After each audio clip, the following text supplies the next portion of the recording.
And a very pleasant good evening to you. And welcome to the finals of the whole beautiful competition. We are talking, of course, the Festival of Emancipation. We've been going for quite some time now, but we're down to the finals. Yeah, hello to you, Andrew. I'm looking forward to this final tonight. Looking forward to high intensity from both of these teams. You know, they covered the basics right in their previous encounters. So I think once they hit those tonight, we will be in for a showdown of the ages. Talk to me about the two teams. You know these teams extremely well. There's no question about that. Let's start with the Whalers. Yeah, the Whalers, what I liked about them, they didn't have a heavy over reliance on the overseas players. Andre Fletcher, he didn't get off, but you saw how Dylan Douglas and some of the other local players, they went about their execution with the bat. They didn't finish how they would have wanted to at the back end of their innings. And then over to the ball, with the ball in hand, the captain, I think he maneuvered the field very well. I think he was very skillful in the way he used his bowlers. You saw that he didn't need to go to himself very early because there wasn't a lot of pressure on him to do that. And players like Rashid Fredericks, again, local players, Jeremy Lane, putting their hand up, Aaron Glasgow as well, and doing quite well for them that night. And the Kings? Yeah, the Kings as well, very similar. Yes, Oba Spinner, he got off, but again, the local talent came to the fray. You look at the way Keswick uses bowlers, very similar to what Warwickon did in that over as well. So he has covered the majority of the bases with ball in hand. He knows the options that he has to go to at the back end, who he goes to open the ball in as well. And they're batting, well, I think they didn't get to that middle order, and perhaps that's something that the Whalers will look to target, but they have a solid opening partnership with Oba Spina at the top. Now, in terms of the conditions so far, the pitch, are you happy with it? We're now in a situation where we've had cricket on Thursday, Friday, Saturday, and now Sunday, expected to keep a bit low? No, I think it'll Good hold pitch? up. I think it'll hold up quite well. I mean, yes, last night we did see some variable bunks, and perhaps it's maybe the changes of pace that came through from some of the bowlers. Remember distinctly that delivery from LeBron Douglas that sort of rolled through, but we didn't see a lot of that, especially in the second innings when the Leeward Lions batted. You saw the way Stephen Taylor executed some of his shots. So still remains a very true batting surface, and of course something for everyone inside. So certainly a good batting cricket surface. How has the overall tournament gone so far? We started on Thursday, happy with it? Yeah, I think it's been going well so far. I mean, yes, from the opening match, you might say that a lot of the teams didn't execute their plans with the bat in hand. Some low scores, Windward Warriors being bowled out for 85. But after getting that initial game under their belt, you saw the difference in the scores, 168 last night. So I'm hoping that tonight we can push the barriers and maybe get in a score close to 200, who knows? Yeah, in fact, last night we had a situation where it was, in the end, pretty tight in terms of the finish. And you saw runs being scored, as you said, at the start of the competition. In fact, in the first game, a team couldn't make 120. So we hope to get big runs in the finals. Yeah, certainly. And as I said, as the tournament progresses, I look forward to seeing that. 168 last night, 158. I think the Lions had it to win. They threw it away in the middle order. Just needed a bit more calm ahead in the middle to just execute for them and take them over the line. Unfortunately, it wasn't to be. So tonight, these two teams that I mentioned, they've covered the majority of their bases. They have that locked down. So I expect to see a better showing tonight from these two teams, who look to be the better two teams in the competition. All right, so the action is going to start pretty soon. Please join us then.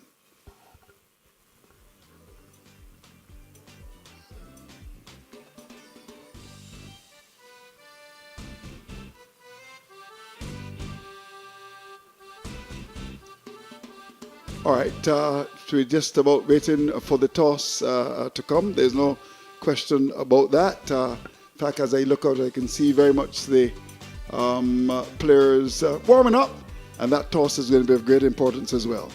Yeah, notice majority of teams that are won the toss so far in this tournament.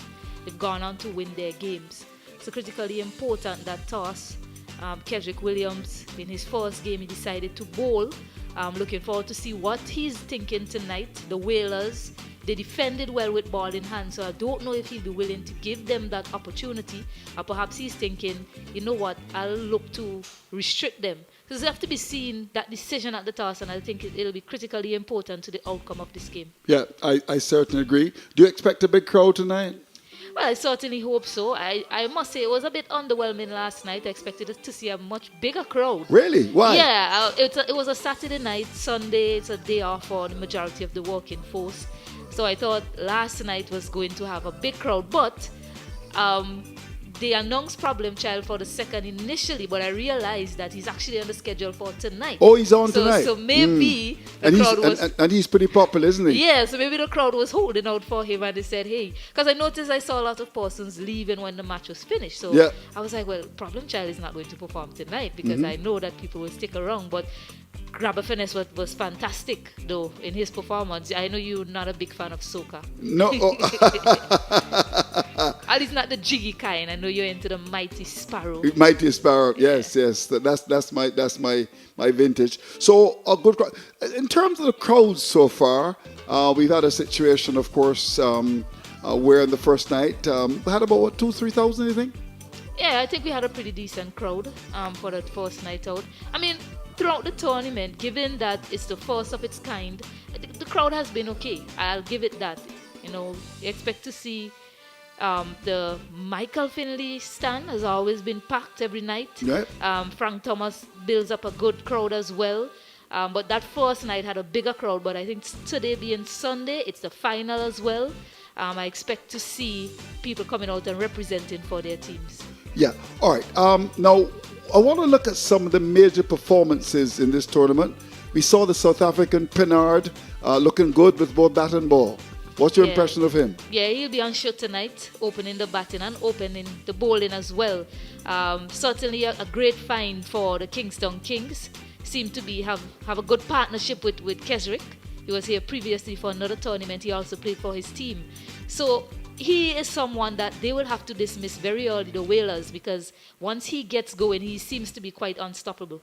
Yeah, I like him. I thought he batted beautifully, and then was very disappointed the way he got out.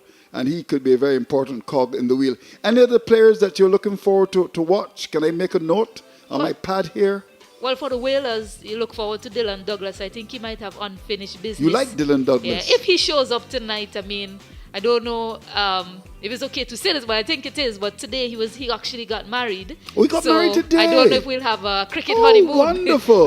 I think the fans will be hoping to see that. He shows up tonight. I know it'll be tough, you know. The wife might be like, where are you going? Oh, really? I didn't know you married people on a Sunday in your country. Any day, actually. Any day of the week, any day you choose, you get married. It's interesting, though, that in Barbados, I mean, in the old time days, you would get married on a Sunday, but generally it's really on Saturday. So let's wish the young man well, Mr. Douglas. Yeah, I certainly wish him well in his nuptials as well. I should announce that he has also been selected for the Windward Islands Super 50 team. Oh, so really? Look forward to seeing him there as well. He had a decent showing out in the first encounter, won that game for Windward Islands, scoring 90 in that match versus Guyana, that first game.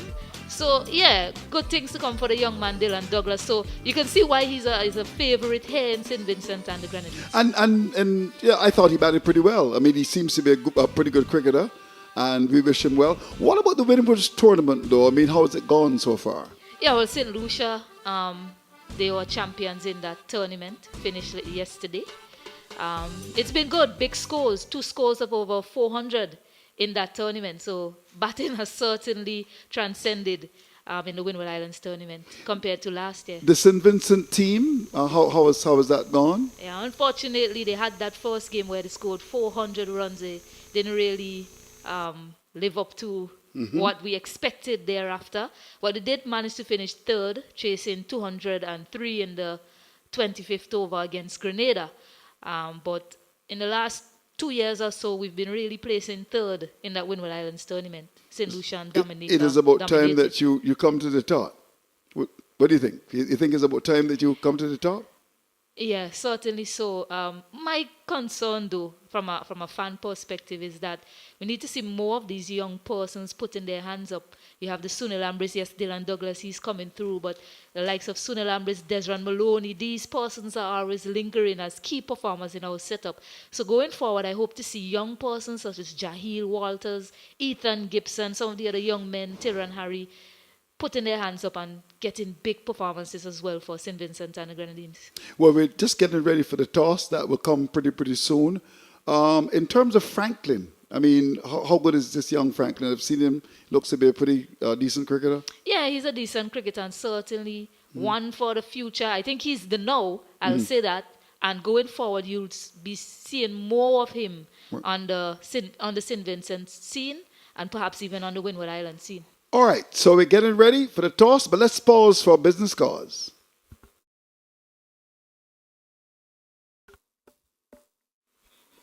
Ladies and gentlemen, and welcome to day number 4, finals day, here at Arnos Vale playing field, where we have the spectacle on show. We have the finals between the Kings and the Whalers. We are here with match referee Selwyn Allen, Keswick Williams, captain for the Kings, and Mr. Warwican, the Kings. No, sorry. Is it the Whalers captain? The Whalers captain, we are here.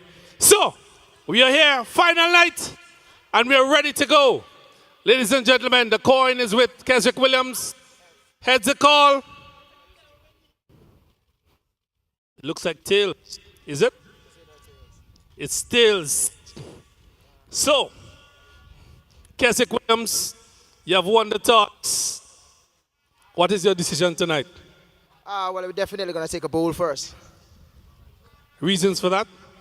Well, I mean, the guys came out in the first game and they bowled pretty well. I'm confident that they can come out and do the same thing and whatever runs that they put on the board. I'm confident that my batters would be capable of doing that. You're playing against a strong Whalers team. Strong batting lineup.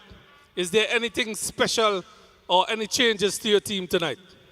Now, our execution was good in the last game, and it's just a matter of us to just continue that. So I just want to continue in that vein. The good thing about our batting now is that we have 2 national players come back in Desron Maloney and Tijon Pope, a proper all-rounder. So I'm very confident with the team that I have now. We just have to come out, continue to execute. And remember, Martin, Whale can't reach Arnos Vale.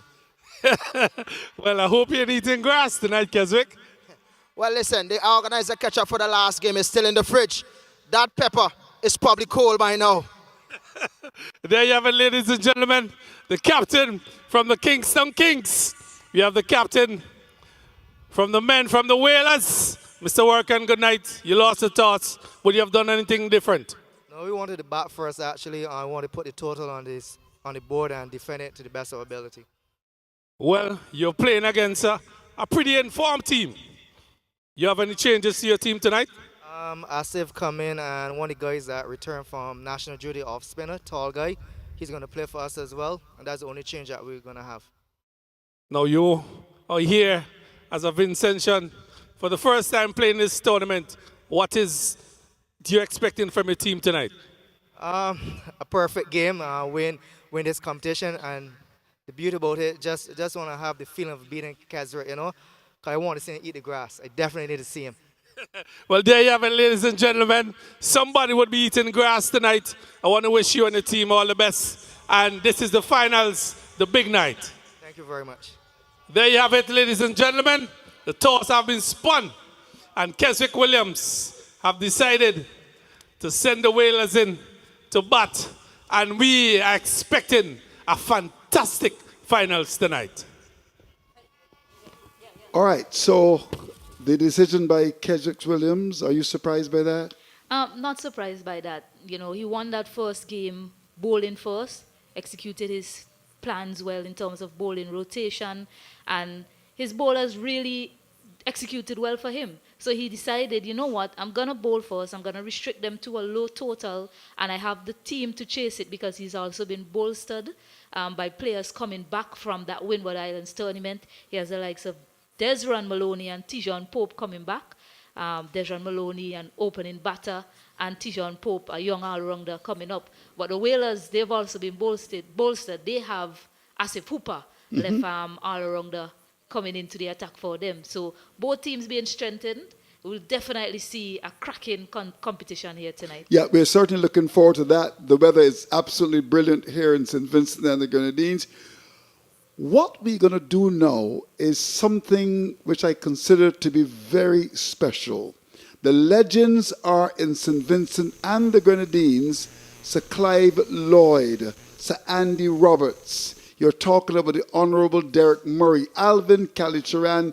A couple nights ago, they actually came down to this venue and they mingled with the young cricketers of St. Vincent and the Grenadines.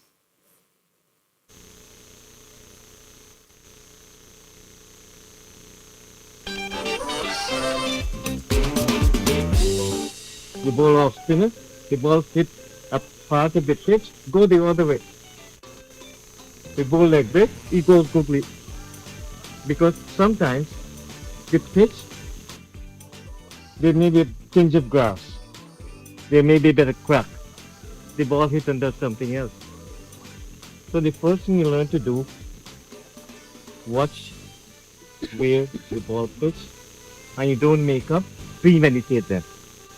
Discipline's got to be good, not only on the field, but off the field. Because you're representing your area or nation. And if you go around, people look up to you. Yeah, they talk Alex doing well on the emotions.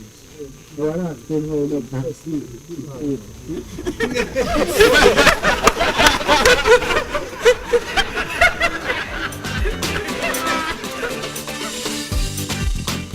I'm glad you asked him that question.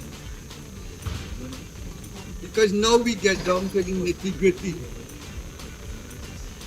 How many of you want to play any test match at all?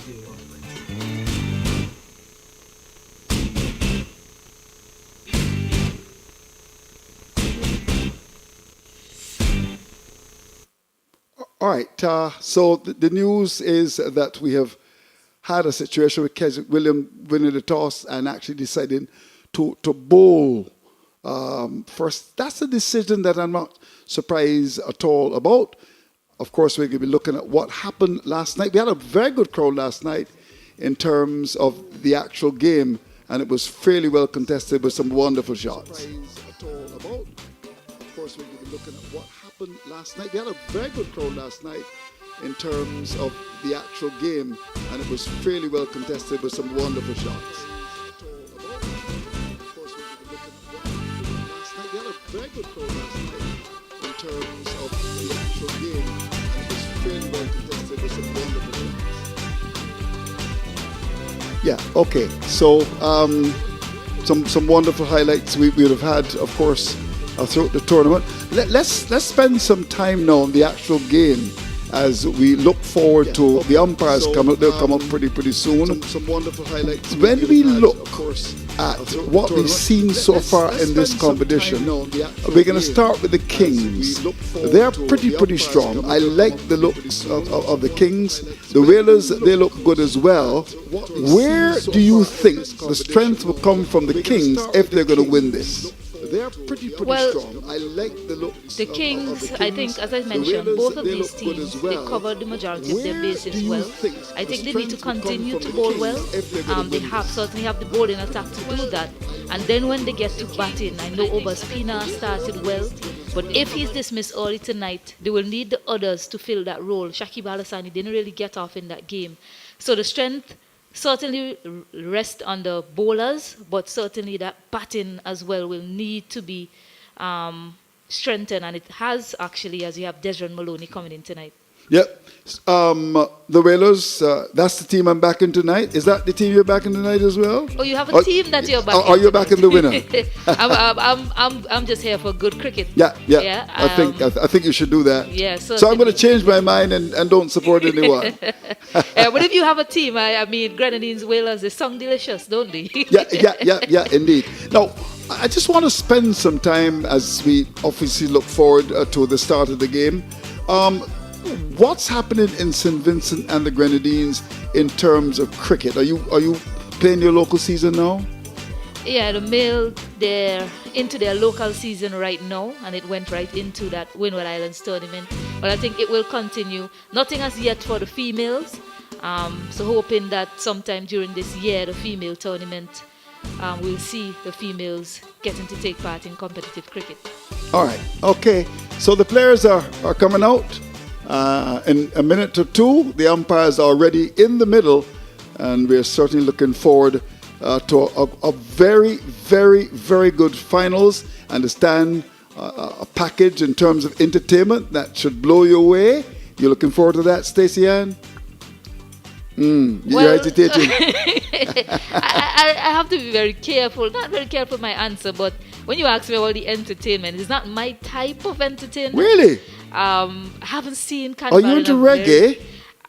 I'm into good music. I do I listen to soca music as well, but I'm always working every carnival, so I'm not too sure about all the festivities around carnival, in all honesty. Not my type of music, I'll be very honest. Yeah. Well, of course, talking about carnivals across the Caribbean, Antigua's carnival is going to be wrapping up pretty soon. Crop over in Barbados, they had the big Calypso finals last night, and my guy Ronnie Clark, the announcer, did pretty well. The new champion is, of course, Blood. And but I was here, I'd say in December, and your 9 mornings. It's absolutely brilliant to be in St. Vincent and the Grenadines for 9 mornings. Yeah, that I can get on board with. Oh, really? All I right. love to wake up early, so it's good to go down the road at 4 a.m. in the morning and just see the spectacle that is 9 mornings, lots of performances, old folk tales and so on. Good to see the young persons coming out as well. So, yeah, I can get on board with that. For the benefit of our viewers, we're on Flow, of course, we're on VC3 here, and the players are just about to come out. Explain to us what is 9 mornings. I'm keen to find out what's 9 mornings. Can you help me, please, Stacey Ann? I may come in December. You are really asking tough questions, you know. Yeah. A person of my age, yes. I just grew up seeing persons waking up very early. It's going down the road, probably buying food, listening to Christmas music. They have a stage in Heritage Square. Yes. That's what they call it in Kingstown. And you have a number of performances. You have maybe even some church services as well happening there, depending on the night that you go to. But people really look forward to the comedic side of it. I think that's where how it started. You have a little drama going on, and some stand-up comedy, a little acting, and it goes for 9 mornings. Yeah, and it starts very early. It starts at 4 a.m. Oh, I really? believe. Yeah, so it's good that you can have a crowd, and especially young people waking up that early. So it tells you the sort of product that you have during that time. And your carnival time in St. Vincent is when? It's June, July. Oh, June, July. Yeah. All right. Yeah. Interesting that a lot of carnivals are around that time. In terms of Barbados finishing up big Kadooment Day tomorrow. Same thing in Antigua. And the situation is that we are looking forward to that. But now we're going to be looking forward to the finals as the players come onto the fields. The news is that Keswick Williams, he actually won the toss. And as we said earlier, quite predictably, he's decided that he will bowl first. And I'm not at all surprised by that decision.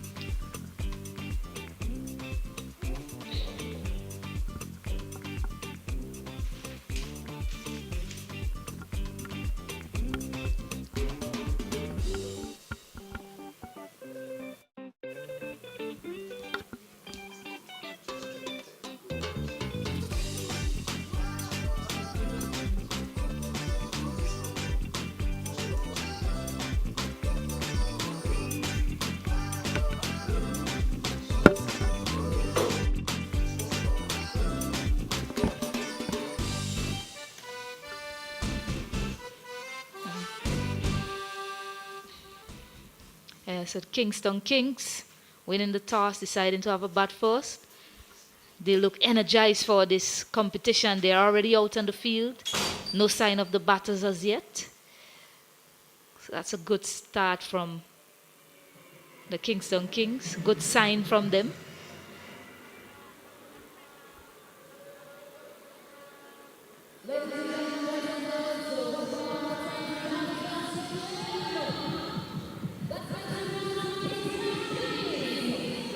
Over spinner, ball in hand. Usual opening bowler for the Kings.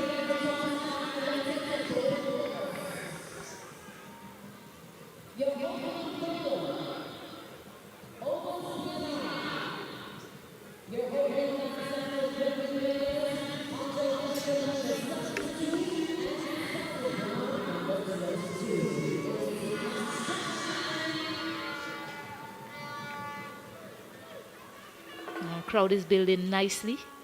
That Michael Finley stand is almost packed, as well as that PH Vera stand. His openers, they are out now. Andre Fletcher,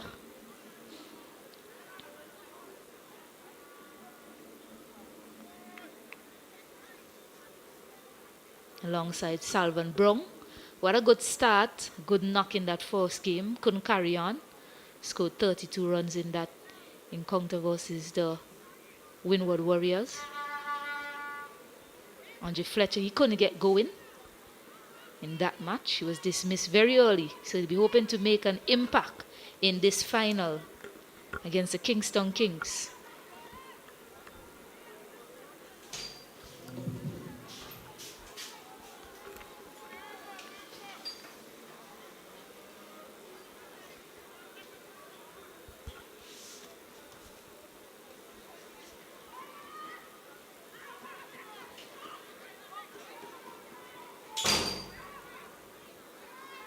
There's a big final in the Emancipation Cricket Festival here at the Arnos Vale playing field.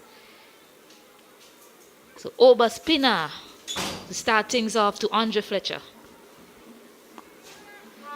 He's off the mark right away. That'll feel good for him, Andre Fletcher. Salvan Brown now to face.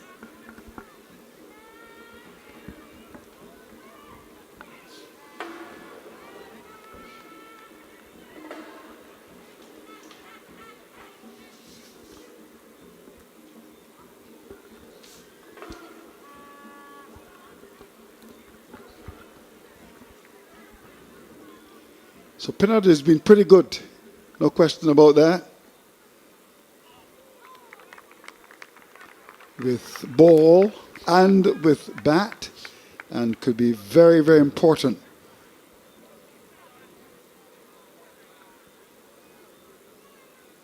For the Kings.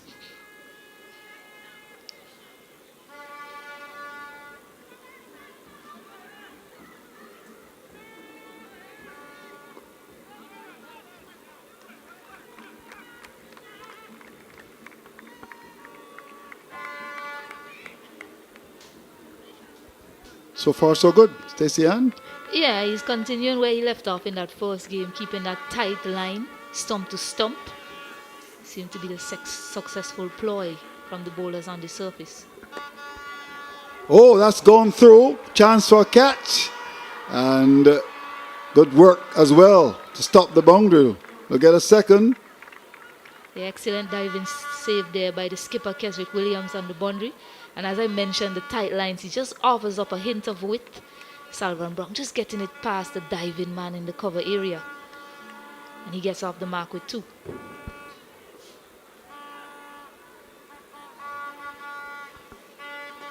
Oh, that's a good delivery. In no man's land there, Brown. Didn't know whether to go forward or back. And was half cock on the crease. Lucky to be there. Yeah, back on that length again on that line. Over spinner.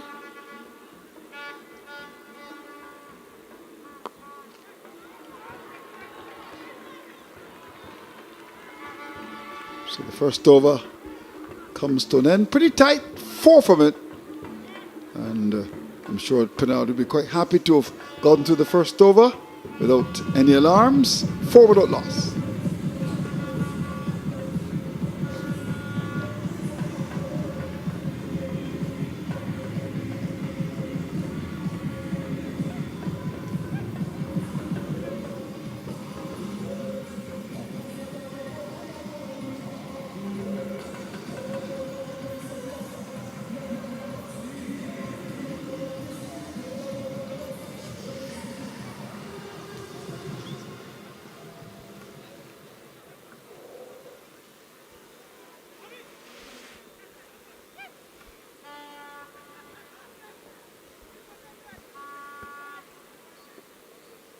So Pernard's first was very tight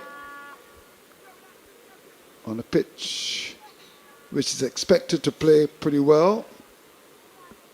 Decent crowd already. Because we look to the Michael Finley Pavilion.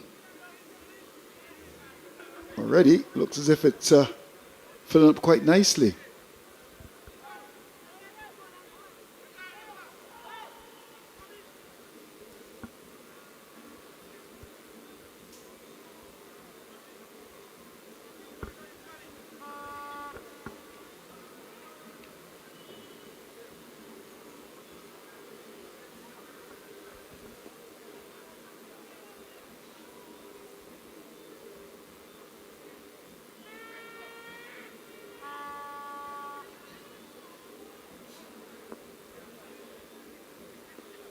So Joseph will start over number 2. And immediately Stacey, and the bunks generated by the slinging action of Joseph. Yeah, and that's how he bowled in that first encounter versus the Leeward Lions, and it was very successful for him, I must add. Picked up some wickets as well with that short length. Troubled the batters.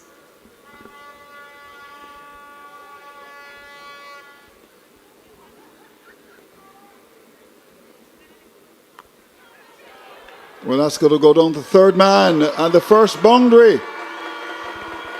6 maximum. Well done to Brown. Got lots of balance. That third man came across. Yeah, you got a healthy piece of bat on that one. I don't think it's where he intended to get it, but a healthy edge there from Salvan Brown. Seeing that one fly all the way over the third man fence for 6. Sean Backus now, they're adjusting him in the field, bringing him more to the left, similar to where, somewhere close to where that ball went. Well, but he brought him to the left, but Keswick Williams, they're going to go, oh yes, so there we have it. Yeah, he pushed him back. I think Williams just wanted to tell everyone he's in command.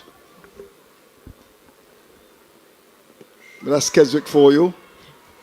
Yeah, perhaps he's also saying that was a lucky shot there from Salvan Brown. He didn't intend for it to go in that direction. It was an edge. It's just such a good bat that he has. It flew all the way for 6. So maybe he's saying where I want him to hit it is where I want you to be, which is more to the right. Yeah, I agree with that assessment. And you've also got the slip in for the edge. So I think he's in the correct position. That's what Keswick was saying to the bowler. Yeah, slip is like a short third man. It's very far Very, there. very deep. A lot of bunks being generated by Joseph, and discomforted the batsman. Good aggression from the young man. Yeah, that's what you get from Imran Joseph. Showing off his skills with the ball. Also can bowl some slower ones, but very early. I like that he uses that option of the short ball very early to these opening batters. Well, I said young man. I just want to apologize, really. Not quite in the November of his career. More like maybe July, August. But he has certainly got a bit of a rip in terms of his bowling. He's pretty sharp.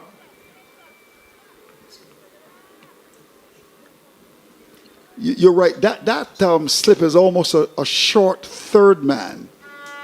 Interesting to find out where the captain would do that. I know there's a lot of bunks being generated, but he's got that short third man, and he's also got the wide third man as well. Now, Andre Fletcher is on strike now. See if he'll continue with that same plan of attack to Andre Fletcher. Oh, that's bowled with a lot of pace. And the umpire signals a wide. Yeah, and I don't mind that. I don't mind that from my fast bowl if I am Keswick Williams. That one really zipped through. Bit too high, but I like the challenge that he's posing to these opening batters early on. And I certainly like the bunks generated on this pitch. Can you imagine some of the West Indian fast bowlers? Shamar Joseph, Alzari Joseph. Of course, it would be the the red ball, but lots of bunks generated by Joseph. He also plays a white ball as well, Yep. playing in this current series between Pakistan and West Indies. Shamar Joseph. Yeah, look at that bunks generated. Almost took his helmet off.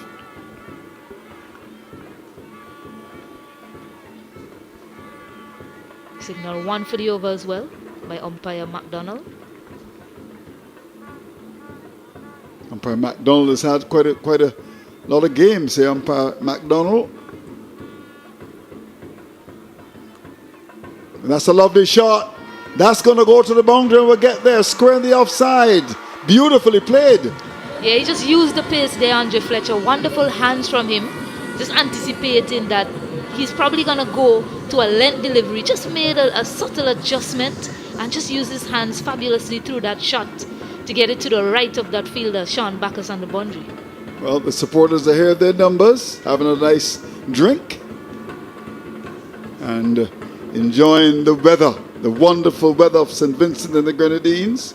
The lights are in full effect and it's a tremendous atmosphere. I think that Arnos Vale is one of the most beautiful grounds in the world. So look at that, too wide of the off stump, played square in the offside. That backdrop of Beckway. Of course, where we're staying at La View, we can just go up the road and go to Young Island. Looking to do that when I come back next time. That's a good delivery. Almost took his toes off. We'll look for a second here and we'll get it. Yeah, that was a fantastic delivery there from Imran Joseph. Yorker delivery. Andre Fletcher, he was up to the task at the end of the second over. The Kings are 18 without loss.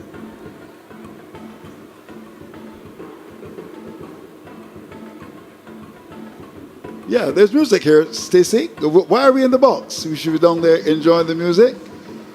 I think they miss us up here, Andrew. Indeed, yeah. This is where we're needed.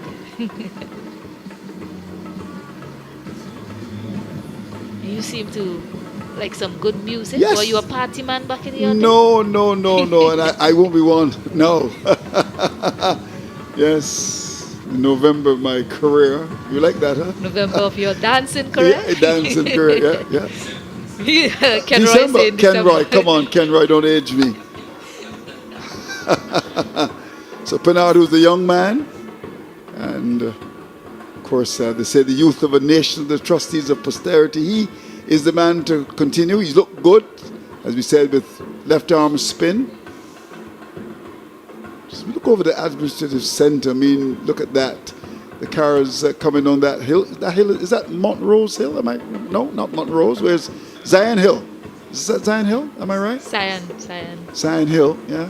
Cassan Hill. Cassan Hill. Yeah, I always make sure I'm very careful when I go up that hill. I don't drive very well.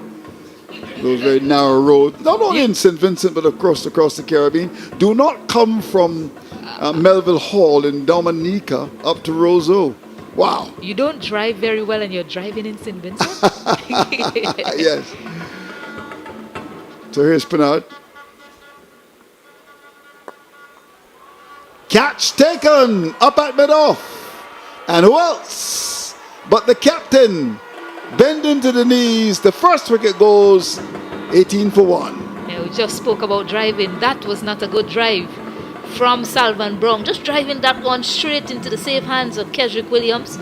Took a very low catch, a very good one. He's disappointed, Salvan Brown. Thought that perhaps he should have looked to elevate that one over the head of Kesrick Williams. He was in the circle. That would have been the safe options. Instead, he's hit it straight to him. Yeah, he's now rehearsing. Yeah, you're right. I mean, that delivery was pitched just on the middle stump. There's the drive, and bending right on his knees there, taking the catch. So Brown goes. So the first wicket is taken by the Kings, led by Keswick Williams. Of course, would have had the opportunity to play for the West Indies team in T20 cricket. It's a lovely atmosphere at the ground, a good crowd gathering. I would imagine that we're going to get maybe a lot of people. Of course, in the Caribbean, people tend to come to cricket latish, you know. At the start, you don't see many people, but then after 5-10 overs, you're going to see a lot more. And when we look at what has happened so far in the Michael Finley Pavilion and the other stands, filling up quite nicely. Now, Aaron Jones comes to bat. Of course, he is well known, a Barbadian, plays for the defending champions, the St. Lucia Kings, and is a player with lots of ability. Aaron Jones batting at 3, gets his first ball from Pinard.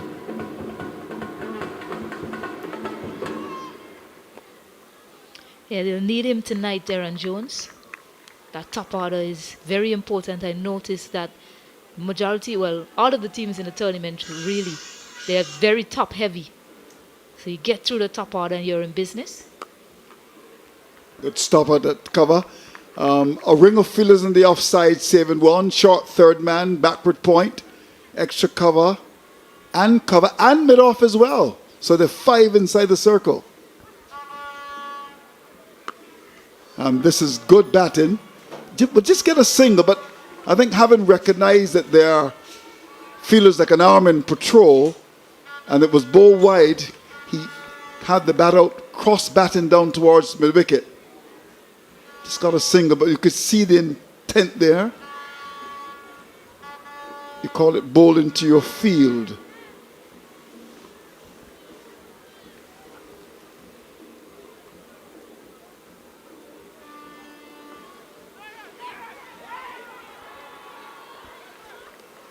This is very good bowling from Pinard.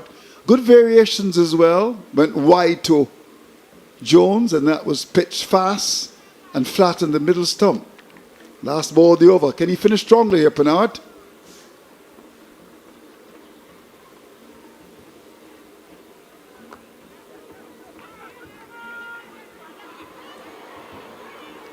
Well, I think Jones was actually struggling there as the return came in from that backward point. I think he was surprised that Fletcher called him. It was a late call, but they made it. So, we come to the end of over number 3. It's 20 for 1.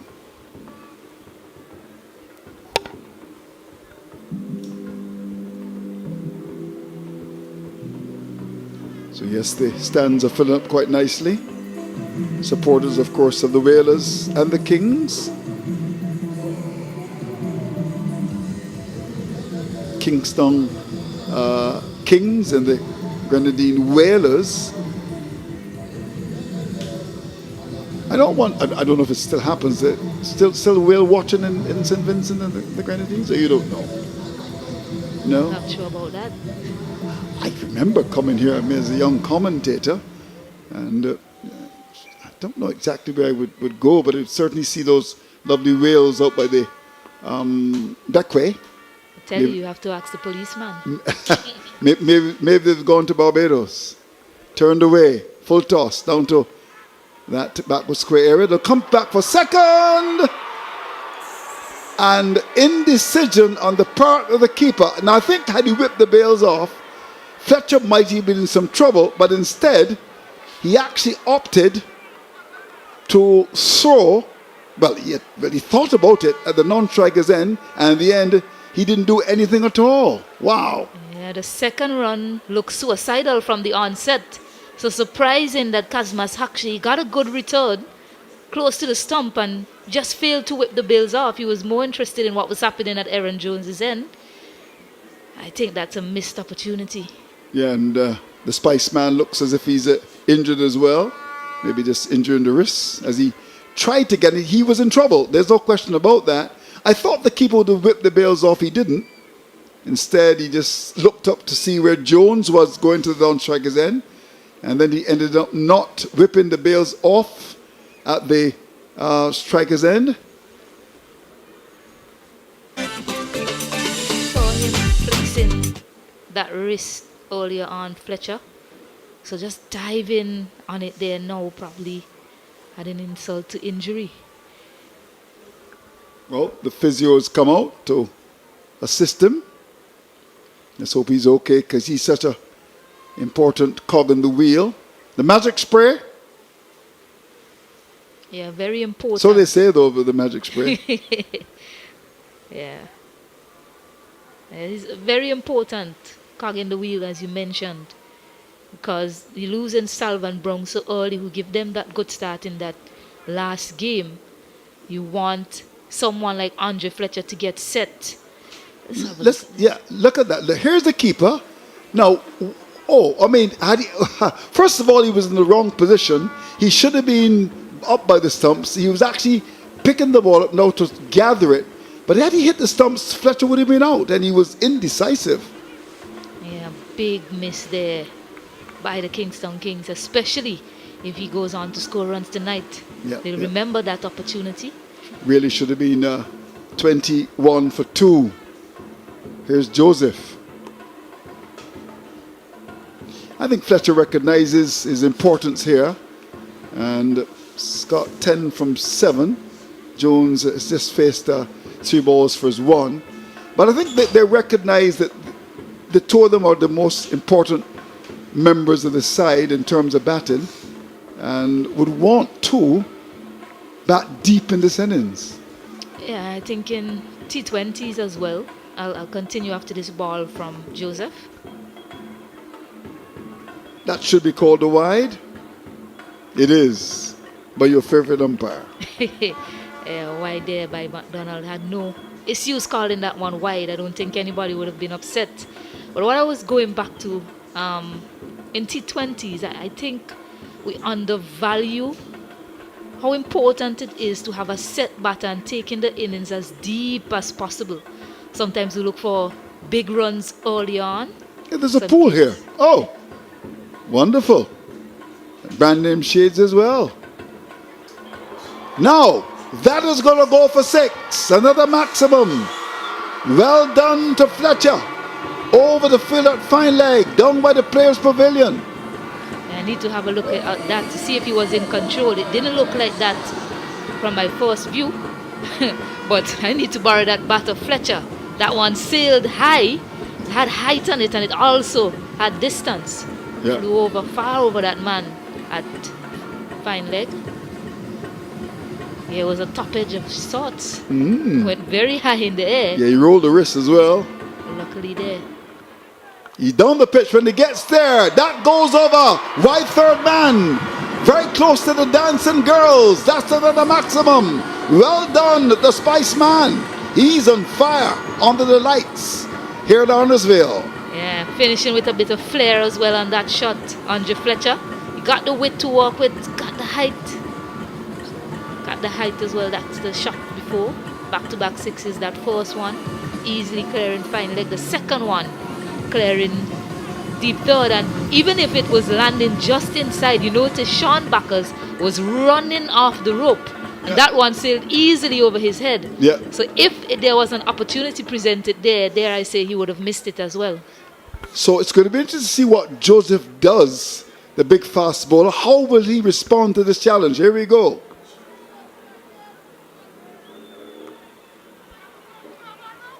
Good thinking on the part of the ball. That was a slow ball. I think Fletcher would have been looking perhaps under the short ball. They had to make the adjustment and play the square in the offside. Yeah, he's not comfortable at all, Fletcher, but he's there. He's fighting for his team. Yeah, seems to have got a problem with his fingers there. Maybe they need to bring the magic spray out again. Maybe it didn't work the first time.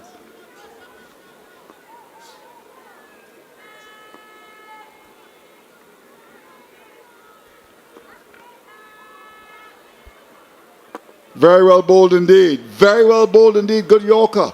Good comeback, having been struck for consecutive sixes. The over comes to an end. 4 gone, 35 for 1.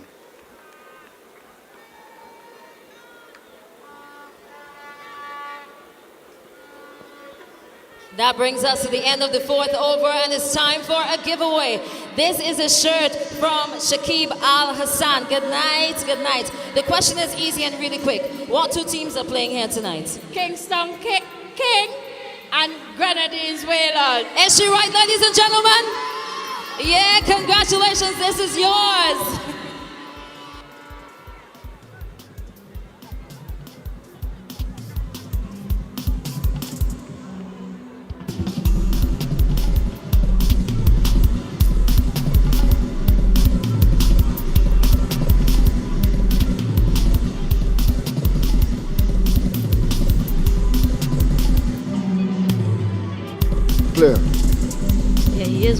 note as well. She's getting a shirt from Shakib Al-Hassan, who's played for Kingstown Kings, but thought I heard her say she's back in the Whalers all the way. Yeah, I heard that. In an interview with Crystal, doing a good job. And Crystal is from Beckway, I'm told. Is it Beckway? Yeah. I really wanted to go to Beckway, but I couldn't make it. You know, you leave here so late at night. It's not as young as I used to be. I tend to sleep well into the morning. And I'm leaving early in the morning, so maybe I'll just change my flight and go to Beckway. Have you ever been to Beckway before? No, I've never been there. How many times have you come here? Oh, You mentioned Young Island. Yeah, never been to Beckway. You've never been to Beckway? No, I went once. Once. Okay. That could have been back in 1920. Yep. Next time you come, I'll take you on the crew to Beckway. I'm not paying though. No, I'll just be your no. chaperone for the day. That's no problem at all. So we can have a change. Edwards comes into the attack. That's gone through. Down to third man. That's going to go for 4. Having likes to get there. Yes, just about now. Just past the diving hands of Sean Backus, and Jones picking up a boundary. Offering up a bit too much width there on that occasion. Gerald Edwards need to be a lot tighter to the stumps. For the many viewers, of course, this is live on Flow Sports, VC3, the local station, on the social media platforms. Tell us a bit about Edwards after this delivery. So one is high, it's long, it's far, it's a maximum. So 4 runs and then a 6 to top things off for Aaron Jones, and that was a much better shot. Yeah, in fact, he failed in the game that he played, and he's in the same hotel as he got a lot of bat into that. And that's it with a lot of power down by the administrative centre. And, could have easily gone to the old E.T. Joshua Airport, which is now a lovely commercial centre. I went there 2 or 3 days ago. What a transformation there. He goes again. He could be in trouble. He could be in big trouble. Wow. Well, they're going to talk about obstruction here because the bowler is saying that the batsman got in his way. This decision by the umpire is going to be important. We shall see. I'm not sure about that. Because the batter was running straight. The keeper, I think he really had an opportunity to catch the ball if he wanted to. Yeah. Let's have a look at it again. Yeah, but the umpire comes back into his position now. Here we go. It was in there for a long time. Okay. So what do you make of that, Stacey? The ball wasn't even on the ground as yet. And if you look at the he's direction, been given. The umpire has given the batsman out for obstruction. Wow, that's going to make primetime sports tonight, tomorrow, and 2 weeks from now. No, that's a very interesting call. Oh. I mean, you look at the replay, the batter was running in a straight direction. The keeper, it looked as if he was trying to get into a rugby match with him. That's how it appeared to me. Well, of course, our camera people will show this again, but Jones departs for obstruction, and he's not a happy man at all. And he appealed to the umpire, and he was very angry, and that's a big wicket to get. Now, here we go. Take me through this, Stacey. Yeah, you look at Casmus Hakshaw. Before the ball was even on the ground, he was already pointing at the batter. He did not make enough attempt to catch that ball, and that is my opinion. I think that the umpires got that one wrong, and I'll be frank about that. If we could possibly get it from another angle, I'm sure that our camera crew will see if they can do that for us, and it'll be interesting. But yes, I mean, you don't want that kind of controversy, I must admit, really. Now, here we go. There's the batsman. In fact, it was the keeper who actually bumped into the batsman. Oh, come on. Absolute. Oh, come on. I must admit. That's sad. No. Come on, umpire. Sorry about that. And I believe as well, and I'll also say this. But we have another chance to see it here as well. There we go.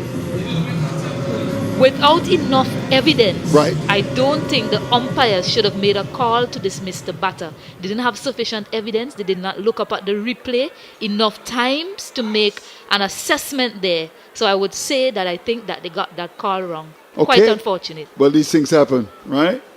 Well, the umpire is always right. There's no question about that. And Jones has to depart. And that could be a pivotal point in the match.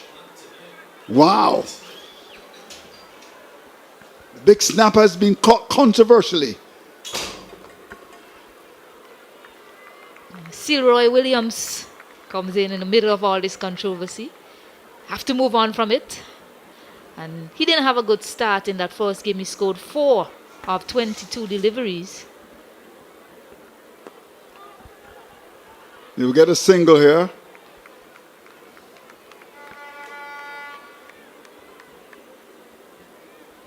That's going to be debated for quite a long time. No question about that. The umpire will be the focal point.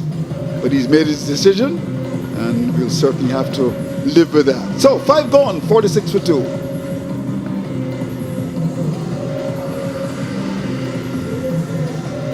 Yeah, that one will certainly sting the Grenadines Whalers and the fans alike, especially if you look at the replay enough times.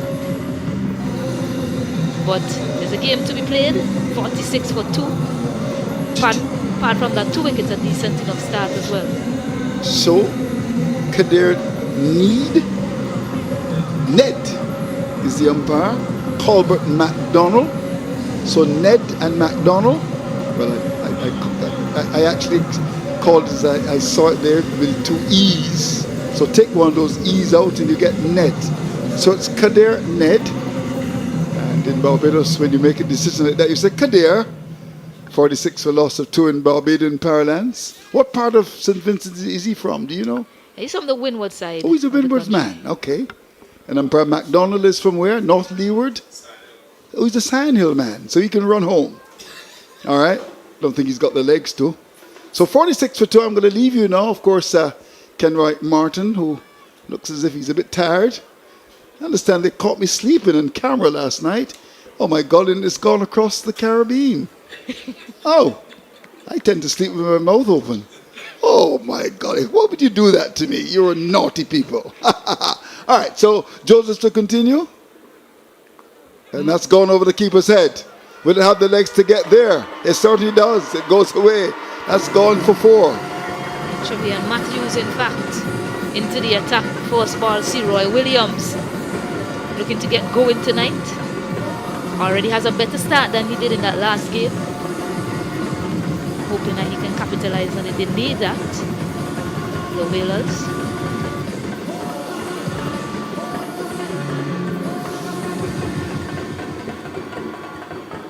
So the 50 has come from the board.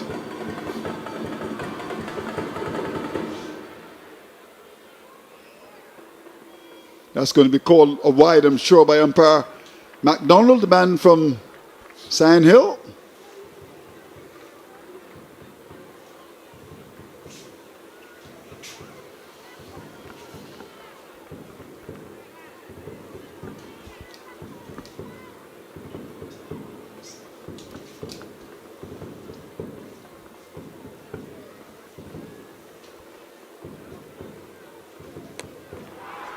Chance for catch. Catch taken. Further trouble. Yeah. I think there was a poor option there from Roy Williams. It was a short, wide delivery and he dragged it to the onside. It was always going to be against him, especially if he couldn't get that distance. And Imran Joseph taking an easy catch. So they're in trouble, as you mentioned. A 3rd wicket going down. Not the position that they would have wanted to find themselves in. Batting first here at the Arnos Vale playing field. Yeah, it was a poor shot. I mean, it was wide of the off stump, and he dragged it from wide of the off stump down the throat of the fielder at long on. Easy catch taken. I would have caught that. Not sure that you would have, Stacey Ann, but the catch taken. And it was a simple catch taken as well. So all of a sudden, trouble in the camp. Maybe they were looking at what the Windward Warriors did to Roy Williams in that game. They operated on that wide line. Doesn't seem to get close enough to the ball. Just hands, all hands, no feet, going nowhere. And in the end, shot that he really shouldn't have been playing. Perhaps should have been looking to play that through the There's the offside. legend, Sir Clive Lloyd, Collis King with his wife. I certainly enjoyed their company this morning at breakfast. Yesterday we were at the Prime Minister's house. The Prime Minister's got some mango trees. He showed me them. The problem is that all the mangoes are on the ground. So what he decided to do was to give us some today. He said, Prime Minister, we need some of your mangoes. Beautiful, beautiful, beautiful place. Is it Montrose? Is where he lives? Montrose, where he lives. And there is the pride and joy of St. Vincent and the Grenadines, a country guy, Michael Finley. Good camera work down the leg side. Wide is going to be called by umpire MacDonald, who's been busy. And today, the Prime Minister actually had the legends for lunch. I couldn't make it, really. I haven't had so much for breakfast. I really couldn't make it. But it was wonderful, I'm told. And the hospital. There's Gordon Greenwich. Beautiful. Gordon with a bat. Is he looking to maybe... I know he's going to sign some autographs, but of course he may come into retirement. The West Indies need him. They've got ball out for 27. And as a counter, someone just said they won yesterday off the very last ball. The champion being Jason Holder. Had a chance to see any of it? Or you were at work, Stacey Ann? Yeah, I got a chance to catch some of the highlights, but it was a good game. I mean, you win Prime Minister there. Yes, One of the and Sandy Roberts. Yeah, what a combination. Roberts and Gonzalez. Yeah, but winning from that position can only do well for your confidence. Yeah. Well, they need to win some games, really. Oh my golly. I was at Sabina Park. I actually described the first 3 wickets in the second innings. The Australians were making fun at me.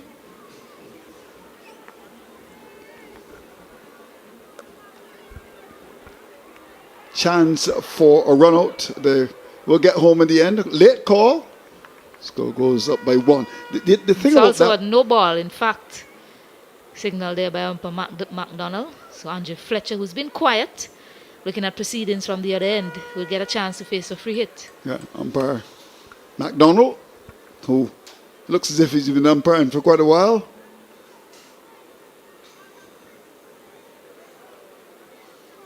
Very competent umpire he is, along with umpire Ned. 54 for 3. The weather, brilliant, absolutely brilliant in this country. The lights are good, very good indeed. So St. Vincent and the Grenadines take a bow. Of course, this coverage is on Flow Sports on VC3. Dion John in the box, making sure that we give all those who deserve the credit. And API is on board as well. The Tourism Authority, Miss Annette Mark. Is it Mark or Marks? Okay, wonderful. Met her when she was in Antigua a couple of years ago. I think she was then Chief Immigration Officer. I know everybody's business, you know. Ball goes down towards that long off here for a single. I suppose she's Vincentian, isn't she? Vincentian? Wonderful. So we've got the presence of Dion John in the box, the General Manager of NBC Radio. And I'll let you know that there are a lot of stations around the Caribbean carrying the broadcast, thanks to you, and the wonderful commentaries of Gunny Hines. Of course, when Gunny Hines speaks, people listen. 55 for 3. So got that show on radio. Is it Spot? Let's Talk Sports. Okay. Never invited me. Come on, Gunny, you're a naughty man. All right, I'm going to get out of the chair pretty soon and have my good friend come in pretty soon, Mr. Martin.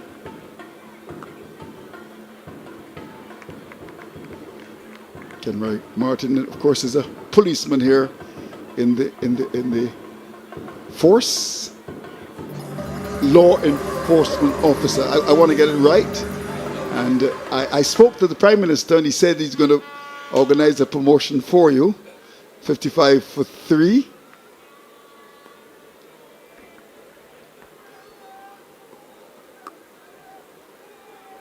Just a single. So this is reconstruction of the innings there now.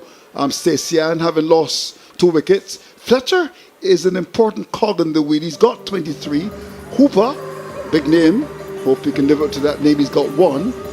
make that 2, and it's 56 for 3. So these two batsmen here, as we end over at number 6, will have to just settle things. You don't want to have a situation where we've got problems. But of course, we've got a very interesting feature for you as well.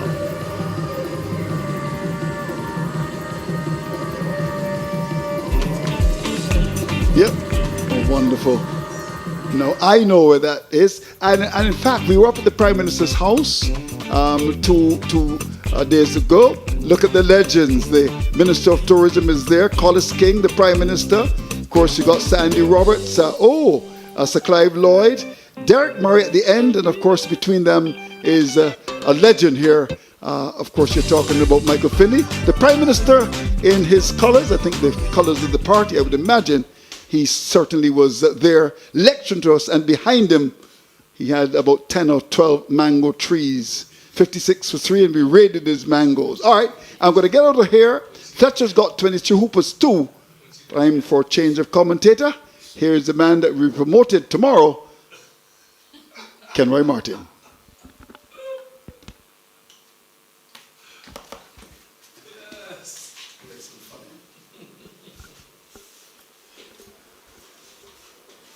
Hello, Kenroy. Welcome to the hot seat.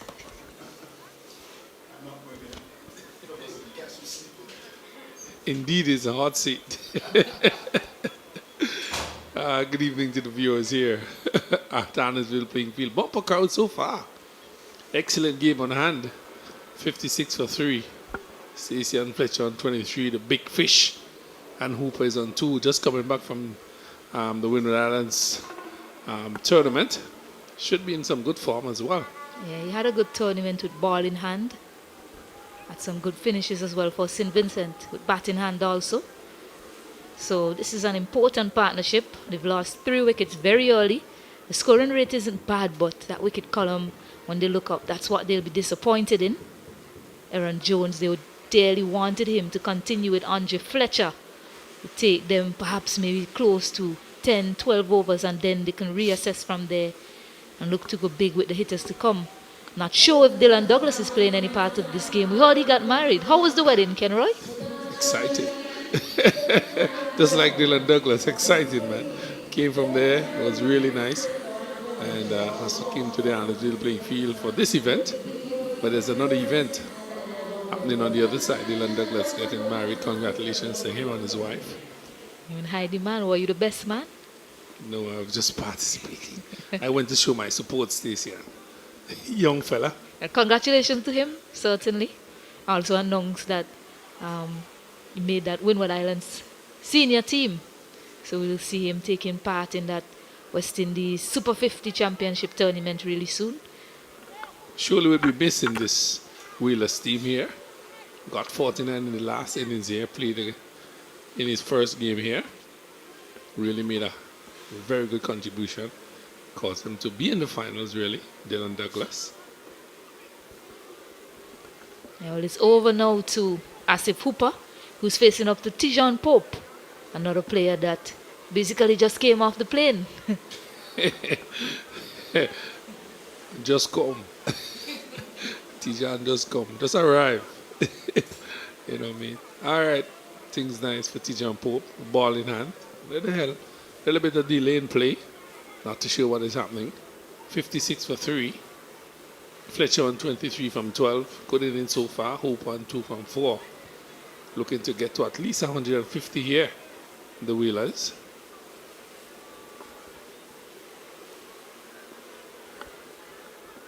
So Pope to Hooper.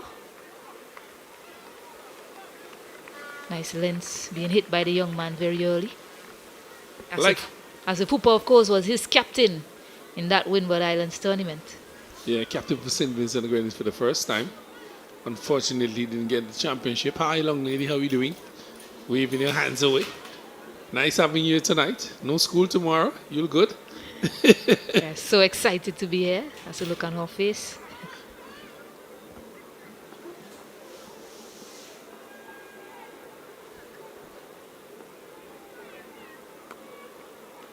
Bit of width offered there, but he can't pierce that gap on the offside. Well set field. 5 persons on the offside. I think this is a very crucial time here in this game between these two teams. 56 for 3. You have lost your top order thus far. Fletcher is there, Hooper is there, but then between now and 10 overs, you have to really go and do things in the right way. If not, if you lose a couple more wickets, you could be really in some serious trouble here. 56 for 3, even though your top order is rather strong. Yeah, I think it'll be low-risk cricket from here with these two. Don't think they'll take any chances. They're looking to rebuild, especially knowing who they have to come as well. So they know that this partnership is critically important to their chances of putting up a competitive total. Yeah, one of these batsmen would love to finish the innings. Fletcher would love to do that. Hooper, once he gets settled, he can be a dangerous batter. 58 for 3.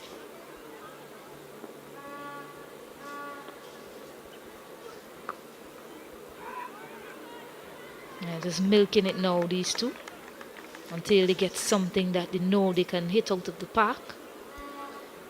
Yeah, it does have to play smart cricket here. Loss of 3 wickets, very important.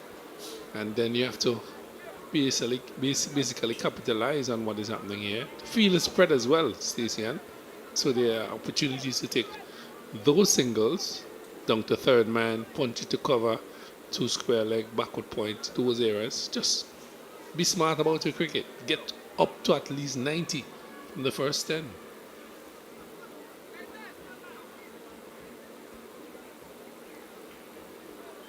Yeah, that is key. Being smart about your decision making in this period of the game.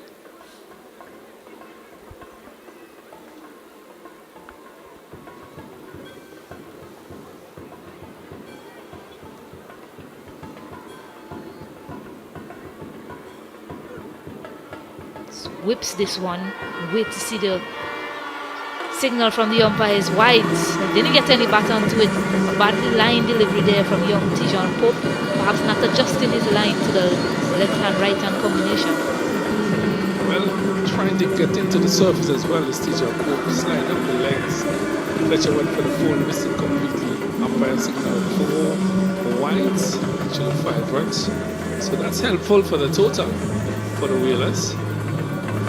Runs off the surface into the fence for 4, and the Whalers here in the finals are 64 for 3 in this, actually the 7th over. It's a bad position to be. Just the loss of the wickets is the difference.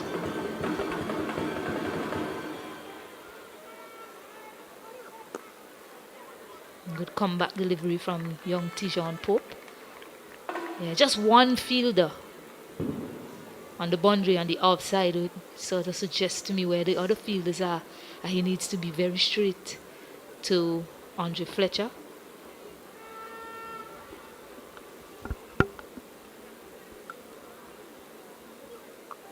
Whips this one and whips it quite successfully as it goes all the way for a 6. I was just going to mention that Andre Fletcher is a very strong onside player, and you need to be putting that ball just on the off stump, 4th, 5th stump, so that he can utilize the off stump. He pitched it on his legs, and a wonderful shot by Fletcher, just on the legs, just whipped it, and it's actually posed for the cameras.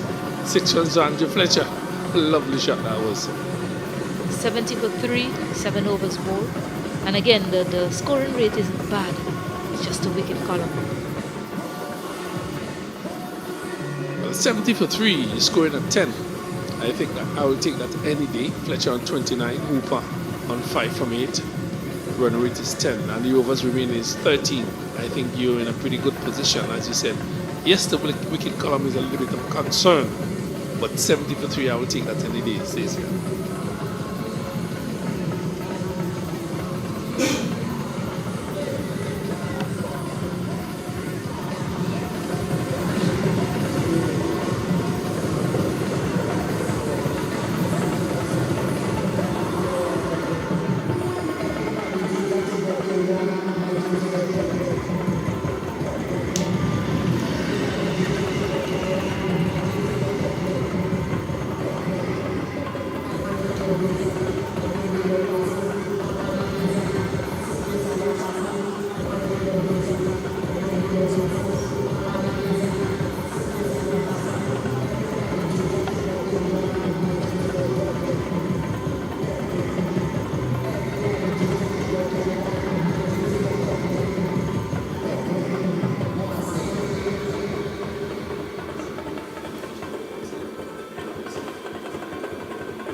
Yeah, so Dijon Charles seemed to be a man that always makes something happen with ball in hand.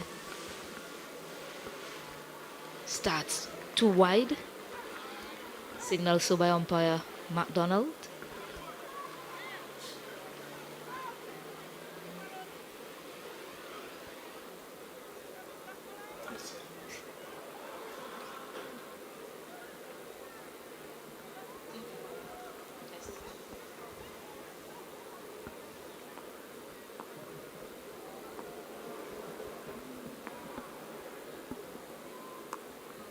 Walking this well into the onside, they're looking for 2 runs, but Sean Backus is quickly onto it. Keeps them to 1.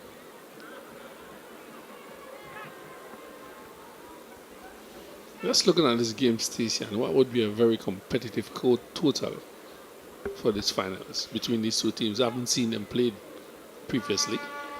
I think they need to be aiming 170, 180. You look at the scores last night, 168 on the surface, 158 is what the Lions ended up with. But had they planned better in the middle, they would have easily chased that down with maybe overs to spare. Nice wrist walk there by Andre Fletcher, but just gets it to that fielder on the square leg boundary. His wrist seemed to be working quite better. No, he had some issues with it early on. Got that magic spray out as well, but he's whipping them quite nicely. It seems to be settled 30 from 15, Hooper 6 from 9, 73 for 3.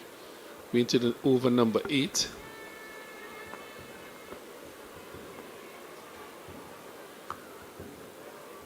Can't get it past that fielder at point. Fletcher is in the game. He's looking to see any sort of mistake so he can capitalize on it. Yeah, 2 experienced players here, Asif Hooper and Andrew Fletcher. I think they're just trying to rebuild their innings, 73 for 3. Haven't lost those 3 wickets. Trying to get at least to the middle of this innings. Working it again. Asif Hooper just taking his time, getting into the flow of his innings. He has time on his hands. In the 8th over, they're up to 74 already. It's important that they don't lose another wicket now, and I think these two know that.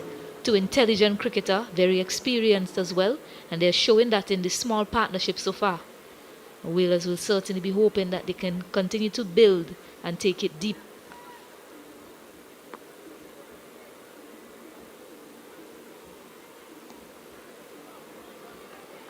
Wide again from Charles, man out of Grenada. Charles not looking like the Charles that we have seen a couple of nights ago.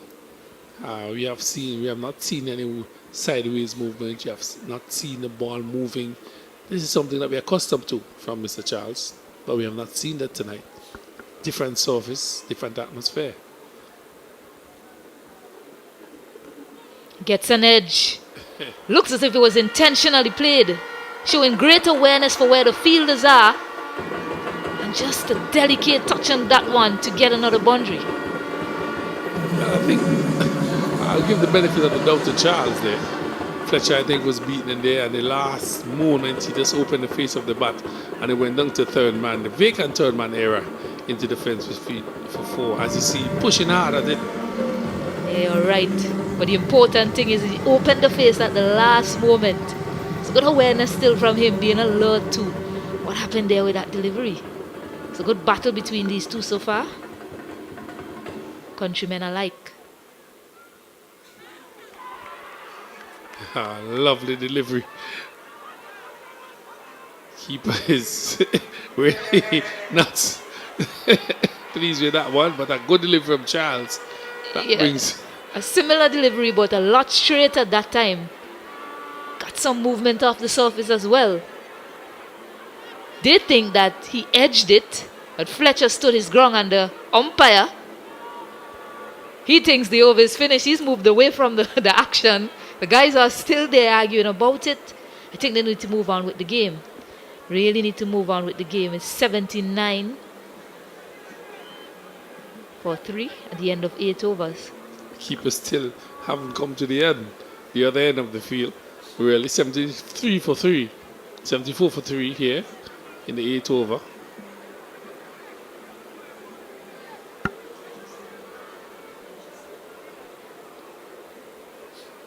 But that was a very good delivery from Charles, just hitting just on the 4th stump. Fletcher pushed at it and beat him into the keeper's glove, not outside the umpire. Hooper is on 7 from 11 and Fletcher 34 from 17. Yeah, impressive stuff from him, adjusting his line to Fletcher, almost picking him up. The umpire said it's not out, did not edge, did not hit that bat. The captain has seen enough and he's decided to employ himself with ball in hand, Keswick Williams. And a decent showing in the first game. Hoping that he can back it up in this very important encounter, it being a final.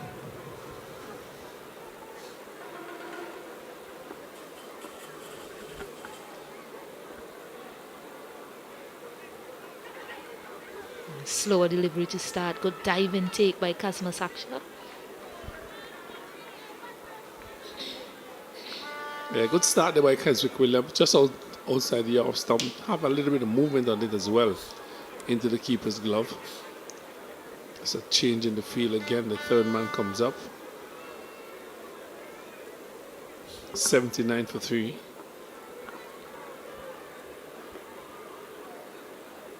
That one too wayward. Should be signal wide. Trying to bowl that similar delivery to what he bowled on the first ball. Just starting that one too wide to Asif Hooper.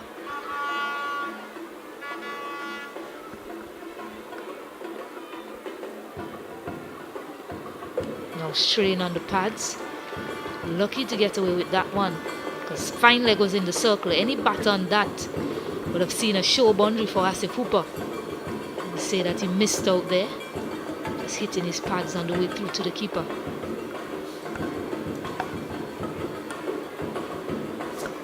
$80 for 3 in the 9th over, 9.60 score run rate. That's a bad over at all from Keswick Williams. Hooper rather quiet, 7 from 14. Fletcher 34 from 17, 80 for 3.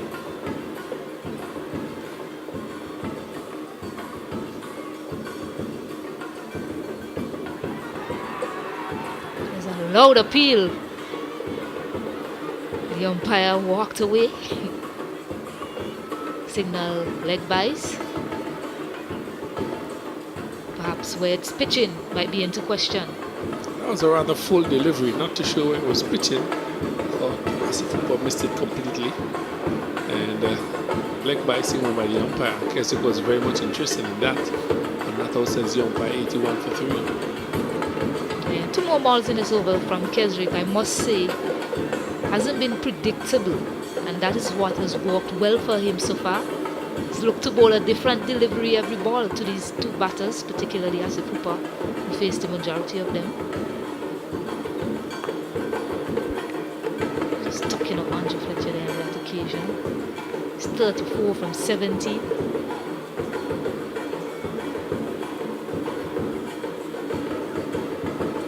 That 34 with some ease.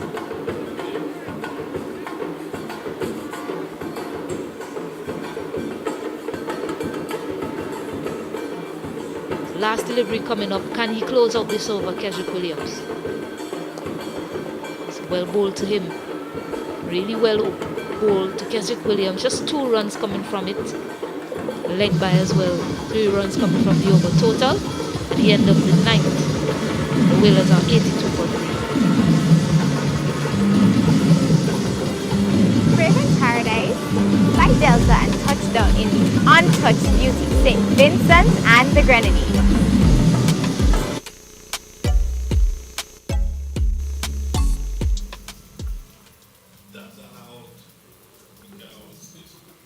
Yeah, welcome back. We have a wonderful game building for you here at the Arnos Vale playing field. The crowd is building nicely. The Michael Finley stand is basically packed. We have fabulous cricket on show here between these two teams. None really getting the upper hand. It's been a seesaw battle so far, you'll say. This partnership has brought the Whalers back into the contest after losing 3 quick wickets. Fletcher there as a Cooper as well. Dismissed batters Aaron Jones, Salvan Brong and Roy Williams. Well, you mentioned the crowd, Stacey, and I'm very much happy to see the crowd out tonight. The boxes are up and running. Double-decker is almost filled to the bottom. Have a lot of spectators here tonight. Whips this one over that fielder. That shot fine. They're coming back for 2. Makes it quite easily. Had to get his skates on, but got there quite easily in the end. Yeah, it reminds me of the West Indies crowd here on the last occasion. Very nice crowd out here tonight, looking at the finals between the Whalers and the Kings. Really nice crowd. Score 84 for 3.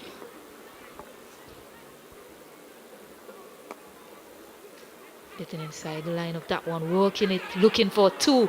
Really good running between this pair. Good planning, realizing that the fielders are deep on the boundary. Nice touch from Fletcher to pick up 2 runs. Yeah, 2 experienced cricket at the wicket, really, and they've played with that experience and that knowledge that they have. They know that they have lost 3 wickets. They have a lot of overs in hand. 9.2 overs have been bowled. Fletcher is on 39 from 21. Hooper, yes, he hasn't really gotten started, but the thing is that he has occupied the crease.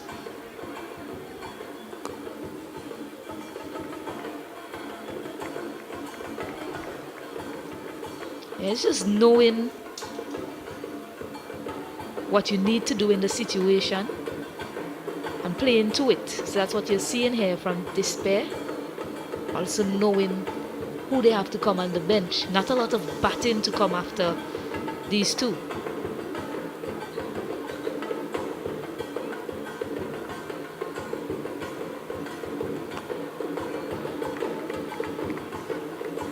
You go back to that first game that the Whalers played. You saw how they didn't get to finish well, only scoring 26 runs in their last 5 overs, losing a number of wickets as well.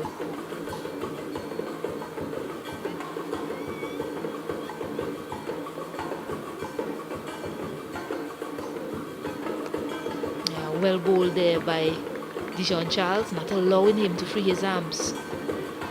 Very straight, and knows that Andre Fletcher wouldn't want to take a risk at this time. 86 for 3, final delivery to bring up the 10th over.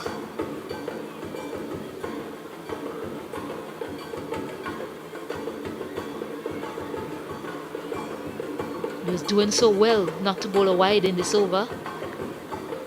But just errs at on the last delivery, or what should have been the last delivery, Dijon Charles. Just 4 runs so far from this over. Exclusion of that wide as well. 87 for 3. Fletcher 39 from 24. Hooper 7 from 15. Final delivery in the 10th over. Nicely driven. But that man Imran Joseph will get around and keep it to 1 to end the 10th. Halfway stage in this innings. The Whalers are 88 for 3. Players will take a drinks break as well. Not a bad over. I think Fletcher just buying his time here. He knows that there's a lot on him. Just to let you know what's happening, what happened prior. Fletcher, he's on 14 not out. Brown, he got 10. Jones, unfortunately, got he was sent out obstructing play for 11. Williams, he got 5, and Hooper is not out on 7. Really, that's a batting for the Grenadines. Whalers so far, they are 88 for 3. Bowling, Pina has 1 for 2, 1 for 6, and Edwards 1 for 10. And Joseph had those 2 overs for 29. Matthews, he had 1 for 10. And Charles has bowled 2 for 50. All right.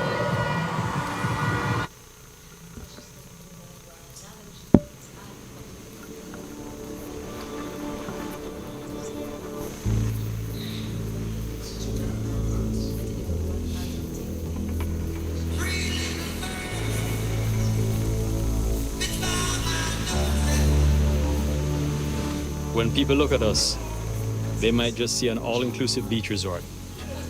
But take a closer look, and you'll see we're so much more.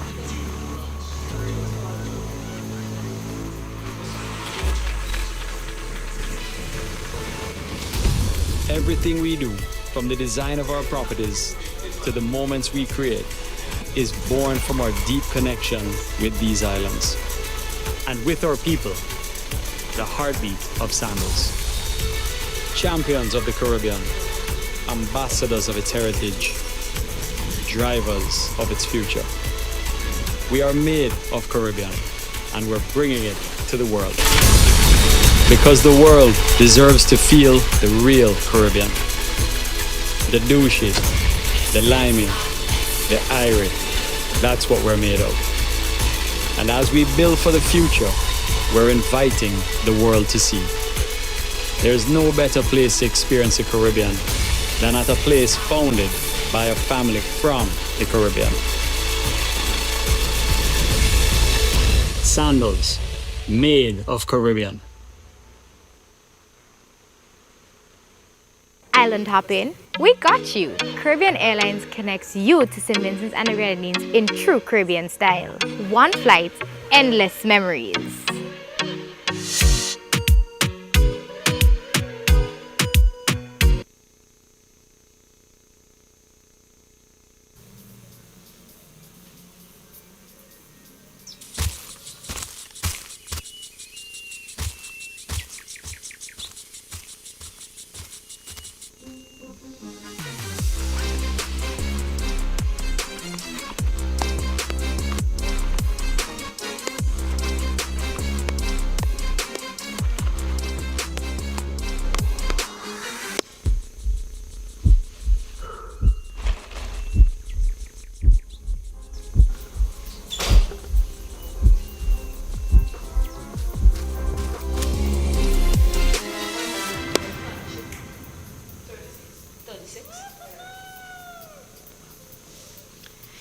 Welcome back. Picturesque scenes here at the Arnos Vale playing field.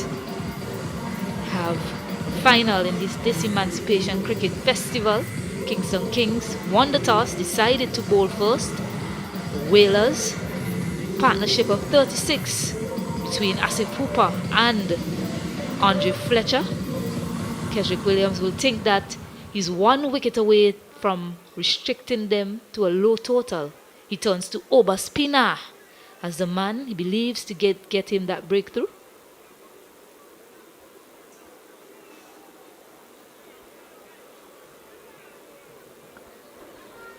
They also have those floating power play overs up their sleeve, the Whalers.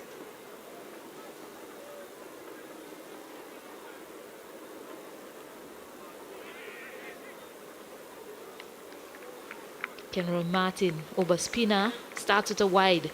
Do you think this is the best option for the Kingstown Kings in looking for that breakthrough?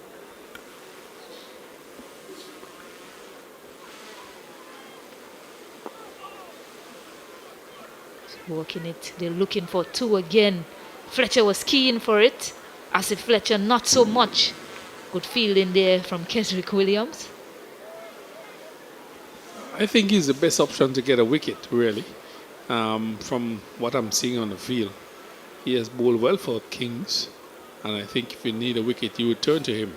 But that is what they have done, 90 for 3, going to over number 11, and I do agree with that as well. And he has some overs to be bowled in this game, and he's bowling to 2 experienced players, yes, but a break here is important for the Kings.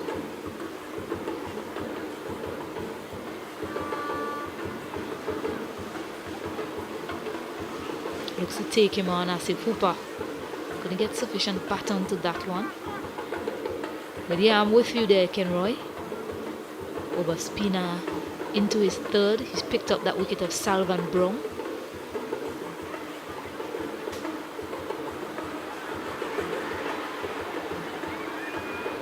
Seeing that we have an extra feeler. Seems like he doesn't want to leave the field. So you should put a uniform on him, says yeah. Seen a lot of dogs lately crashing cricket games. We go back to that game in where Australia played West Indies in Grenada, I believe. A dog as well. Seem to be big fans of cricket. Yeah, they just want to be entertained, just want to be a part of the thing as well.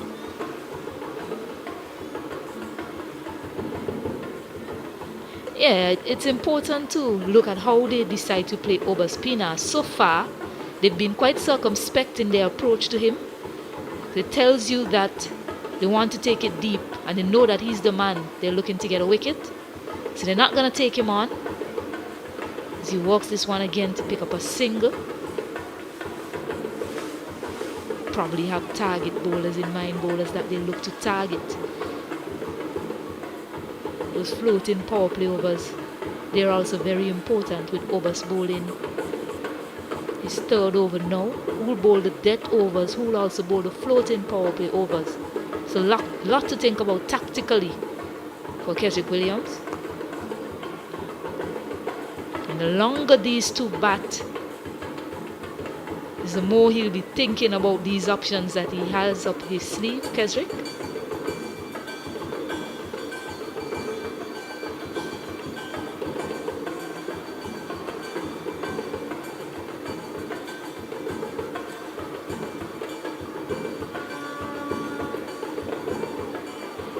Showing respect as if Hooper. So clearly a plan against over Spina.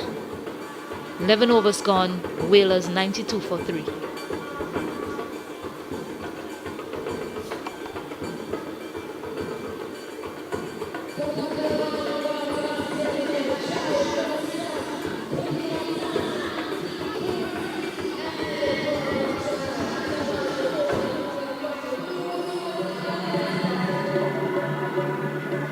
There you see the view from King Garden into Kingstown. A lovely view that is. Seeing the port of Kingstown there. Like a church in Kingstown. If you need to go to worship. Also another cathedral. Into Kingstown.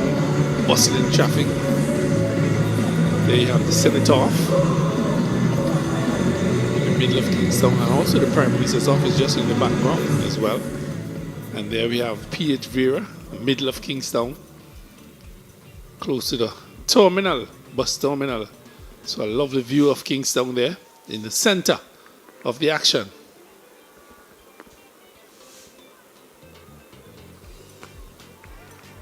Yeah, wonderful views there. Of course, this production is a collaboration between Digital Shark out of Barbados and VC3. Doing a wonderful job, I must say. 93 for 3. Fletcher on 43 from 28 and Hooper on 8 from 19. Run rate is 8.33. Overs remaining 8.5. I think what they have done here somewhat, Stacey, and is batted themselves into a little bit of a hole. I think that they, even though they're trying to secure or try not to lose another wicket, they should be a little bit more positive than they have been during this session. But they have gotten to 93.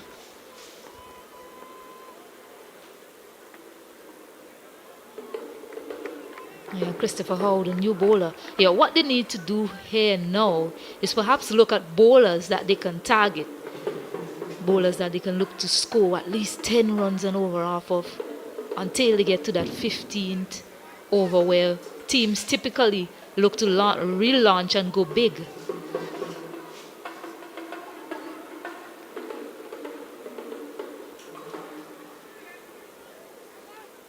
Asif Hooper is 8 of 20. He's played his role, but he needs to look to get going a bit more, be a bit more support to Fletcher. Whips this one. Can he get a boundary? No, the fielder gets around. Dijon Charles there in his way.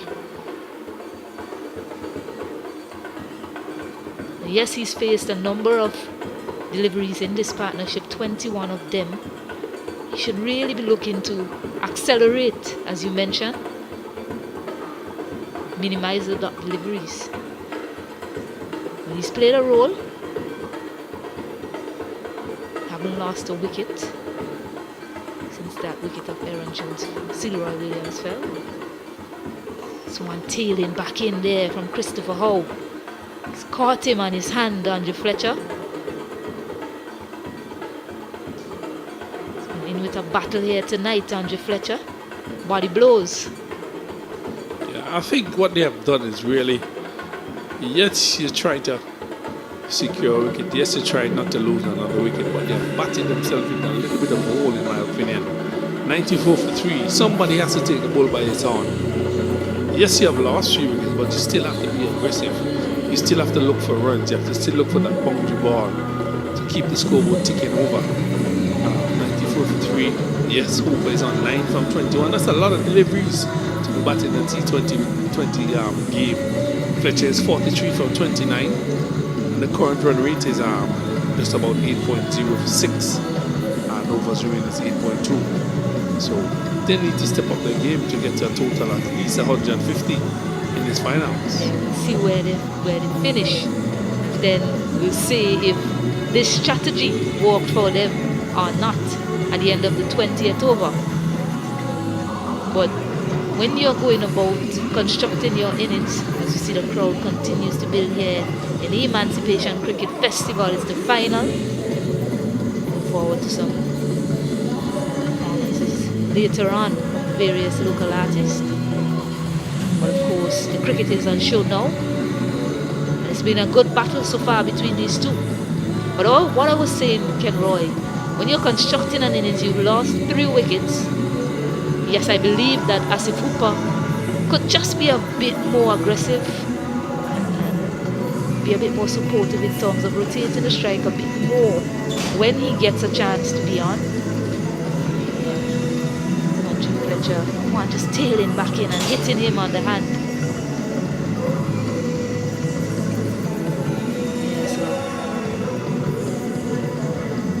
Christopher Hall, dangerous delivery there from him.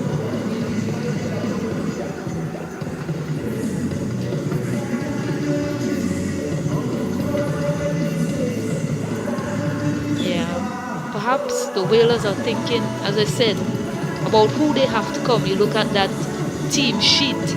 Can you identify any other batters that can probably come at the back end and look to go big for the Whalers and that team sheet? I think that's part of the issue. That's part of their thinking in terms of how they've gone about this inning so far.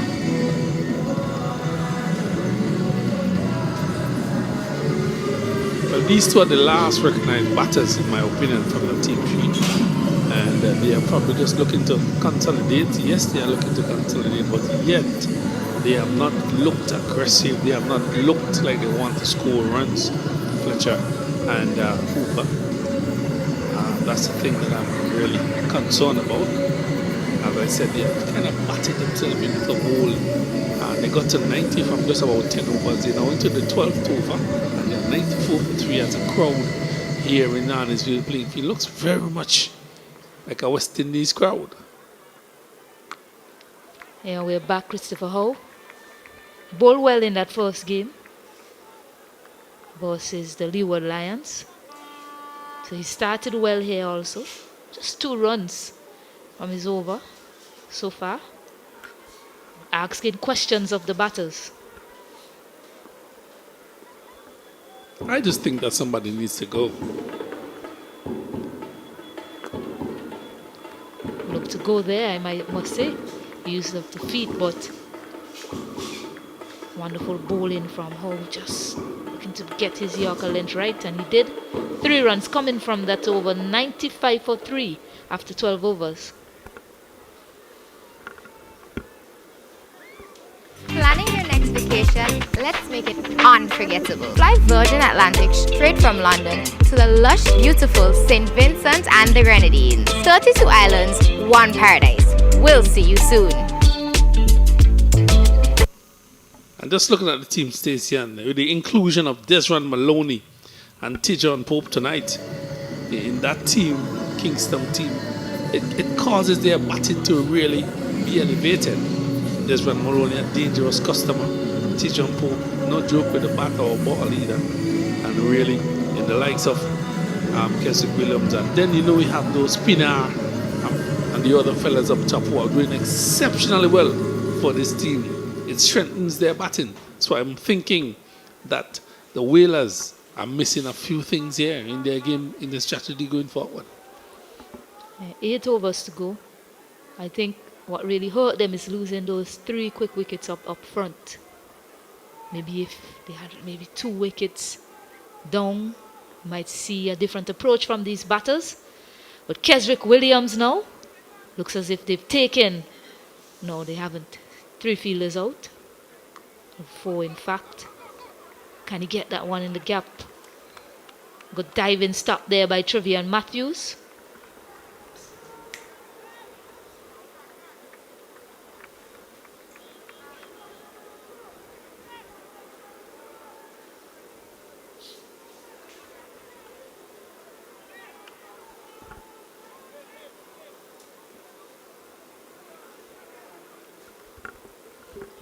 Maybe they have an over in mind for when they should look to go hard at the bowling. The last boundary coming in the 8th over.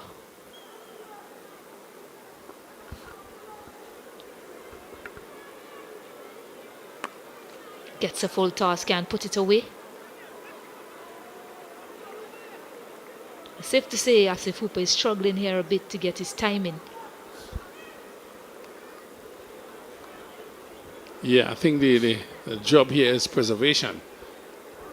And with that in mind, they have really curbed their aggression and really not really scored the amount of runs that they need to. 97 for 3, made to over number 13.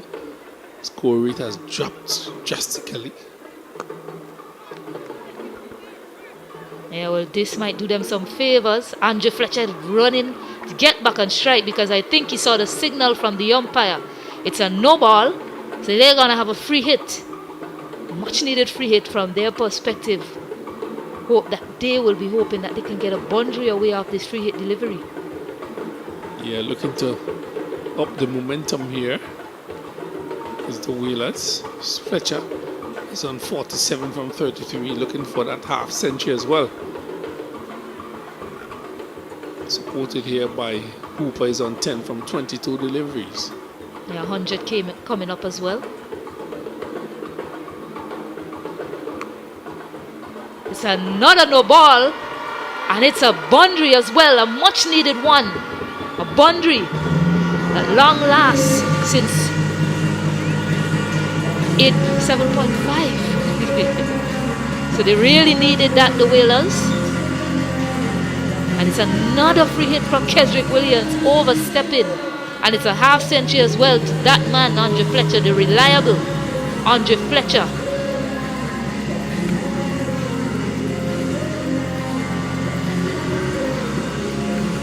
That free hit seems to have got them going as well, the Whalers. Oh, he's gotten a hold of that one. And it's a big hit down the ground. So back-to-back boundaries for the Whalers. Look at the umpire. No, it's not another free hit. But they've dealt with those 2 free hit deliveries well, Andre Fletcher. See the dancing ladies on the screen there, Stacia. Party mood. No sleeping. No sleep. I'll have to take you to karaoke with me, Keswick. The dancing girl, that time, she wasn't trying to get out of the way. Doesn't make great connection, but oh no, it's another no ball. Wow. This is turning out to be a favorable over for the Whalers. Another no ball. Andre Fletcher is aggrieved. He felt as if he missed out on that. I'm thinking here that Keswick Williams is playing for the opposition, isn't he? 2 no balls. One went to the fence. Now another no ball. 113 for 3. all of a sudden the Whalers have really picked up things here in this over from Keswick Williams. Come on, skipper, you got to do better than that. Yeah, we were just talking about them. The Whalers, they need to get going, and this over has certainly turned their fortunes around. And it's a wide, so the free hit will remain. It's an extra run added to the score as well. No. Naughty Keswick Williams. Naughty. You have bowled so far 1-1, 1-6, wide. He have been rather expensive here in this over. He has none for 21 in this second over. Come on, Keswick. As if Hooper can't get that one away to the boundary. It's a single that brings the dangerous Andre Fletcher on strike.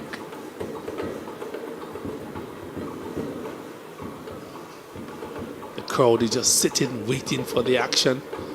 Happy to have them out here. No school tomorrow. No sleeping tonight. Problem child later. What you thinking about this, yeah?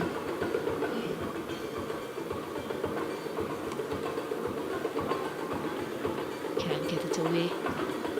As if people looking for the run, but 18 runs, if my math is correct, after that over so far. It's a big over.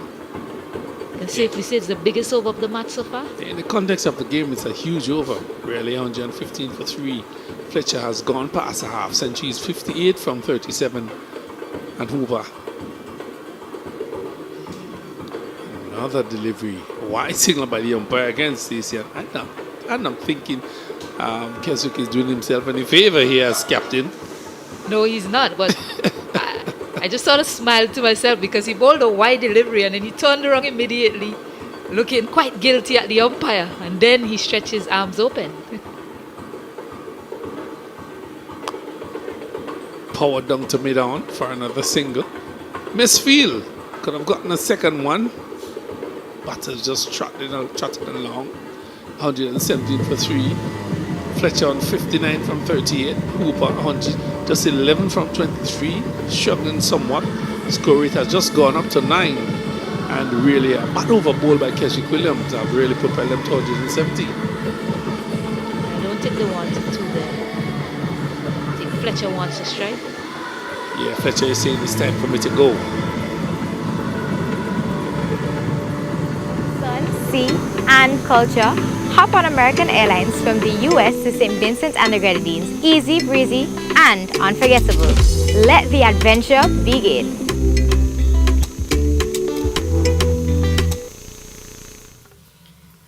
Yeah, so Christopher Howe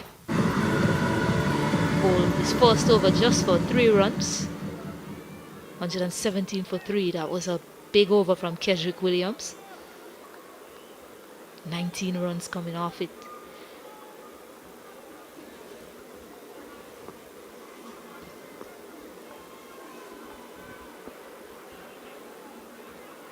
Advancing down the track.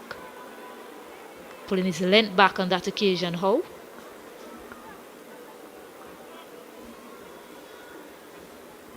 Shorter delivery. Fletcher trying to get to the length, but some bounce in the wicket as well. Fletcher couldn't do anything else.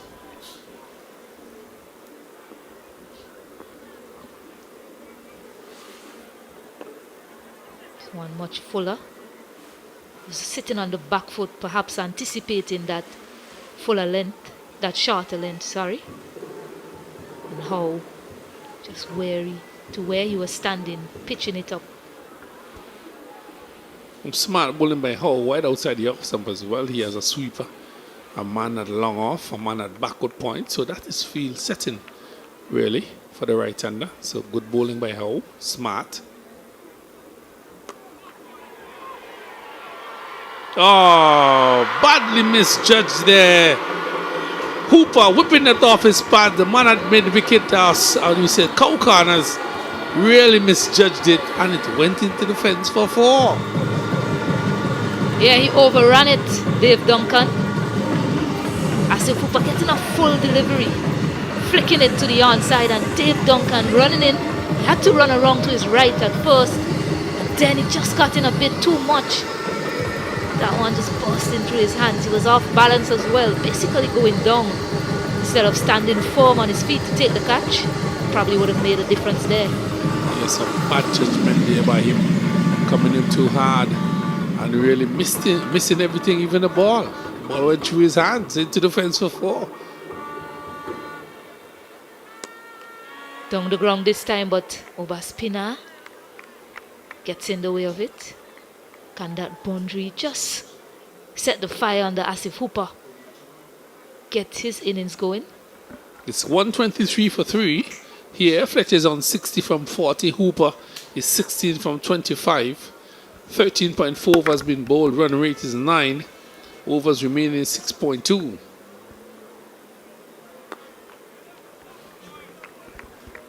So another dot delivery bowled here by Howe. He has none for 9, and he is in the second over.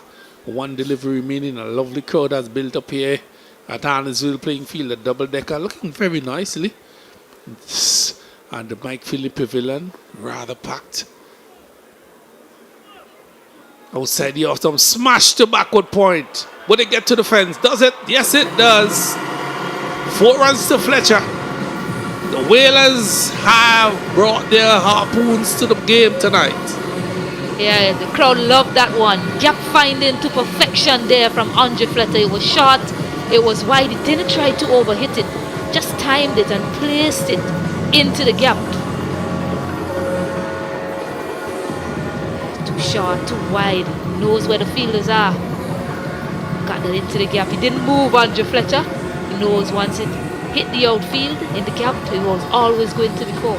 Yeah, the Spiceman is on fire tonight for the Whalers. Loving it. He's close to Grenada as well, Beckway. The Whalers. Neil was the greatest Whaler man.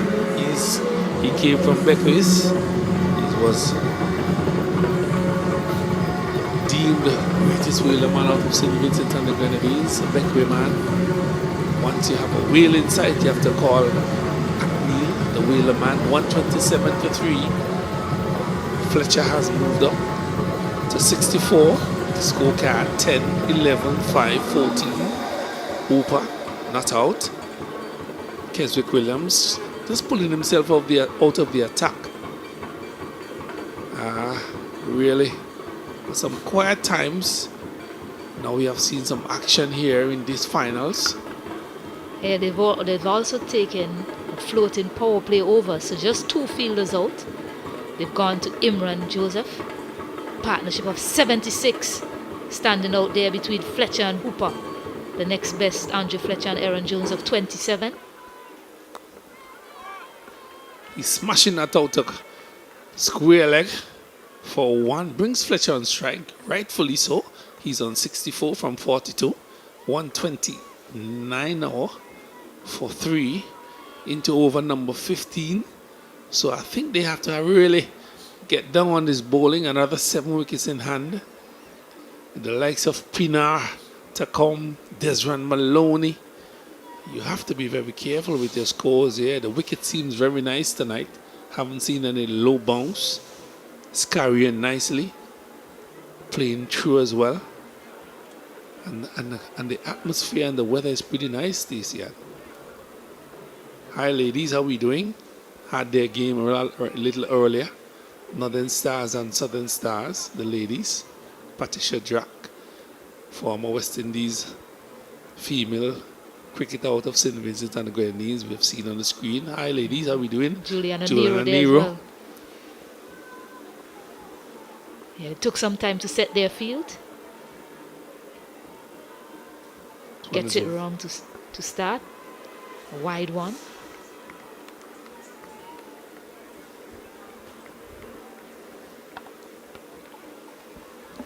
So what is needed here now from the Whalers is some upward mobility, and they have put that responsibility into the hands of Fletcher, who's on 64 from 42.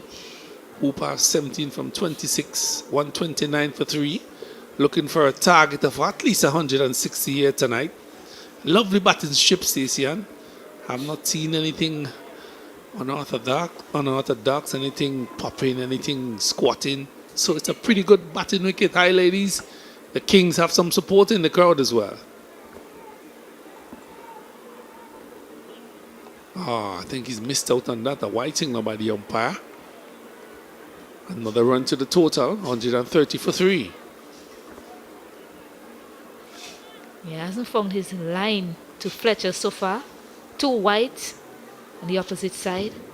1 too far out on the offside, and 1 now straight down the legs. Needs to find his line here to Fletcher. Joseph, that's one is pulled to mid-wicket. Picks up another single. Joseph has 2 lengths in my opinion. He bowls it full or he bowls it short.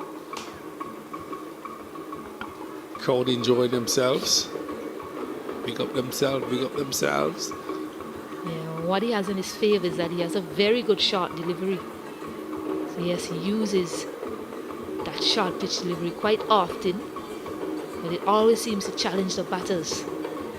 Also bowls a slower ball as well, from my recollection, Imran Joseph.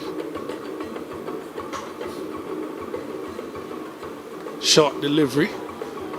Asif Hooper finding himself in a difficult position there, not being able to get bat on ball. Is it the pace of the ball or is it the position of the batter? It's just called knowing your strengths as a bowler. Imran Joseph, you mentioned the deliveries that you see him bowl, and he knows his strengths. That shorter pitch delivery is a challenging one on the surface so far to the batters that has faced him.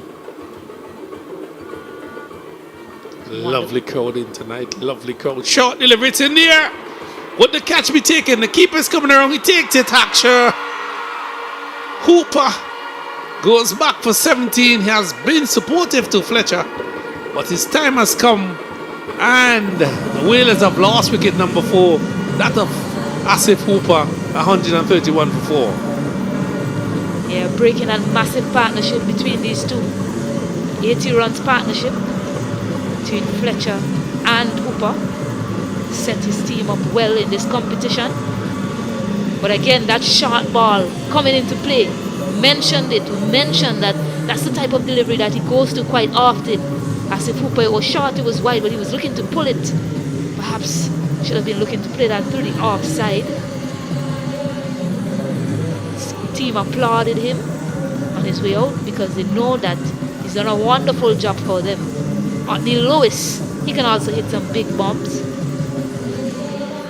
Short. It was more directed to the body. Give himself some room, but he was still looking to pull it to the onside. A good catch there from Cosmos Haksher. Fielder was close, but he said, I have it. Ran around to his left quite well and took it quite simply in the end. So Neil Lewis, the new man in, know his caliber with the bat. Kenroy. Yeah, big hitter. Loves to hit it out of the park, but Asif Hooper was never in a position to pull that ball. He looked rather uncomfortable with those short deliveries being bowled by Joseph, and really he was not comfortable, and Joseph sought that out, bowled the short delivery, and he fell victim to that. A lovely crowd as the Kings have some support there in the crowd. There you have it. They're just waiting on some action, the crowd.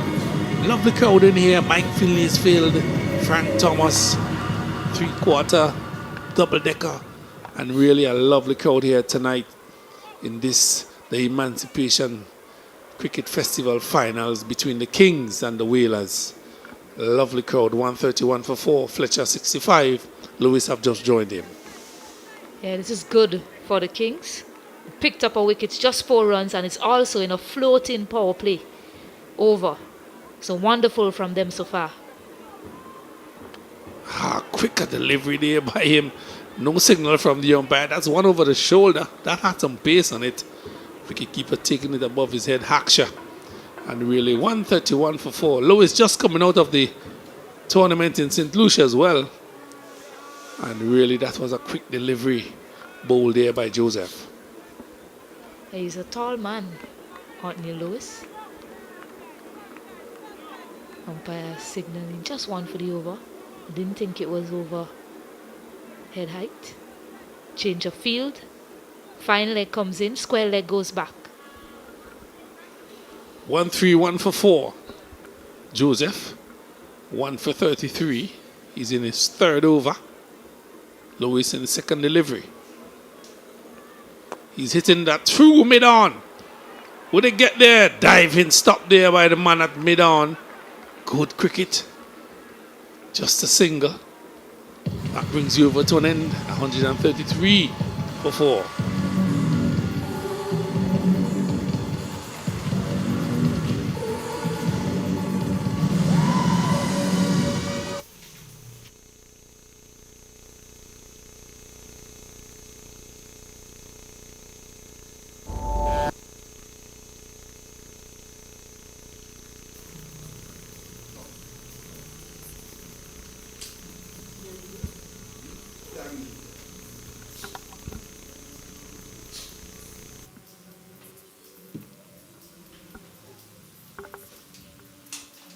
Great game on hand so far. Cheerleaders having a jig. Massive crowd building up as we welcome back Mr. Andrew Mason. I would love to be in the crowd. I mean, this is absolutely fantastic. We had very good crowds for the first 3 days, and you would expect in the finals more to come. But I'm actually pleasantly surprised by the numbers here. Look at this. I mean, everyone coming out to support their various teams. The youngsters are here as well. And we're going to have a grand time. There's no question about that. So we've got 5 to come now. Here's how.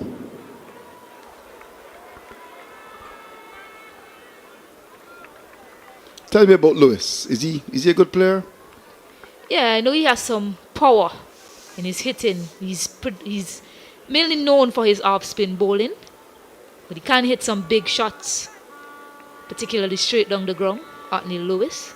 So the Frankie Thomas stand, of course, Frankie Thomas, a Barbadian who came here a long time ago and was so good that he's got a stand named after him. It's actually the Frankie Thomas Pavilion.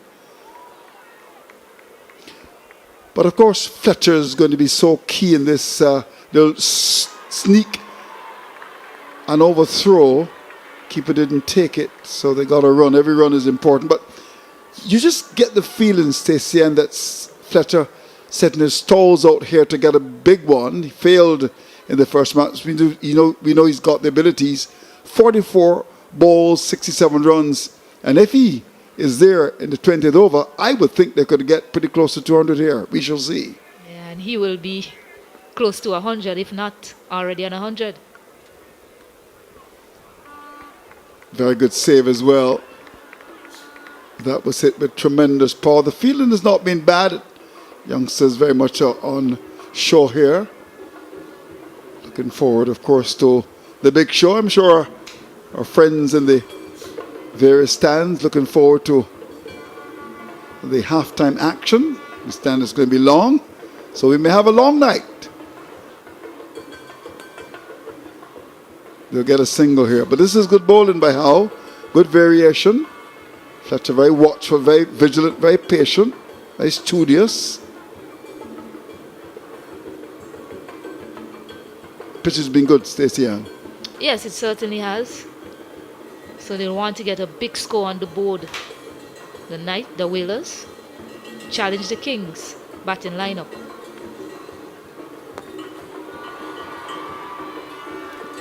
Well, that's gone down to long off. Certainly the supporters of the fielding team thought it had carried for a catch, dropping just in front. But 137 for 4. Let's look at the predictions now.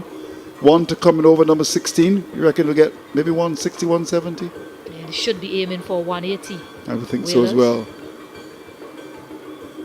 That should be called a wide by umpire MacDonald, the veteran. Umpire MacDonald has been around for quite a long time. The man from Sand Hill, I'm told. He's got umpire Ned with him, who's done it square leg. This is the period of the game that they haven't really done so well in that first match, the Whalers.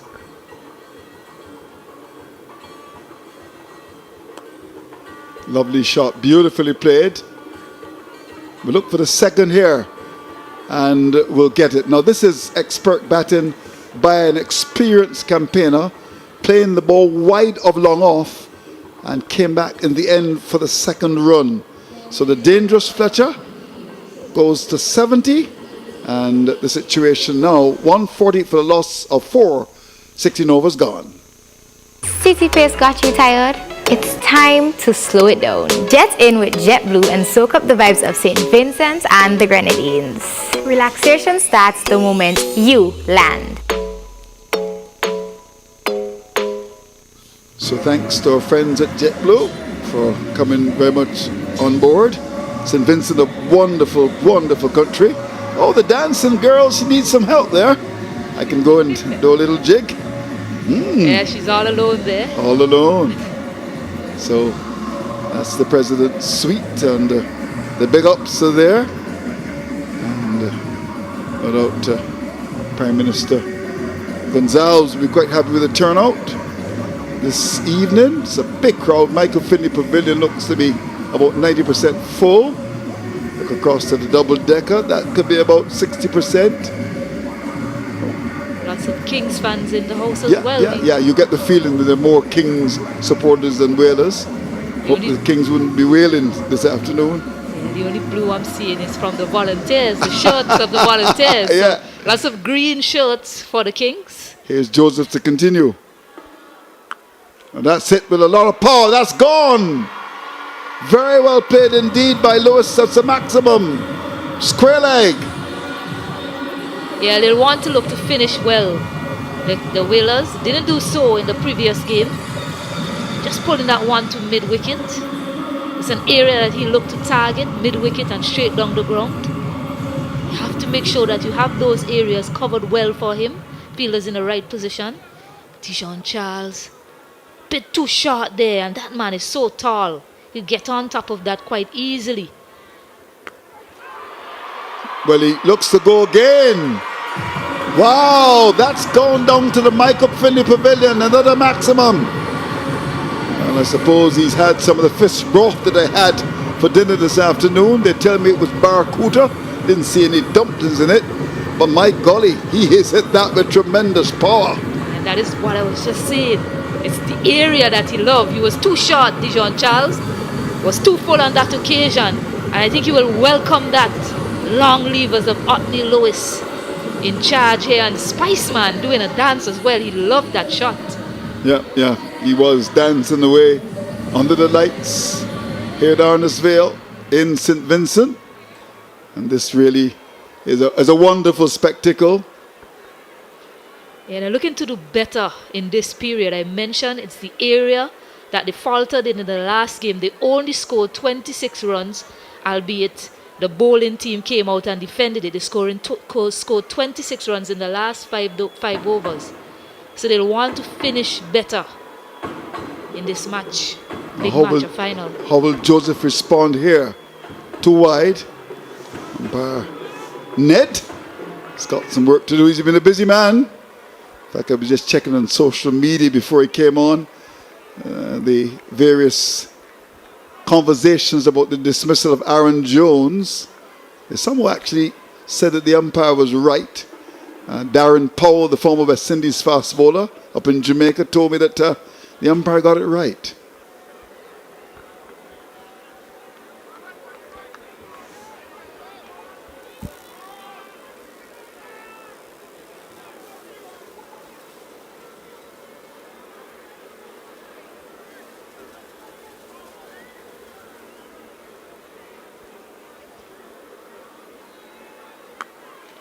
He hits the ball very powerfully, but there's protection on the boundary at square leg, so just a single.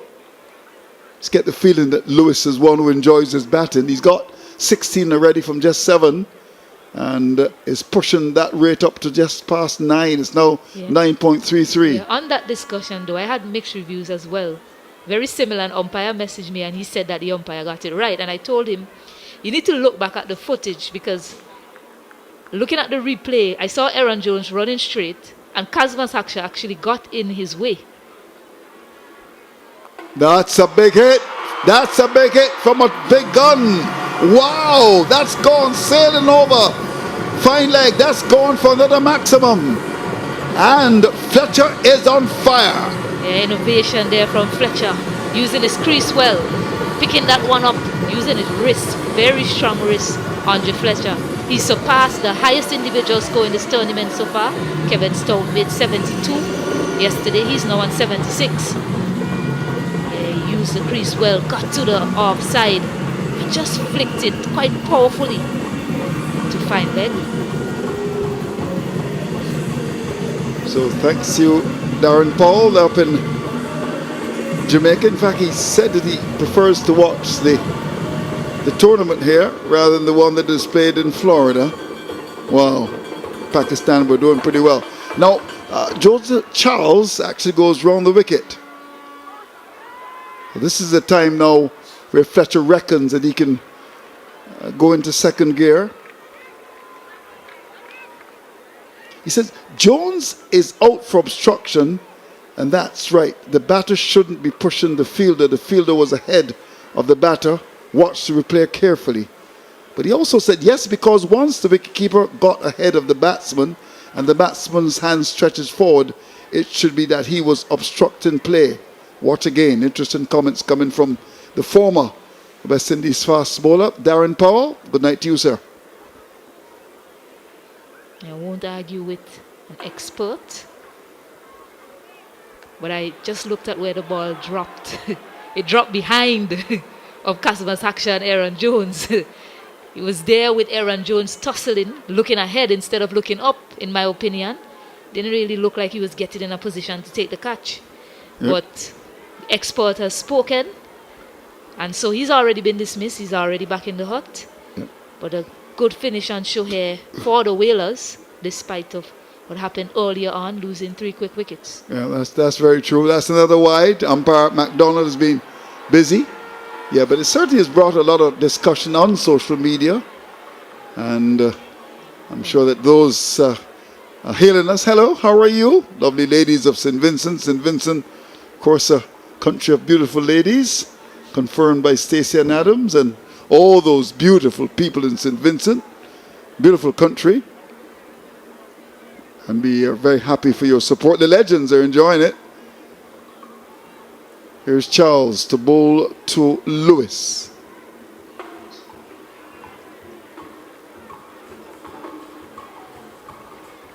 So the over just comes to an end now. Fletcher very firmly in fence on 76. Lewis is given good support. 163 for 4.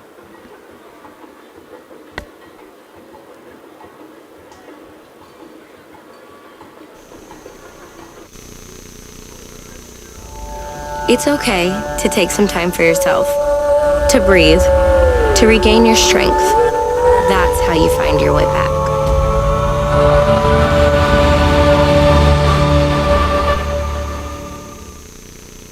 All right, so Power Aid, very much a part of our sponsorship. Of course, if you don't have sponsors, you can't do a lot. And lovely ladies there. The young and the old watching the action, and no doubt looking forward to a close game. I would want the game to finish off the very last ball. I'm really not supporting any team at all, but we've had some excitement. The game last night was not at all bad, but these are teams with maybe the best players on show, and Fletcher is one of the best. There's no question about that. So we've got 3 overs left. Here's Pope to come into the attack.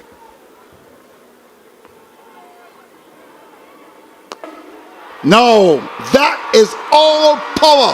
And he poses for the cameras, the Spice Man. That was spicy. Yeah, finesse and some swagger as well from Andre Fletcher. Pitched up into his half. And just driving that one back down the ground. Some power as well on show from Andre Fletcher. Wonderful hands, Spiceman. Just too full there from the young man Tijon Pope. Great elevation on it, getting it all the way for 6 as well. Fletcher. That's gone again. Another 6, or is it 4? It's gone for 4, dropping just in front of the boundary. And Andre Fletcher, batting with the pace of Usain Bolt, goes into second gear, and with visions of making 100 under the lights here. Yeah, where can you bowl to him when he's in this form? Wonderful wrist work from him on that occasion. Just whipping it to the leg side. He knows where the fielders are. Knows there's a vacant gap on the square leg boundary. He didn't even look to see if the man can get close to it. Yeah, that's a big shot. He's into the 80s now. Fletcher. More runs. Down to back was square. That's gone away. Cole the fire truck. Carnage under the lights. He has done so well. Yeah, surveillance of the field has certainly been done by Andre Fletcher. And again, more wrist work. He's enjoying himself out there. He loves the music that the DJ is playing. Whipping it off his pads this time. Just past that man at short fine. He goes back now on the boundary. I don't think that can stop him when he's in this form. He's 92 now. Racing on to 100. He certainly got them jumping here in the stands. He's got some supporters. 92 from just 52. He's down the pitch when he gets there. Will be successful. We'll look for a second. And we'll get it too. He wants to get this 100 very soon. He wasn't too happy that one didn't go for a boundary, but good stop there on the boundary by Kesrick. Sean Backus as well, aiding him, getting the throw back in.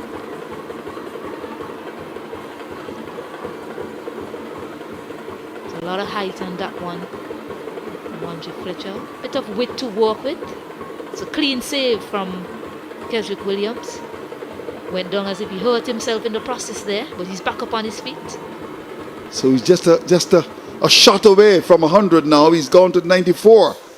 I'm sure he'd love to do it with a 6. Here's Pope to bowl to him.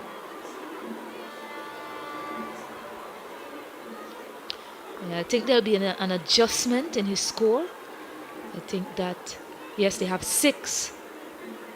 So they've already changed it, so it's 92 now. Oh, he's got 92. I hope he knows that. He would have looked up at the board a couple of seconds ago and seen 94. Got his supporters here, I'm sure. Yeah, we spoke about 180, but Andre Fletcher is looking to get to 200 for his team.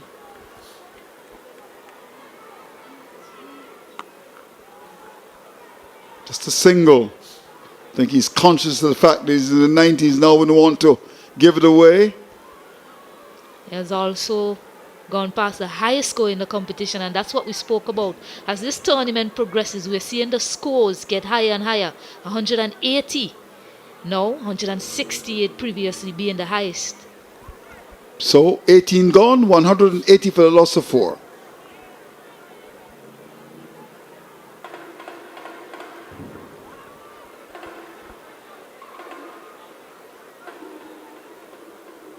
Yeah, wonderful game so far, certainly, Andrew Mason. I even like the fact that we had that little controversy as well.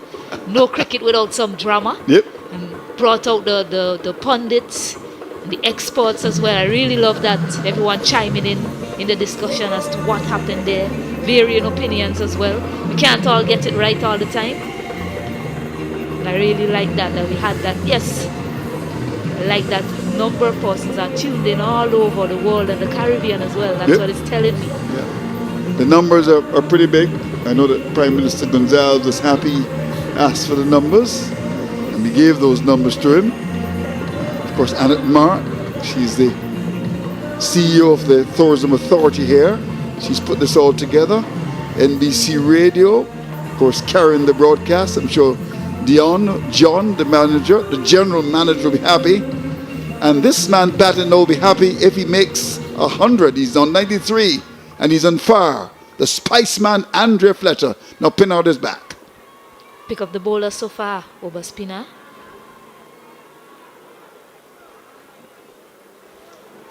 Umpire MacDonald has been a busy man. Umpire Ned, I beg your pardon, the far end, has been very busy. Umpire MacDonald, busy as well.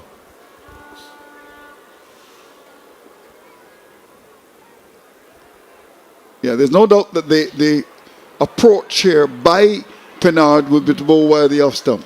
Yeah, that's what I was thinking to myself. You know, 2 wides bowled, yes, but the plan is to have Andre Fletcher reach to the offside. Not a favoured area of his. Has been hitting them well to the onside so far tonight. There we go again. And he actually drags it, looking for the second, keen to come back, gets the skates on, and Lewis, with some discomfort, gets home. He's stretched. He must be very tired. If you look at what's happening, there's a bit of banter between Keswick and Fletcher. Every time the ball goes to him, he's saying it's 2. Come on, it's 2. And he got 2 on that occasion. Bernard may want to go wide again. That's pitched up and swung away. Just a single. Looking for the second. Will come back for 2. And Lewis gets home. He is a very, very tired man indeed. He's going to sleep until next Tuesday. Oh, he has been pushed by Fletcher, who is now 3 runs away from the 100. Look at him, he's knackered.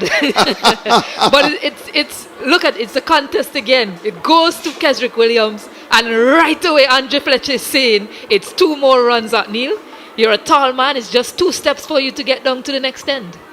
So here's Pinard with Fletcher on 97.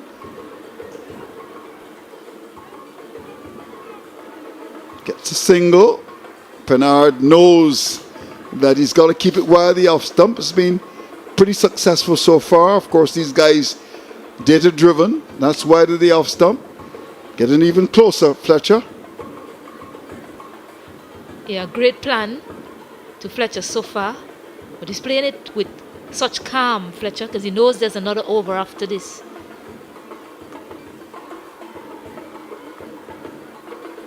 Look at Lewis, can hardly get down the wicket. Oh, he's walking with the pace of a giant African snail. Oh my golly, he's winded.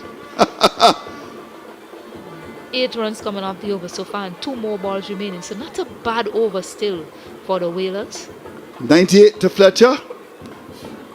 Make that 99. He may even contemplate the second. Comes for it too. The return comes in. And this is wonderful cricket.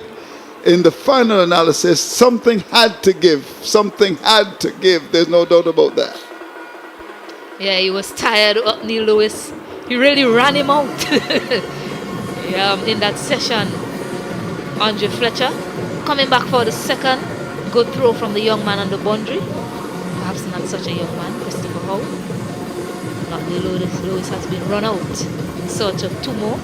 Andre Fletcher though is back on strike. 1 more ball remaining in this over. I think he'll be looking for a single. Because he'll also, yes, he'll get to that 100, but he'll also be thinking, I'll need a strike at the start of the next over, which is the last.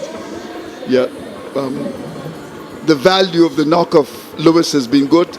17 runs from 9 balls. The rate is now over 10. So obviously that's a projection of making 200. And I mean, it was played away out towards the extra cover area. Here's the return. Where's Lewis? Where's my friend Lewis? He's struggling. Oh, he's run out by about 25 yards. He's hobbling. He's hobbling. He's tired. He's winded. He's such a long man, Lewis. If he had looked to dive in there, he probably would have made it. He was so close. I love that description. He's a long man. Well done, Stacey. All right, so Lane comes out to do his thing.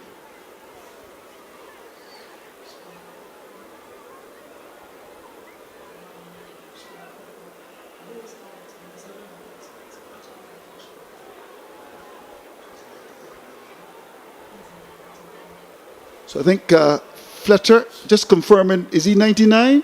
So we're confirming that Fletcher is actually 99. Yeah, Brathwaite just looking on there saying, I should have been here in the final. All right, so he's a spectator tonight. Well, gets a full toss and drives out towards that extra cover area. Raises the bat. This has been brilliant, excellent, superb.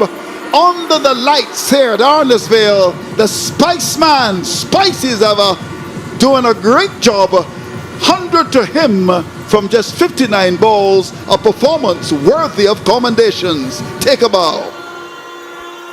Yeah, the artist, the creator, Andre Fletcher, scoring the first 100 in his Emancipation Cricket Festival.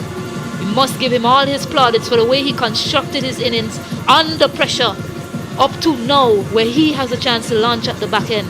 Wonderful from him. One more over though. Can they get to 200?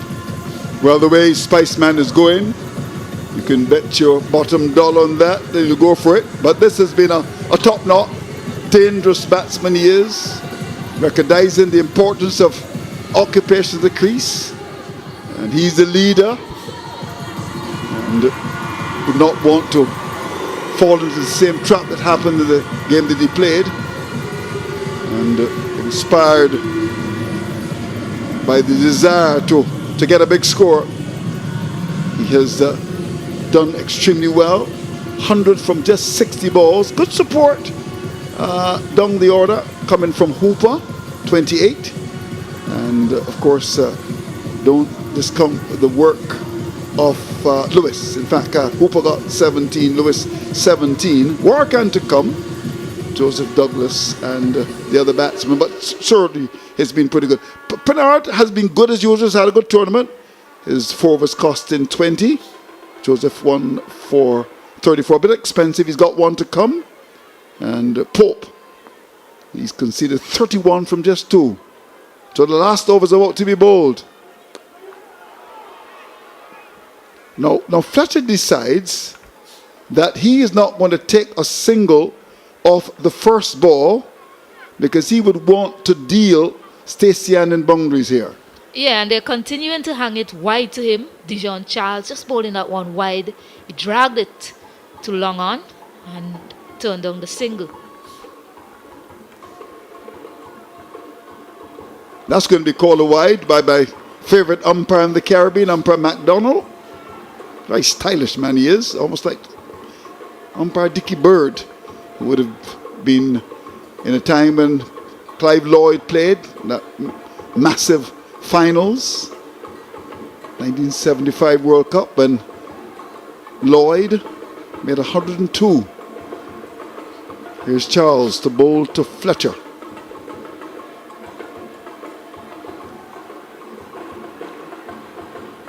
Fletcher reckons that should have been called a wide as well. It's good bowling here from Dijon Charles. It's the plan that the skipper is asking of him, and he's executing quite well. Just keeping it wide. Fletcher just looking to get it to the onside. That time he left it alone. Like that gap though, if you can get it between that gap, wrong point and third man, you'll certainly get a boundary. Well, he's going to get 6 over cover. And they're scattering down by the President's Suite. What a shot. Yeah, perhaps the shot of the tournament. He's aware of the plan, Fletcher. He's set, he's on 100. He hung it out wide again. This time Fletcher, in a no-nonsense mode, decided, I'm going to hit it over cover because he has all the shots. Well, he's got the dancing girls full of energy. They're certainly dancing away. And Andrea Fletcher, I mean, look at this. Pitched outside the off stump and hit over the top of cover. That's gone away for 6 runs. Scott umpire MacDonald busy. So, situation where he would want to get them up to that 200. They should really. With 3 balls to come, it's 197 for 5. It was a bit too obvious, the plan. Probably should have looked to bluff him there on that delivery. What they've done here, Stacey-Ann, now they've got the backward point on the boundary, more squarish cover. There's also cover right on the boundary and long off as well. Short third man, short point. Well, it's gone miles out by the Frankie Thomas Pavilion, and the dancing girls are scattering another big hit from a top batsman. This is absolutely fantastic cricket by the Spice Man. Yeah, reinforcement came on the offside, an extra fielder going back to deep point. But such is the power of Andrew Fletcher launching that one. The dancing girl was in danger. Not a wide delivery, full. Oh, wow. What beautiful hands from Andrew Fletcher. Yep. Lofting that one. Getting the height and the distance. 200 has come as well with that shot. More runs. That has gone out to Beckway. Wow. Pitched up And he's dancing as well. That's the good old Grenadian dance. Hit high over the top of long off. And gone down by the party stand as well. And he's actually talking to Keswick Williams. That's all part of the fun. Yeah. They're very good friends, I know. Yeah, he's just showing off now, Andre Fletcher. He's just showing off now. Showing off all his shots. They continue. And he's dancing. He's dancing. Yeah, they continue with that wide line, and he's made the adjustment. Yeah. The bowler has failed to make any adjustment in his line and length, and it's just too easy for Andre Fletcher. Yeah, look at that. High over the top of long off. So we got one ball left. 209 for 5. And Fletcher is on fire under the lights. This has been a very commanding performance. 118 from just 65 balls. Brutal. Last ball, bowled by Charles to Fletcher. That's going to be called a wide. You say that he's hiding the ball. Yeah, you can't help but laugh when Andre Fletcher is out there having the time of his life. Every time a boundary is hit, he looks over to Keswick Williams. Yep, indeed. 210 for 5. So Charles would have to try again. That's hit mightily. I'm in trouble. High over the umpire's head, and what a way to end the innings.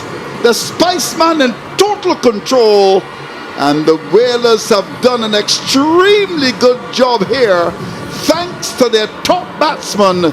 He has been brilliant, he's been excellent, he's been superb, carrying them to 216 for 5 to end with the final ball being struck miles over long off, and it's gone for maximum. Well done to the Spiceman.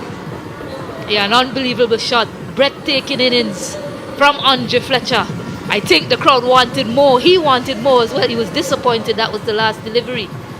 But man, he certainly put on a show tonight. Yes, we have a match on our hands. And he's having fun there with Keswick Williams. But what a show here. 216 for 5 from the 20 overs. This really represents a pretty strong position for them, you would think. And the Kings winning the toss, electing quite predictably. A lot of captains tend to do that. They like to bowl first. But this performance by Fletcher has been brilliant.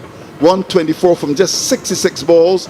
Some decent support from Hooper at 17, and of course I thought Lewis's 17 was important as well, because they got together and did a good job. But overall, it's all been about Andre Fletcher.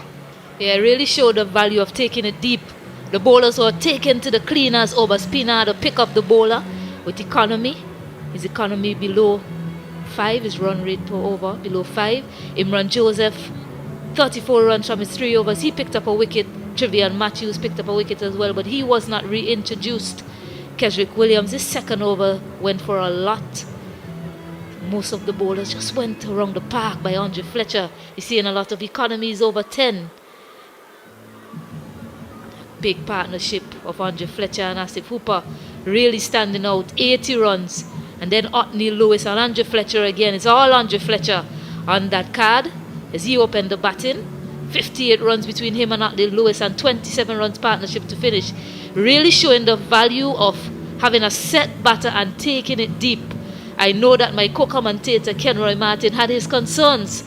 A flag representing St. Vincent and the Grenadines flag waving, representing well. But Ken Roy Martin had his concerns that they were batting a bit too slow.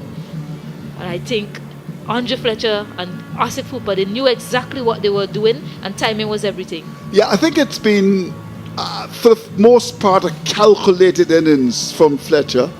I think he just wanted to cut down on the errors. No question about that.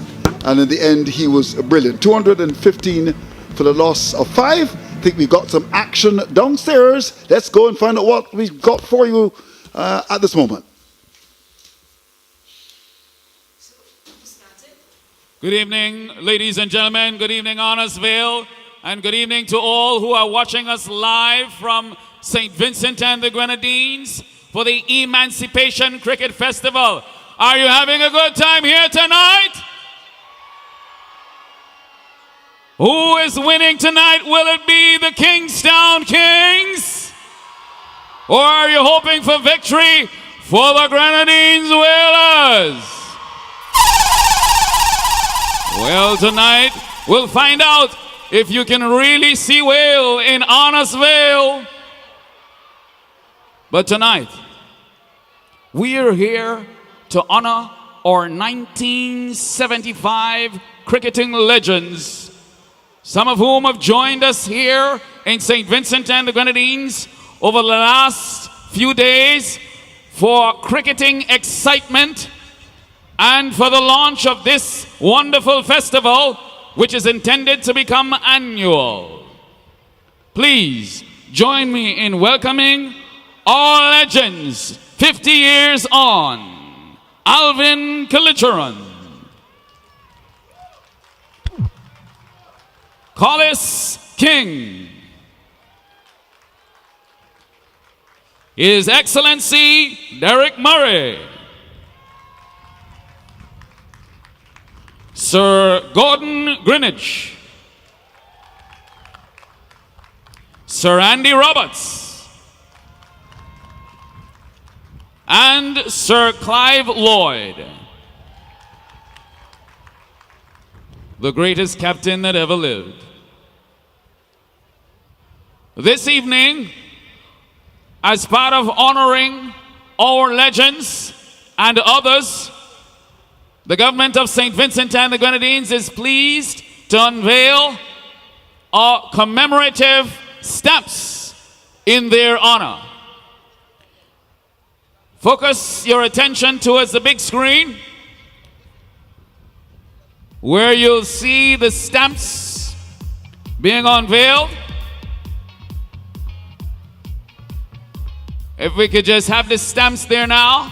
First up, Alvin Kalicharan.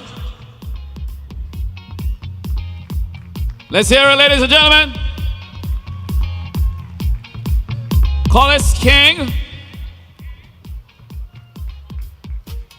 These are commemorative stamps to mark the 50th anniversary. That's why they got the big $50 stamps. Next up, His Excellency Derek Murray. Followed by Sir Gordon Greenwich. And Sir Andy Roberts.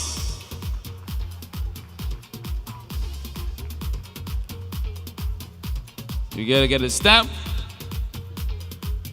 It's a little mix up there. Can we get the stamp for Sir Andy Roberts?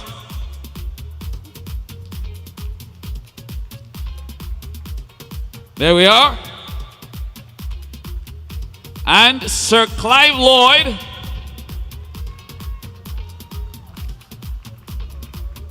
These are the members from the 1975 team. We're also issuing commemorative stamps for our own local legendary greats in the persons of Winston Davis and Thaddeus Michael Finley. Let me hear you in the Mike Finley stand.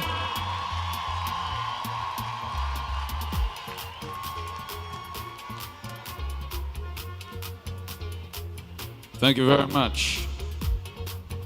Ladies and gentlemen, at this time, I'd like to invite to the stage the person who conceptualized Emancipation Cricket Festival and the leader of St. Vincent and the Grenadines, none other than our Prime Minister, Dr. Ralph E. Gonzalez, also known as the World Boss.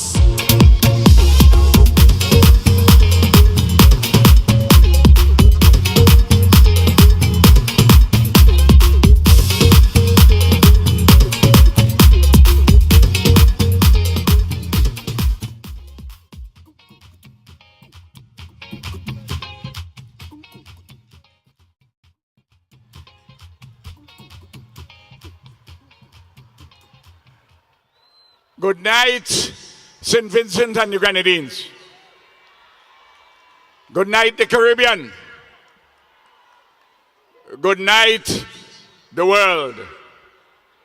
Because that is where we are reaching with the Emancipation Cricket Festival at the Arnos Vale Sporting Facility.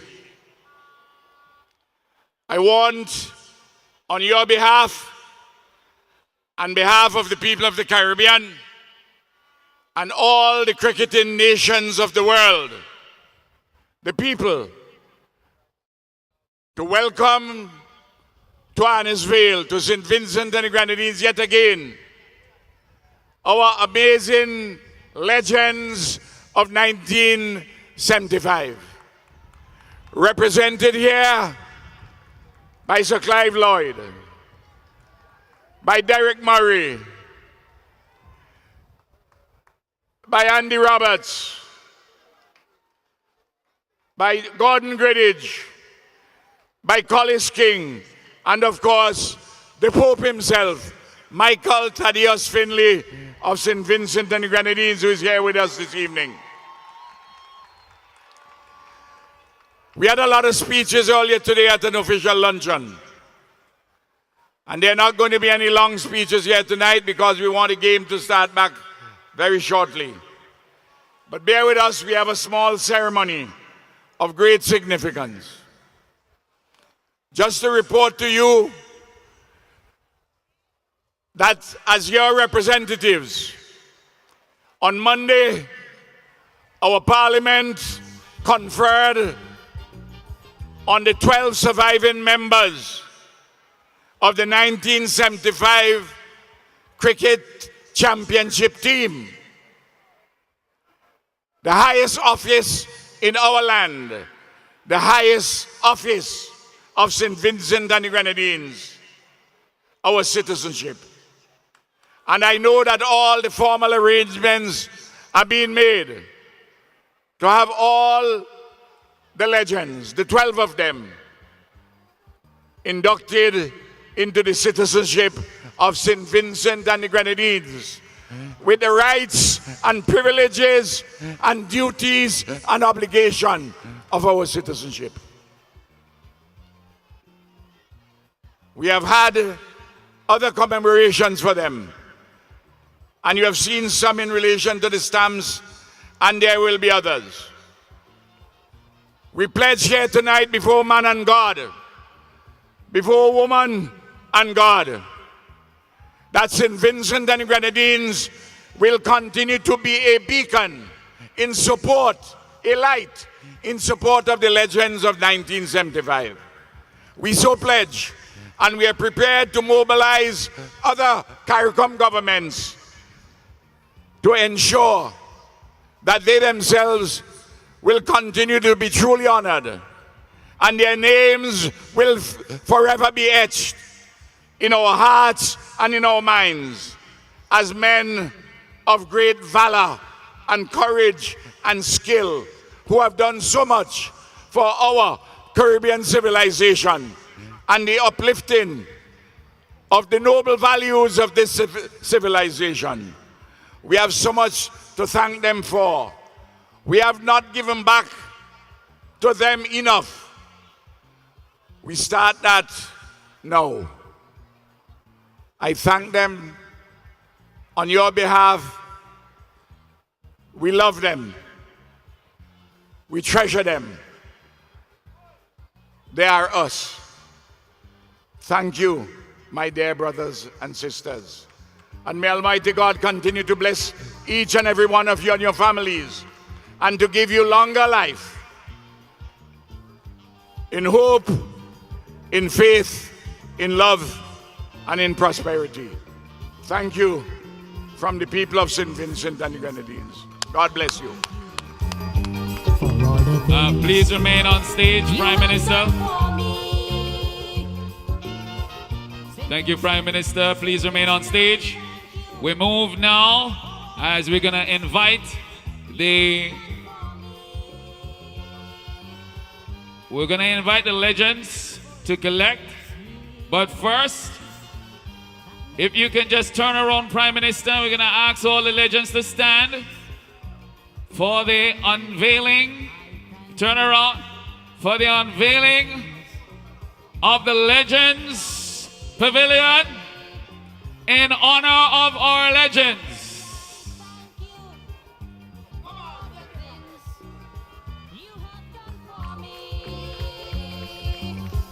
In honor of the 1975 World Cup Cricket Champions, the Legends Pavilion, ladies and gentlemen, here at Arnos Vale. This will be placed on the double-decker stand. Double-decker, let me hear you! The Drumbo will have a lot of fun with this one in the Legends Pavilion.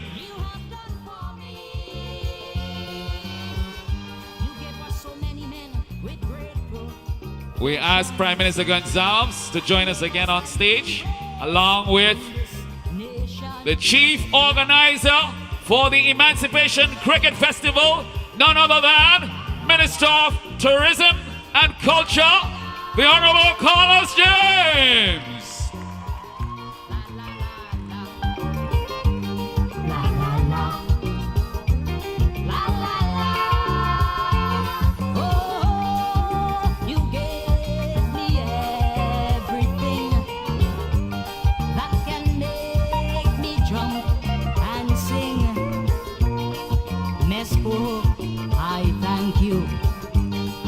Thank you, gentlemen.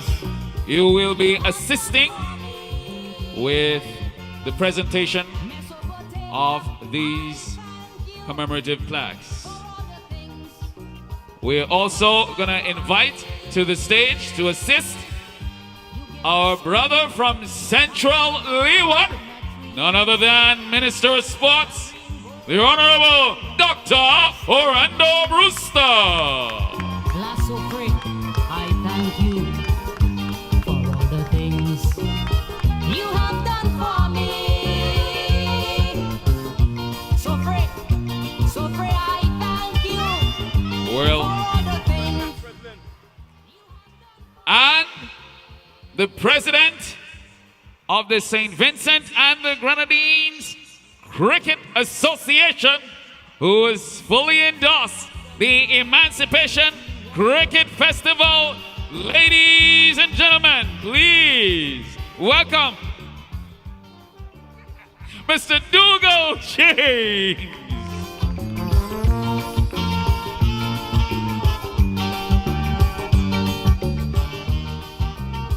Thank you. All right. Okay, so we're gonna invite the legends one by one to collect. We'll start with Mr. Alvin Kalicharan.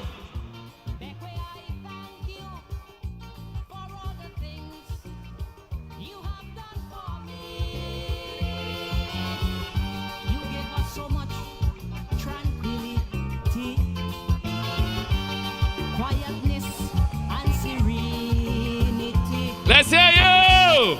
Kingstown, I thank you for all the things. And if the cameras, could you get a close-up shot of this? As you can see, the cricket ball shatters the shackles of colonialism, of slavery, whether it's an enslaved mind or body. The Emancipation Cricket Festival declares that cricket is and remains an instrument of national liberation, certainly in St. Vincent and the Grenadines and around the West Indies. We continue to rally. Macintosh, I thank you for all the things you have done for me. You gave us so many great musicians, the best in the Caribbean. Ladies and gentlemen, Alvin Kalicharan. And just by way of information, I believe it was Mr. Alvin Kalicharan who declared that this is the second time he's receiving any kind of honor for his cricketing prowess. The first time was by Queen Elizabeth, and this is certainly the first time anywhere in the West Indies that he's being honored. Next up, Collis King.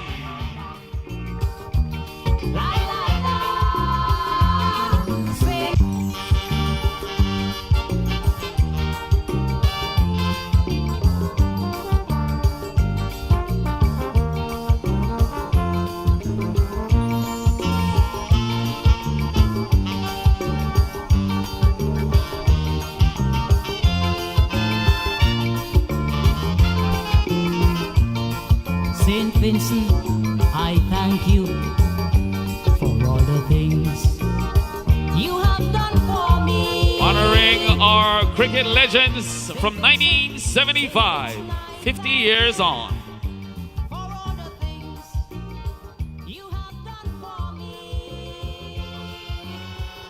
You gave us so many beautiful sceneries that make us the gem of the Antilles.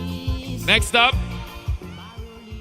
His Excellency Derek Murray. For the things you have done for me. Baroli, I thank you for all the things you have done for me. You gave us so much black fish oil, a good medicine for every boy and girl. Lay you, I thank you for all the things you have done for me. Lay you, I thank you for all the things. Congratulations are in order for His Excellency Derek Murray as well, because he just a few days ago celebrated his 58th wedding anniversary.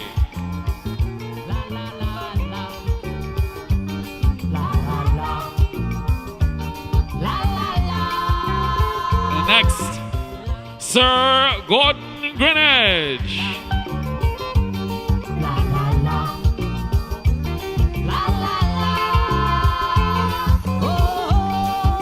You gave me everything that can make me jump and sing. Mesco, I thank you for all the things you have done for me. Mesopotamia, I thank you for all the things you have done for me. You gave us so many banana trees, the green gold of the West Indies. Lasso Free, I thank you for all the things you have done for me. Honoring the cricketing legends of 1975. On to our next honoree, none other than Sir Andy Roberts, the original Dark and Stormy. And remind us of the mighty one.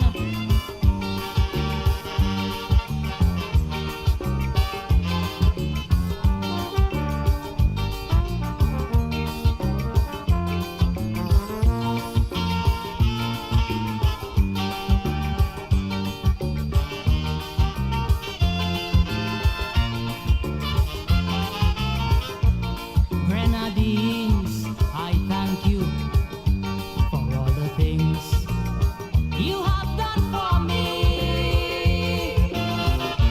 Beckway, I thank you for all the things you have done for me.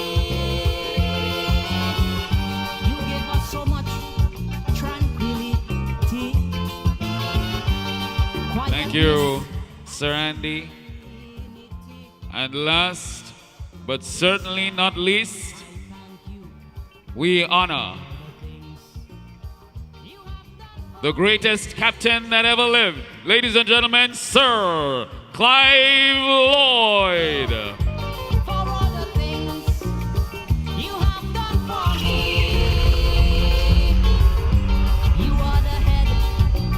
This nation to make sure nothing go wrong. Macintosh, I thank you for all the things you have done for me. Macintosh, I thank you for all the things you have done for me. So many great musicians, the best in the Caribbean.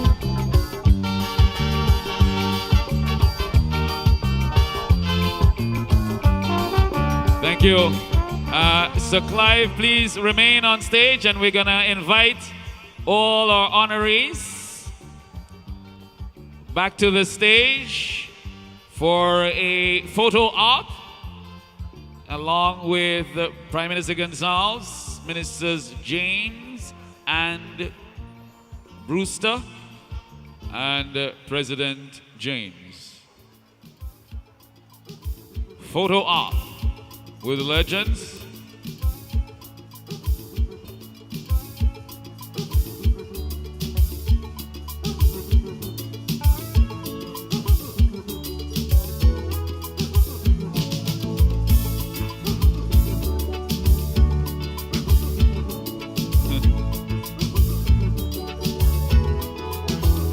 Want you to step forward. Everybody step forward, please.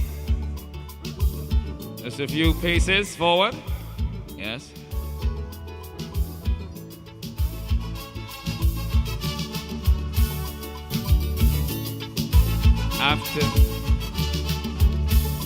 After this one, we're gonna invite Mike Finley to join them on stage. Please, Uncle Mike.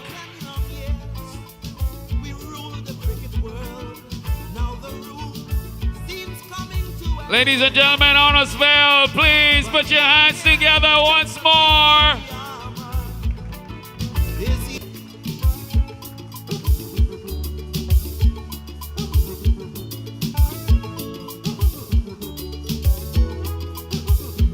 We salute our legends.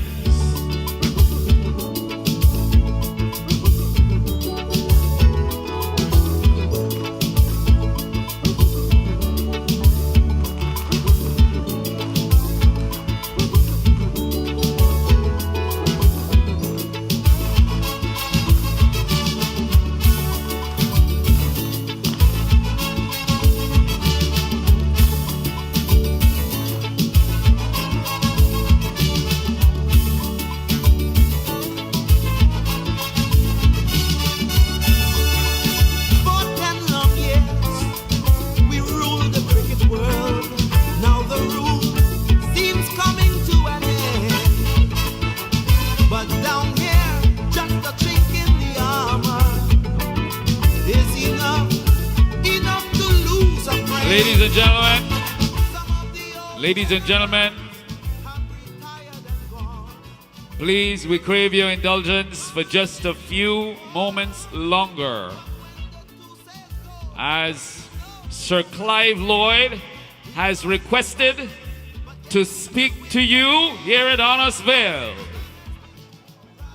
Good evening, everyone.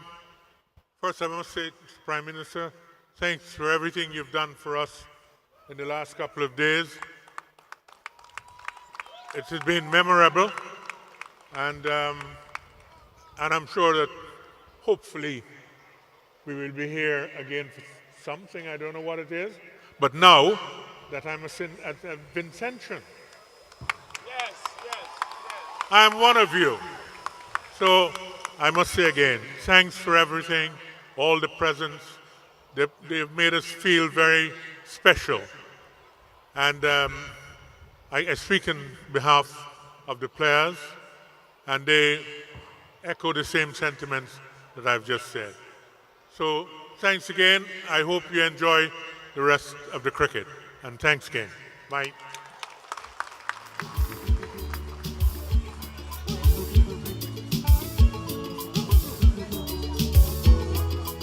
Thank you. Thank you, Sir Clive Lloyd, and thank you once again to our legends. Ladies and gentlemen, are you ready to conclude the final? All Kingstown King fans, let me hear you.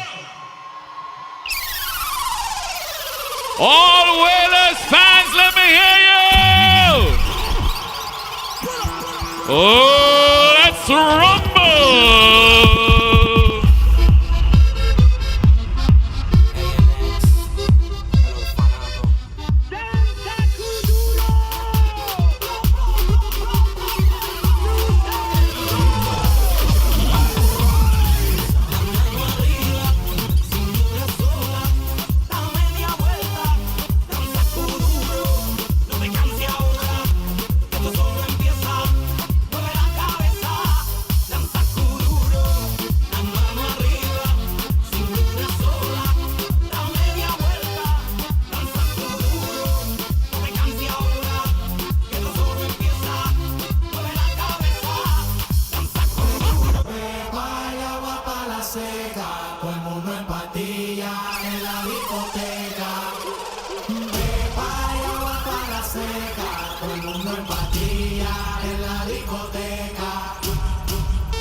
Si no te voy a hacer tu lío aquí mismo, ¿qué fue?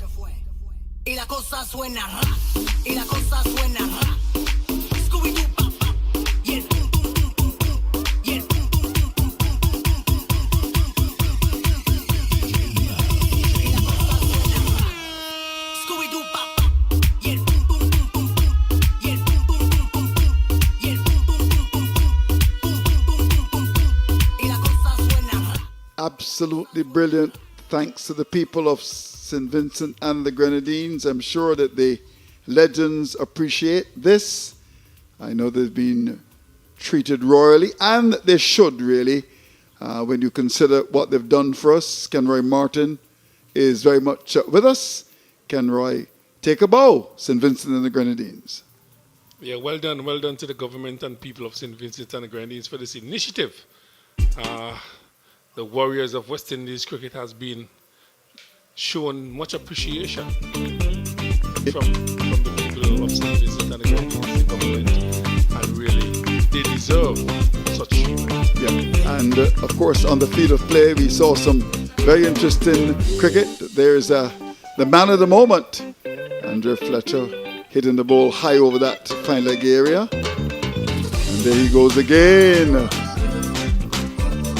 Down to third man, going through without the legs to get there, does. And that's dragged in the air. Someone should take that, it's so high in the air. And that's when there was some controversy, remember that? And the umpire, Ned, had a word and gave it out. That's going down to backward square, that's going to go for 4. Hit high and hard over the top. And didn't go far enough. Long on comes forward to take the catch. That's gone past the keeper. And that's flicked away. Down to backward square. And opened the face to the bat. Very wide of the off stump.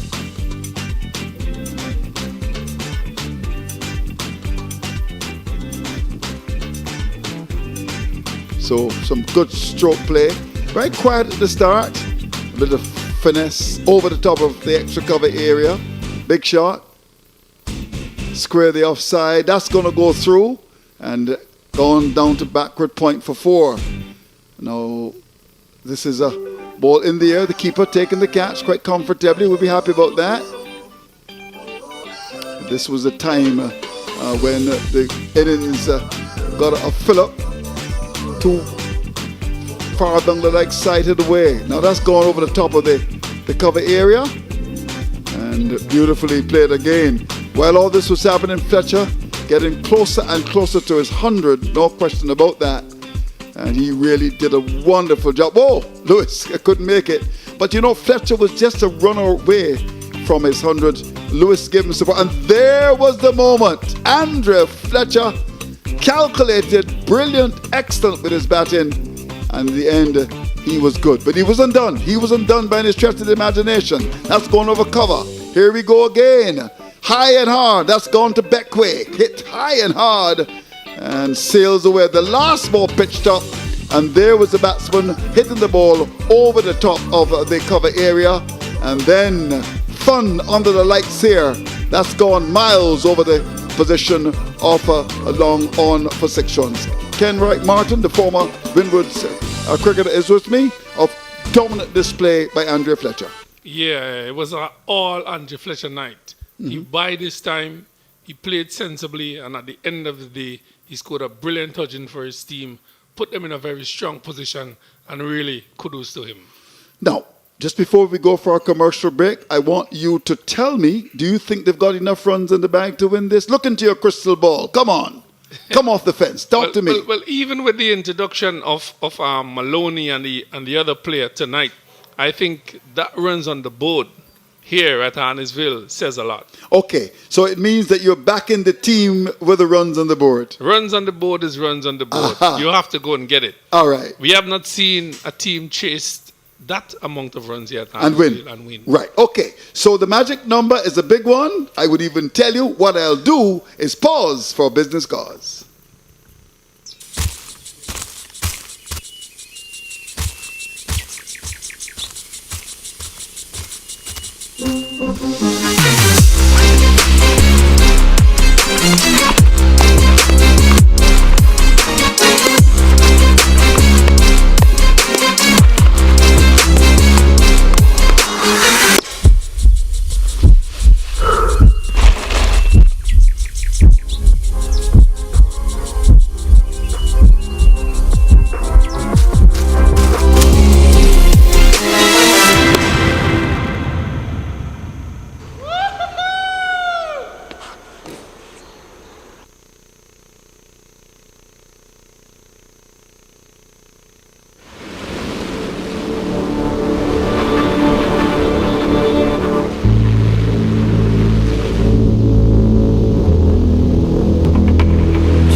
When people look at us, they might just see an all-inclusive beach resort.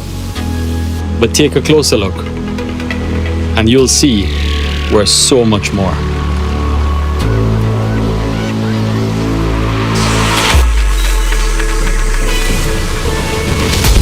Everything we do, from the design of our properties to the moments we create, is born from our deep connection with these islands. And with our people, the heartbeat of Sandals. Champions of the Caribbean, ambassadors of its heritage, drivers of its future. We are made of Caribbean, and we're bringing it to the world. Because the world deserves to feel the real Caribbean. The douche, the liming, the irie, that's what we're made of. And as we build for the future, we're inviting the world to see. There's no better place to experience the Caribbean than at a place founded by a family from the Caribbean. Sandals, made of Caribbean. Well, I'll tell you, I had a chance to go down to Sandals, and a beautiful property, take a bow, St. Vincent and the Grenadines. The action is going to continue. The target is 217. The Kings will have to play like kings to win this. Kenroy Martin is going to be joined by Stacey-Ann Adams.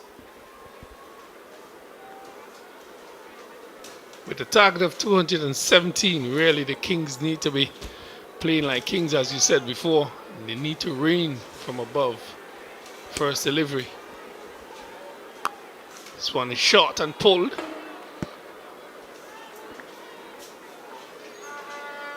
Scoreboard 1 without loss. Welcome back, Stacey-Ann. Hello, everyone. Hello, Kenroy. Ombas-Pina off the mark. I just like to go back to that innings by Andre Fletcher, and I hope the young boys and girls who hope to make a cricket career as a batter just looked at the way he played tonight. It was wonderful impulse control from him. He was very deliberate in being measured to start. It was quite strategic and well planned from him, and I must commend the way he finished at the back end. After he got set, no one could control him. Wonderful from Andre Fletcher. Question is, who can play that sort of knock for the Kings tonight?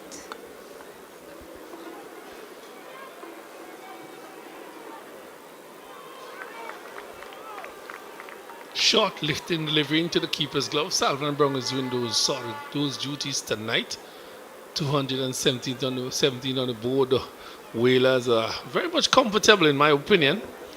The bowlers just need to put the ball in the right areas, keep things intact. And Jeremy Lane has bowled 2 deliveries thus far. So Pina and Blackshaw. Haven't seen that name in a while. Supposed to be Hackshaw, that is, who's facing. Another shot delivery outside the off stump. So seems like they have talked about it in the dressing room, not to pitch the ball up to Hackshaw. Yeah, they've utilized those short pitch deliveries to him very well early on. Good start here by young Jeremy Lane. They defended 147 runs in their last match, the Whalers. A lot more runs on the board to play with. They need to exhibit the same sort of control and accuracy that they did in that game against the Windward Warriors. Hackshaw trying to pour it down to mid-on. Find the field in the way. Really nice crowd out here tonight. A lovely atmosphere. Legends being rewarded for that exceptional 15 years of dominance of cricket in the world. Again, another short delivery. Umpires have nothing to say about that. Yeah, and Hackshaw isn't too pleased. He's looking for the wide on that call. 4 dot deliveries to start proceedings here. 1 single thus far. Here's the plan that the skipper is asking him to bowl to work with. 2 fielders lurking on the onside boundary. Man just backward, forward of square, and a man at third, at fine leg, sorry. Again, good delivery, but backing away is Hackshaw. No ball signal by the umpire now. Think he's been rewarded for his protest. Hackshaw. Lane is not too happy with that. I'm not sure if it was a front foot no ball. It'll be interesting because I haven't really seen. Have you seen a signal from the umpire? He signaled one over the shoulder. Okay, signal 1 before. So that was signal 2. actually an illegal delivery. Right. Being bowled there by Lane. Rightly called by the umpire. This time he's picking it up. Double decker, here I come. Final delivery in the over. Went flying to double decker for 6. Well played by Hackshaw. Missing his line and length there, his lane, and it went flying through mid wicket for 6. Yeah, here's without loss after the first over. Free hit, and he treated it like that. It was punished. It was the biggest hit of this tournament so far, hitting the top of the double decker. It was a powerful stroke delivery there by Haksha. Give himself some room. Lane looked to follow him, but looked as if he knew exactly what the bowler was trying to do. And really climbed into that delivery. Massive hit from Haksha.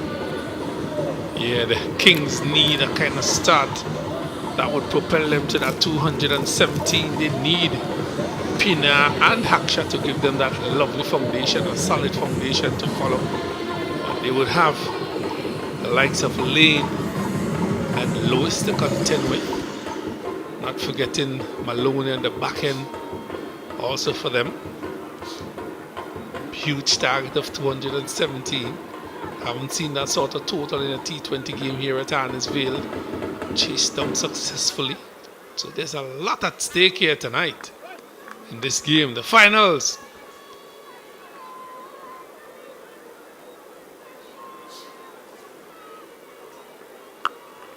So this one is punched lovely. Pina is on the way. It will get there. No, great feeling. Oh, wow. Commitment right down to the end. And he picks up 2 runs. He actually picked up 3 there. Really good run in between this pair. Just give himself some room and got it in between that gap. Pina. Still run Williams. Giving really good chase. Never give up on it. Pull it back just in time. A lot will depend on that man over Spina. If they are to get to that target of 217. Started well in that first game. 52 from 24 deliveries. So hoping he can carry on where he left off. Haksha 6 from 6. Pina 4 from 2. Lewis around the wicket.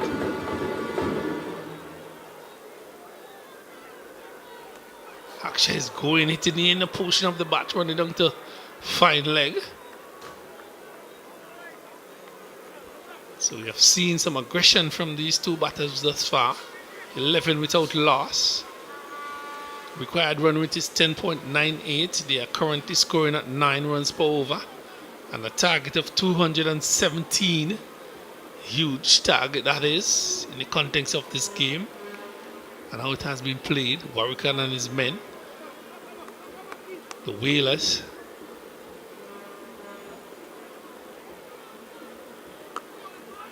Precious dot delivery there by Lewis. Just coming out of St. Lucia. Doing duties for St. Vincent and the Grenadines.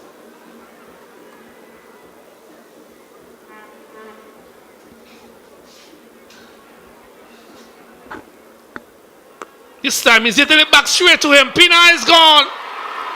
The big wicket of Pina has been taken by Lewis. And the Whalers have struck. And struck big here.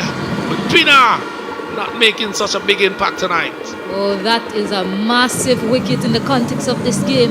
217 to get their top scorer in the last match. Pina goes back without making an impact.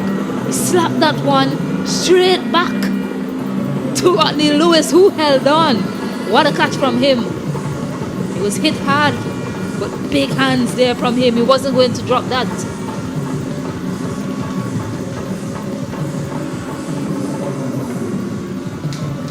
So 1 for 12 here. Pina, the man who scored an half century in his first game in this tournament, has gone back. This is the finals. They were hoping that he comes even better than he did in that game prior. Haksha is on 7 from 7. Lewis has just picked up that crucial wicket of Pina. The Kings being set back here very early.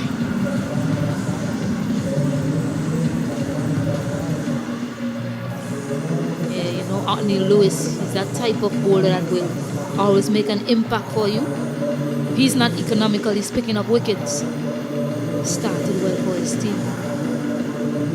Here comes Desron Maloney.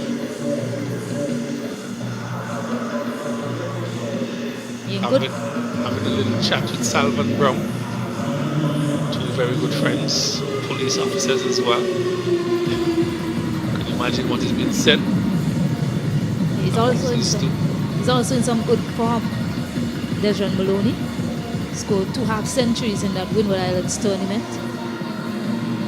has been striking it quite powerfully as well. So they dearly need him here after Obaspina has been dismissed. Not seeing any signs of Shakib Al Hassan tonight either. I didn't see him in the field.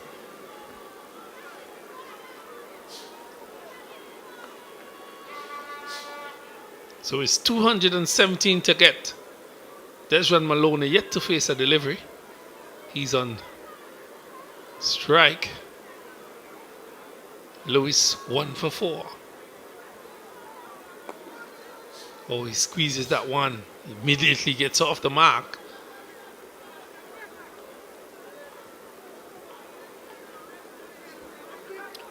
Something that I spoke about with Mason. You know, this team, Andre Fletcher stood up tonight, but the Whalers, they have relied heavily on their local attack, especially with ball in hand. With Obaspina Gardner, as I said, he was a top scorer for the Kings. A lot will rely on the local players for the Kingston Kings to step up tonight. Haksha looking for a run. Was never on. Another dot delivery. That brings you over to an end. 13 for 1. Over number 2 completed. Looking for a target of 217. They are 13 for 1.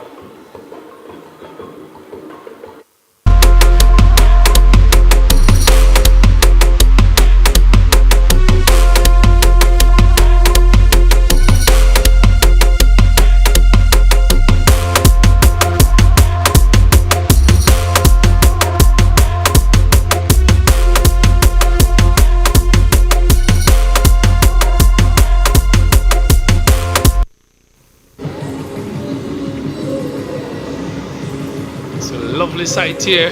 Beautiful round Arnos Vale playing field.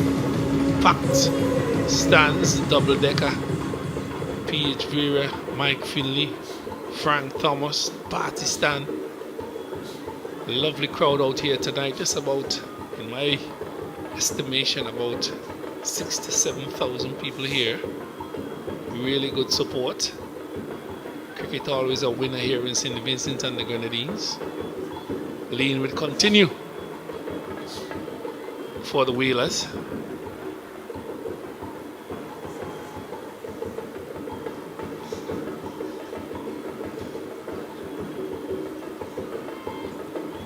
This one is short and edged. Over the keeper's head, into the boundary for 4. Maloney has said, I'm throwing caution into the wind and I'm going hard. Into the fence for 4. 17 for 1. Yeah, he'll take that any day. Desmond Maloney, a much needed boundary. Inadvertently played, but effective in the end as they picked up a boundary. Short delivery, just getting an edge that flew over the keeper's head, Salvan Brum. Leaping Salvan Brum. Just couldn't get a glove up in time to prevent that from going to the boundary. Good comeback there. Lane, fuller delivery. So the Whalers really brought out their harpoons tonight. Probably catch a few whales. We'll be able to give my friend. This one is hit down the ground. 6 runs to Desmond Maloney. 6 runs to the Kings. As I said, he's throwing caution into the wind. He needs to do that tonight. Somebody needs to come good. And who would it be? Is it Desmond Maloney? It will not be Pina. He's back in the pavilion. Has to be someone. That one is the wrong length to him. You know how strong he is on anything short. Opting to go straight down the ground. Right away, you saw the change in the field.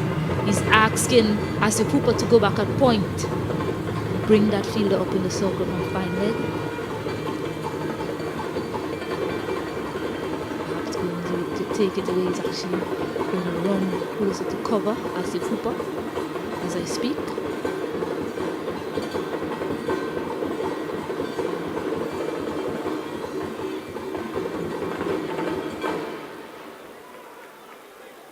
He's hitting that.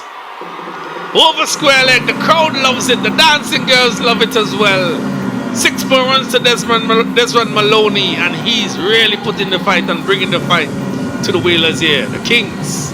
Yeah, you say that was prescient from Desmond Maloney. He knew exactly what Jeremy Lane was going to do, and all indications from the field and the fact that he decided to go around the wicket to him. He just adjusted himself, Desmond Maloney. He knew that length was coming, he knew also that line, and still managed to hit it to that onside. He's upset with himself, admonishing himself, Lane. He knows that he's got the wrong length to Desmond Maloney.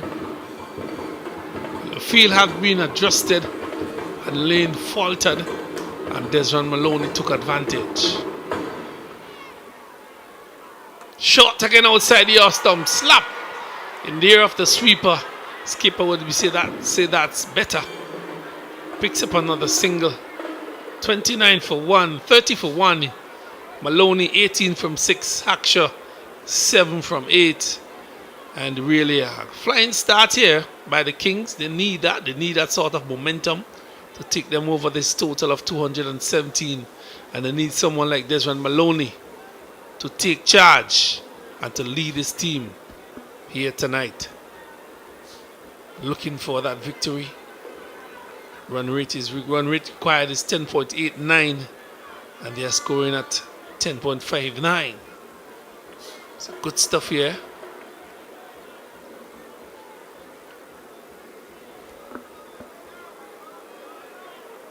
Aksha giving himself room, missing it completely.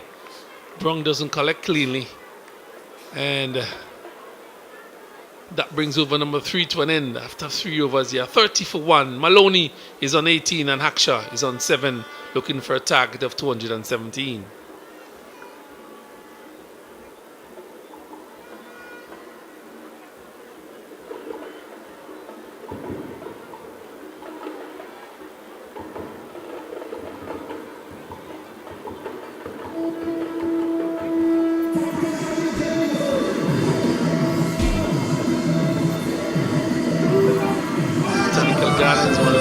Gardens in the Western Hemisphere. Lovely view there. Some old trees I've not seen. Lovely palms. Just below the residence of the Governor General, the Parrot, Amazona Gindingi, the breadfruit. This one is punch. No man move. 4 runs to Maloney. Just a hint of width offered up there. Just gave himself some room once more and crashed it through the offside. One move only just to retrieve the ball. That much outside the offside, a little bit of room giving himself and smashing it through covers. Excellent shot.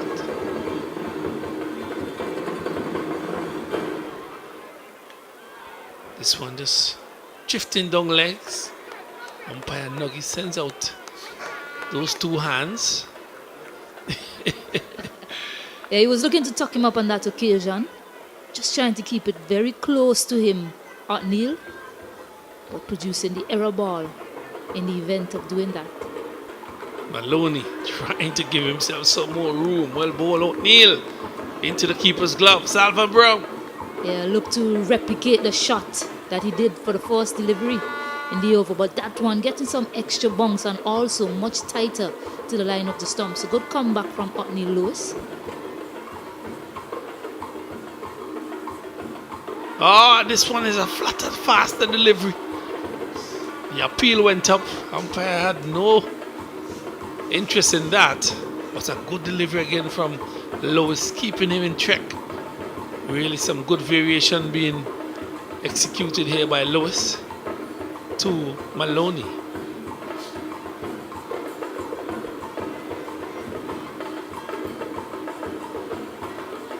Flighted. That one has gone the distance. Don't do that, O'Neill. The dancing girls are in trouble. They are running and scampering for cover. 6 runs to Maloney. The dancing girls have catched themselves there. Are they back on the stage? Yes, they have. Brilliant shot by Maloney for 6. Just before that delivery was bowled, he figured Neil Lewis keeps bowling it straight into me. So he looked to actually make the adjustment to come across to that delivery, to the offside, to probably try and hit it through square leg instead. Neil Lewis just over pitching, so it made it a lot easier for Desron Maloney to hit him down the ground for 6. Flighted down the ground. What he get there? One bounce. Oh, he misfields. Will they get the second run? Yes. So Maloney, 2 more runs, falling short of Asif Hooper. Score moves up now to 43. So a really good start here by the Kings. In reply to this 217, they are 43 for 1. Maloney's on 30 from 11, and Haksha is 7 from 9. He's now on strike.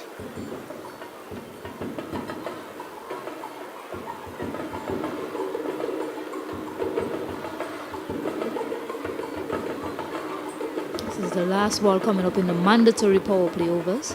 I wonder though, with the momentum that Maloney has, will they look to take the floating power play overs?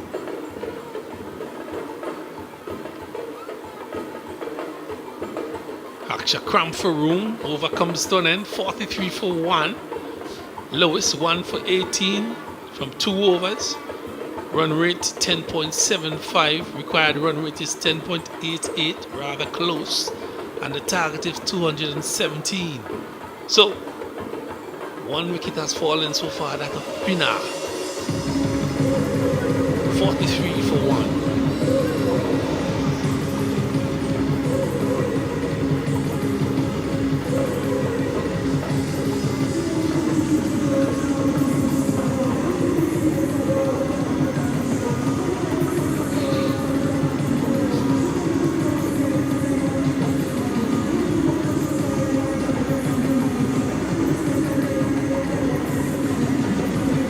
Desron Maloney has been a part of the national team for a good while now. The setup, the man who has caused or created problems for the team prior to this game, has now been introduced. Fredericks, left arm spinner, picked up 3 wickets in the game prior. He'll be bowling to Desron Maloney, who is in a no-nonsense mood, 29 from 11.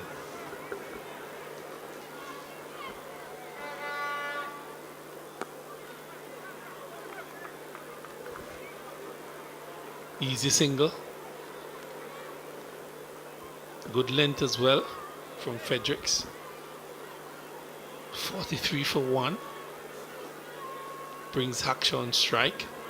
Had that huge 6 over mid-wicket into the double-decker stand. Haven't seen much from him since then.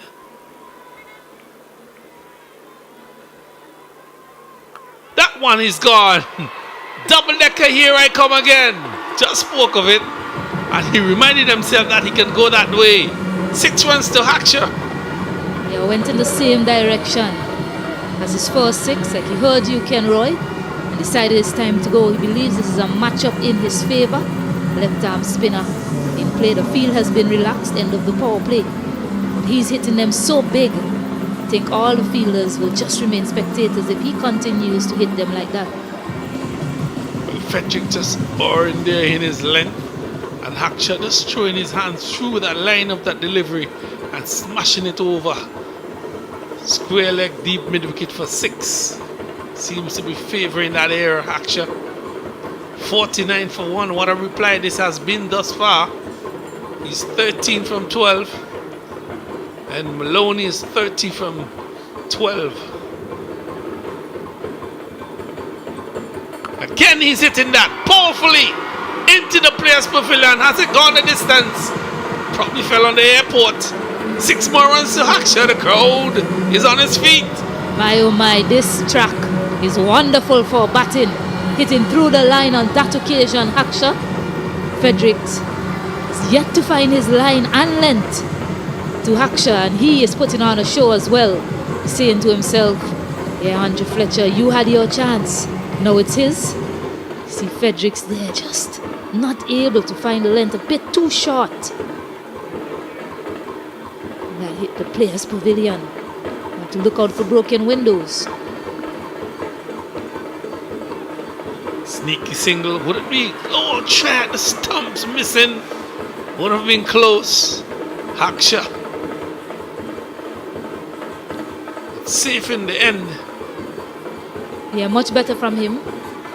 Bit slower through the air as well. But Haksha just defending it, pushing it, getting a single to back up what he did with those 2 sixes.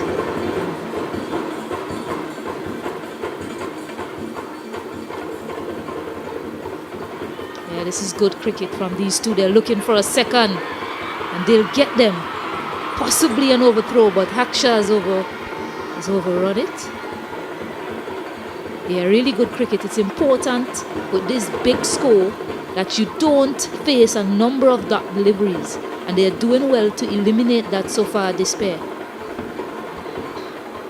There's some good sensible cricket between these two, not just some powerful hitting, but some sensible cricket running between the wickets, challenging the fielders. 58 for 1, Maloney on 32 from 13, Haksha 20 from 14, and Fredericks have gone the distance thus far. He's none for 16, final delivery.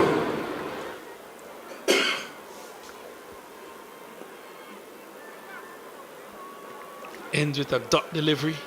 So after 5 overs, the Kings are 58 for 1 with Maloney 32 from 14, Haksha 20 from 14. The target is 217. Required run rate is 10.60 and the run rate is 11.60. So the Kings are doing well so far despite the loss of that wicket. 58 for 1.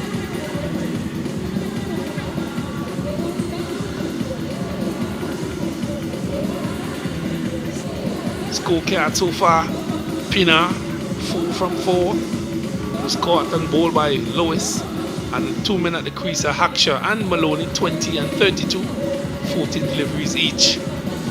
Bowling for the Grenadine Whalers: Lane went the distance, 2 for 25, Lewis 2 for 17, 8.50, and Fredericks that 1 over that went for 16.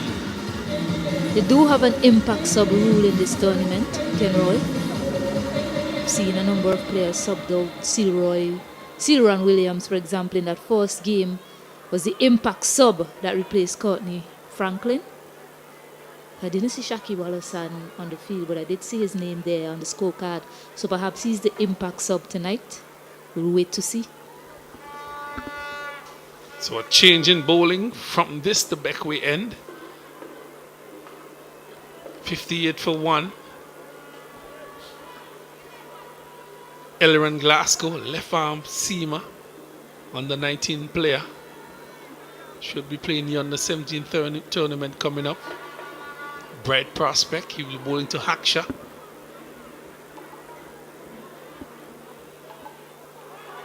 There's a loud appeal. He's interested.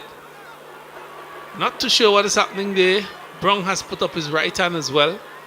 No signal from the umpire. Seems to have a little tickle. Shades of the first game. Are they inquiring if it's a clean catch? I recall in that game against the Windward Warriors, when the umpires got together, it looked as if for a second there that umpire McDonald was walking over to umpire Ned, but he went back. So maybe saying there wasn't an edge. It bounced and passed over the stump though, so that's why it wasn't adjudged wide.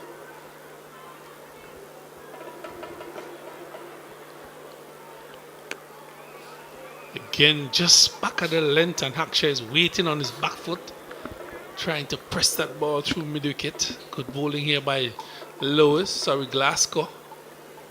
59 for 1. That brings Maloney on strike. Hasn't gotten the strike in a few balls so far. In a bit, he's on 32 from 14 deliveries. Yeah, he bowled well in that first game as well, Glasgow. He did have that no ball, could have almost had that wicket of Ryshawn Williams if not for that. But apart from that, really had great control of length for a young cricketer. This one is hit high and hard. Keep it in your half, says Maloney. Both of us aren't friends. Smacked over mid-on. Double-decker stand. 6 runs to Maloney. 59 for 1. Kings. Yeah, just bigging him up on his control of length. Just short of a length there, and also committing the cardinal sin of overstepping, so it's a no ball as well, so a free hit coming up. He's punished any delivery that's been pitched on that length tonight. Desron Maloney really need to think about the areas that they're choosing to bowl to him, the Whalers. Really think Maloney is a lover of the pace bowling. Free hit and offer. That one is high. He's getting under it. Somebody's taking the catch. He does. But it's a free hit. The crowd has erupted. Yeah, I'm not sure Aaron Pear is aware that it's a free hit. He threw the ball up in celebration. Thought he had it. I don't want to laugh. I don't want to laugh, but he really didn't know that it was a no ball and a free hit. Stay in the game, buddy. 68 for 1. Maloney marches on 40 from 16. And the Kings are pressing here. 68 for 1. Glasgow with the ball in hand.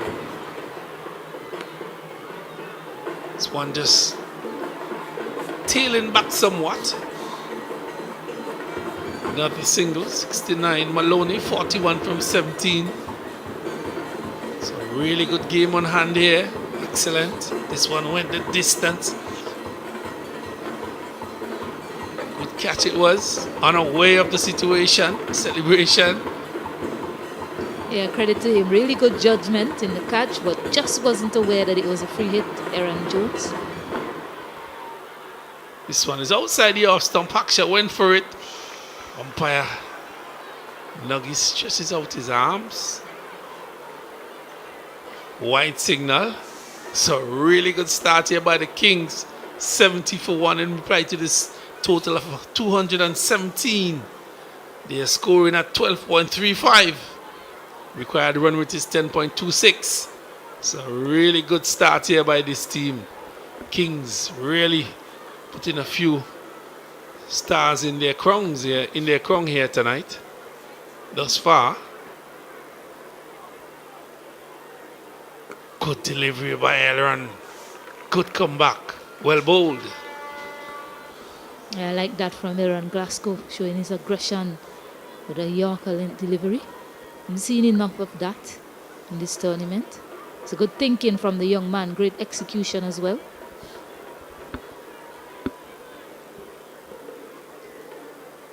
Short outside the off stump. Haksha going with all his might. Missing it into the keeper's glove. And I love the way that the Kings are saying to the Whalers, we're not just here to lie down. We are here to play cricket. We are looking to become the Emancipation champions as well.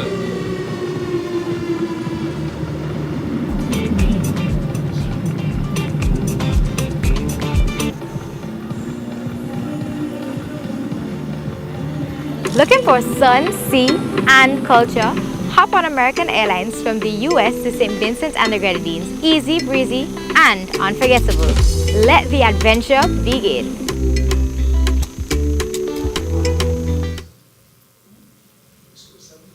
So dancing ladies are back. Well decked in red, white, blue, and green. But the Kings are putting up a really good fight here tonight. As you see, change in bowling. Hooper comes on from the airport end, the old E.T. Joshua airport end. Has been skipping for St. Vincent and the Grenadines in the tournament. Completed yesterday. 70 for 1. Maloney 41 from 17. Blazing knock, Usain Bolt style. Quick.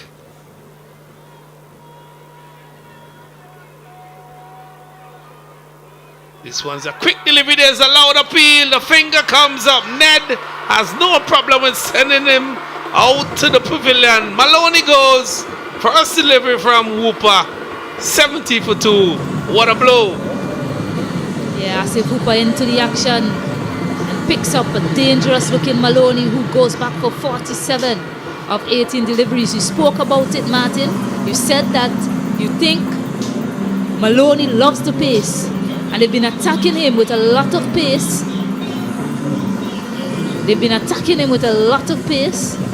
Now they go to the spinner, and right away, as if Hooper brings about the result that they were after. Maloney disappointed, yes, but Brown happy. Hooper even more elated, and he's been helped out off the field, really lifted to the pavilion halfway, and then left to walk the rest. They're huddling now. It's Maloney. You will have to put your helmet down, take your pads off, and watch from the pavilion the rest of the proceedings. 70 for 2. Charles comes to the crease. Dijon Charles scored 45. Played that first game. Took his time before he got going. Doesn't have that luxury tonight. A lot of runs required, up to 10 runs for over. Doesn't drop below that. So run rate is going at 11.35, so that's good. We want to get that run rate required down. Hurricane saying to himself, magical change that was. First delivery, big scalp. Maloney goes back. Hooper elated. First delivery, first wicket. Charles now comes into the crease. Haksha is still there on 21 from 18. 70 for 2 in the 7th over. Yeah, I must also give credit to Salvan Brown. Didn't bounce as much. It was a lowish take, just below his knees. So the old man has still got it, Kenroy.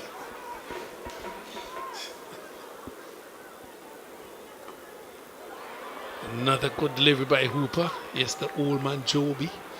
That's what they call him. Salvan Brown. AKA Dukwan as well. Speed wrong.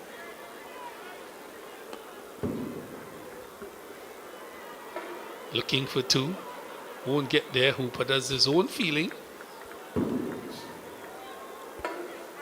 So they're required to score at 10.95 and they're scoring at 10.65. Target is 217. He had a fantastic night thus far. Kingstown Kings versus the Grenadine Whalers in the finals of this Emancipation Cricket Festival. Held here for the first time. This one is it down the ground. Nobody stopping that. Nobody catching that. Haksha say, I'll continue the action here for my team. 75 for 2. Good shot there by Haksha. Yeah, no one could have gotten to that, Haksha. First time I'm really seeing him holding his shape tonight. Yes, he launched 2 big sixes, but he held the shape on that shot, hit through the line, and picked up the desired result. This one is helping it down to mid-on. Would he get it? Would he get it? Oh, 1-2 bounce. O'Neill gets to it. Thought he had that. Long on was very wide. I'm thinking because of the areas that Haksha has hit tonight so far. The 7 overs bowled. Kingstown Kings are 76 for 2. Ladies are still in the stand enjoying the cricket played earlier today. North Stars, Southern Stars. Then we got you. Caribbean Airlines connects you to St. Vincent and the Grenadines in true Caribbean style. One flight, endless memories.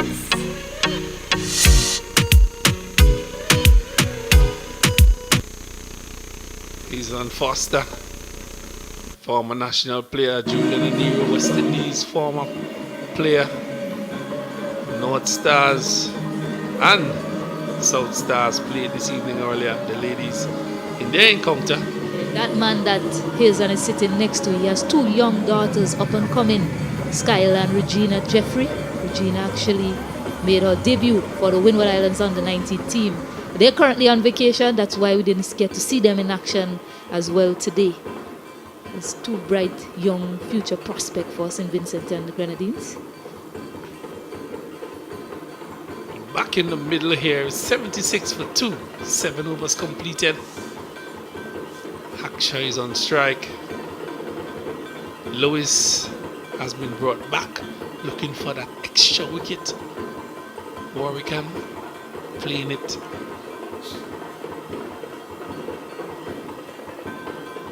Very hard here, Warwican, looking for another wicket to set back the Kings. 76 for 2.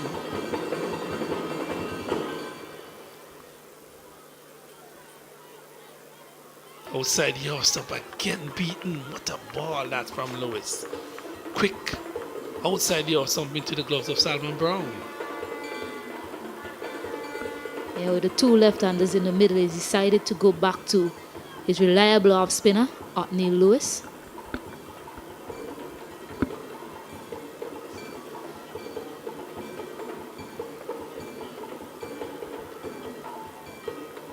Oh, that's one is hit. That has been thumped, matter of fact. Down the ground. 6 runs. Stay in your half, Lewis. Yeah, again, wrong length from Lewis. And Haksha has been hitting him so well on the onside tonight. He wasn't going to miss out on that. And sat up nicely for him. It was wide, yes, but it was a bit short, and he's very skillful when he looks to play to the leg side.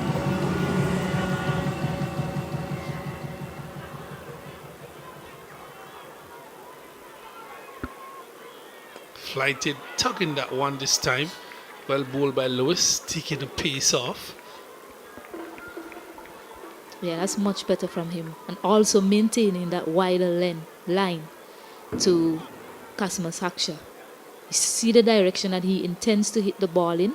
So it's good that they're not feeding him with those deliveries too straight or on his pads.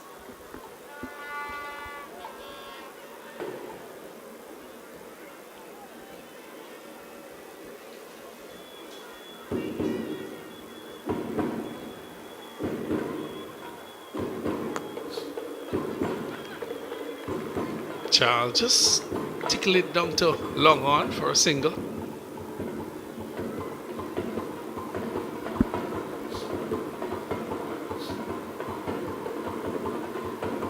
Pretty quiet time here. Haksha is back on strike. He's 33 from 23.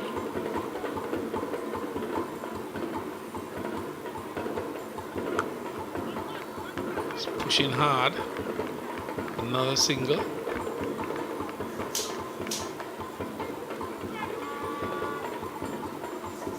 I don't mind that. Ball into his plan.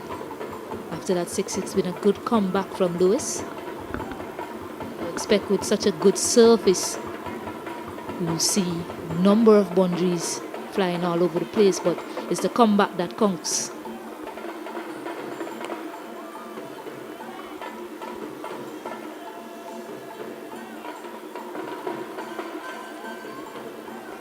So 11 coming from that over. And with that, it's 86 for 2 here at Arnos Vale in this finals between the Kings and the Whalers.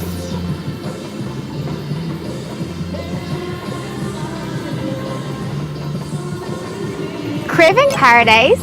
Fly Delta and touchdown in the untouched beauty St. Vincent and the Grenadines.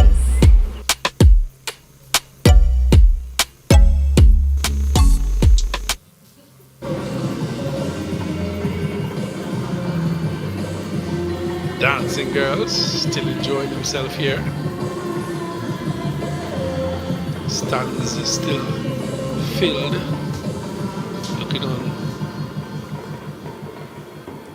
and enjoying the action. Asif Hooper, who has had a successful over 1 for 6. Starts and this punch backward point when they get to the fence. Good commitment there by the man. He gets 2. That's Aaron Glasgow doing the work there. So some excellent work by him. Yeah, they've been good in the field. Grenadines Whalers continuing from that first match.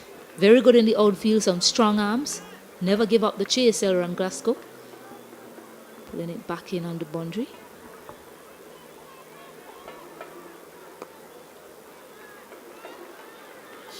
Easy single and offer. 89 now for 2.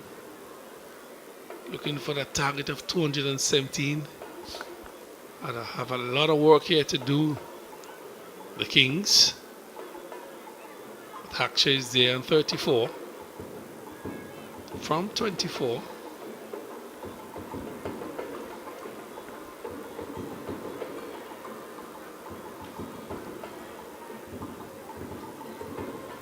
Smart campaigner, Asif Cooper. Just slowing down the game a bit. Tying his laces. Making the batter wait on him. A very smart customer.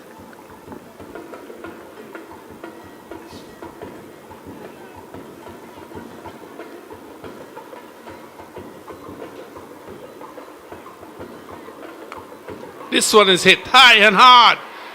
Would the catch be taken? Yes, it is. Asif Hooper has strike. The Spiceman is in action again. You can't keep him out of the action tonight. He's the man of the hour. Beautiful catch by him. And Haksha goes back. Caught the Spiceman, bowled Hooper. 89 for 3.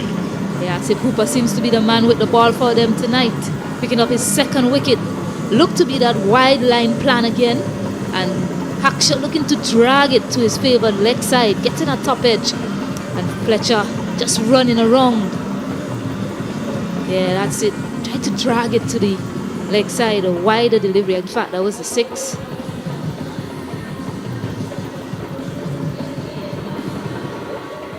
Yeah, safe hands, Andre Fletcher. Really enjoys this cricket.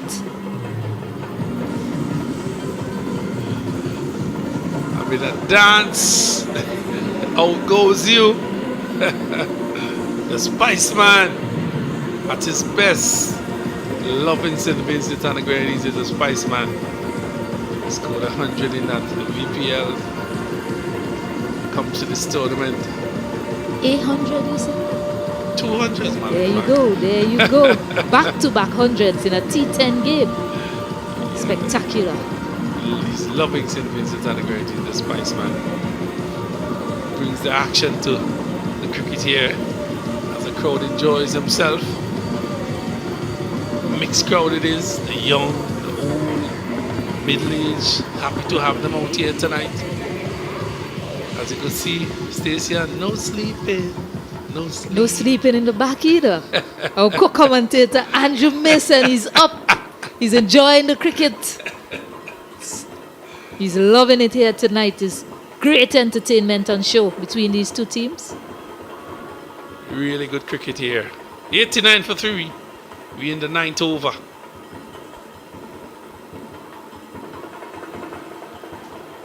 Successful Asif Hooper. 2 for 9. White signal by the umpire on that delivery. They have moved now into the 90s. 90 for 3. This one is stopped. Missed completely. It's Walker. Rickford Walker was joined Charles. They would need to get a move on here. Keep things going for the Kings.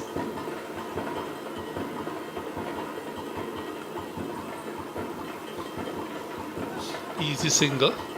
An offer. Sweeper comes in. A successful over for Asif Hooper. He has 2 for 11. So the introduction of Asif Hooper has really turned this game on its head thus far. 2 wickets for him. Yeah, it has. And again, yes, it's a big score on the board. Some of his bowlers were travelling around the park, but Captain Warrican is holding himself back, looking for the other options to go to. I'm thinking that he probably wants to be the death bowler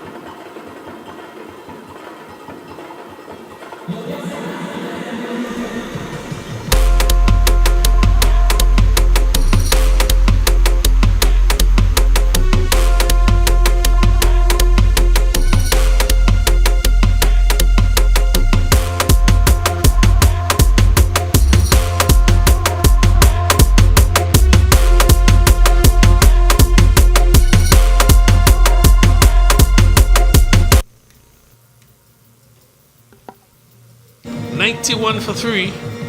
Charles on 6 from 7. Walker 1 from 2. Lewis still has the ball in his hand.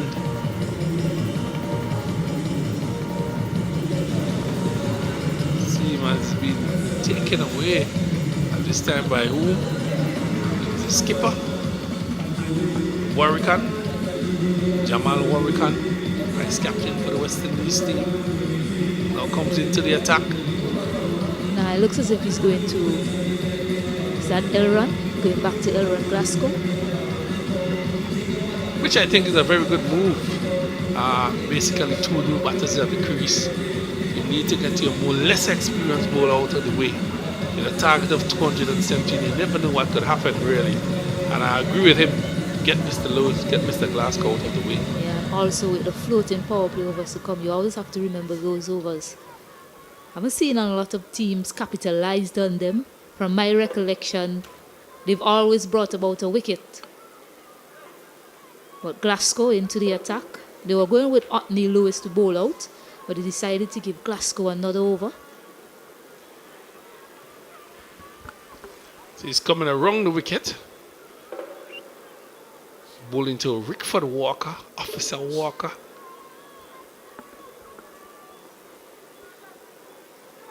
Lots of policemen in this competition, lots of them playing cricket. Well, the police team has been the dominant team for the past 4 to 5 years, led by Desron Maloney, Dylan Douglas, Rickford Walker, Kenneth Demba.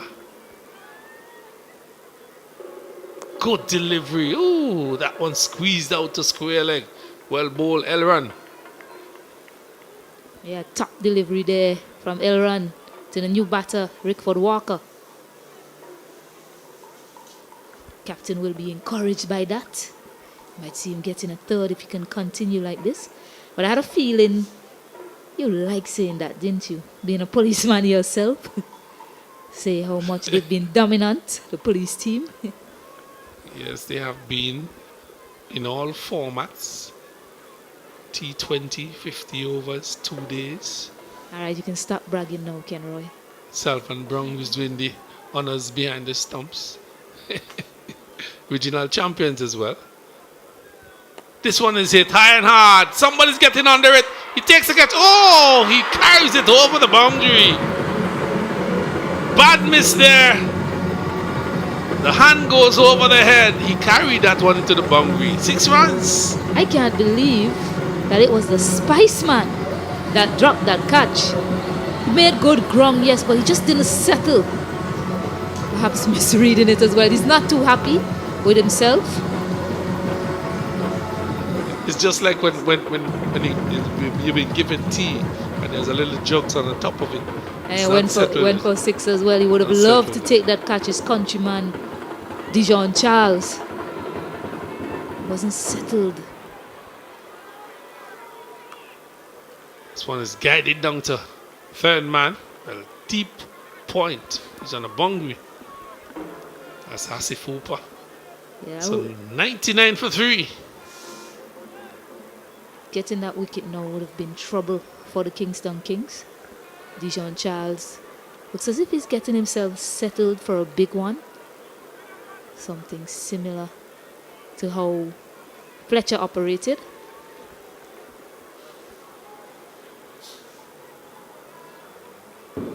This one swatted down to mid-on for a single.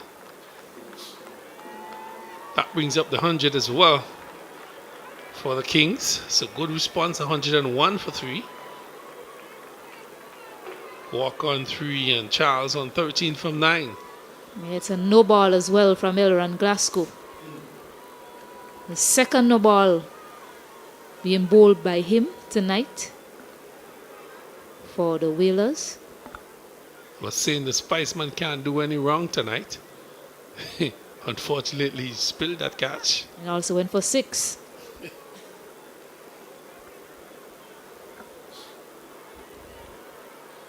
Free hit.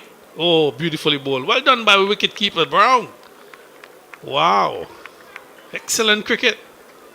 Yeah, top stuff again by the Whalers. Great delivery by Aaron Glasgow. You seen it smashed over mid wicket. Oh, hard luck to the Spiceman. This one is hit lovely. Nobody is catching that. The only one who's catching that is those in the stands at Frank Thomas. And it fell short by 2 innings. 6 runs, Sir Charles. Yeah, Fletcher, you had no chance that time. Absolutely no chance. That one was flicked off his pads. Dijon Charles looks to be a cool head in the middle. Something that the Kings will need at this point in time. Beautiful shot by Charles. Beautiful timing as well. Into the fence. 6 runs. Well played. It's early line there. Young man Glasgow. Nicely flicked off his pads. Great timing by Charles. This time he's hitting it. Somebody's getting under it. Would they get it? No. One bounce over the head. Would they get to the fence? Oh, great. Beautiful commitment there by the man at square leg. Restricts them to 2. But a rather expensive over so far by him. He has bowled 2 for 28. Glasgow 2 for 29. That brings you over to an end, and the score is 108 for 3. Charles is on 20 from 12, and Walker 3 from 4. Runs to win, 109 balls remaining, 60. Somebody got to get going. Who would it be? Dijon Charles, Rickford Walker. One of these batters has to come good.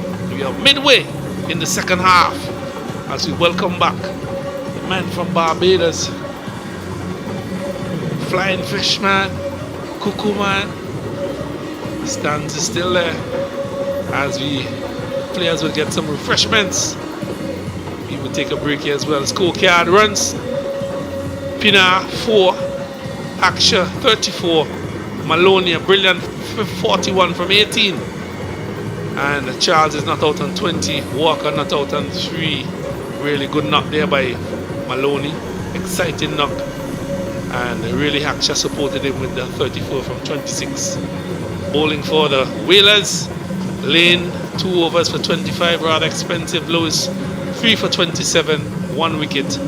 Hooper thus far 2 for 11 to pick up the bowlers, and the others Fredericks 1 for 16, Glasgow an expensive over.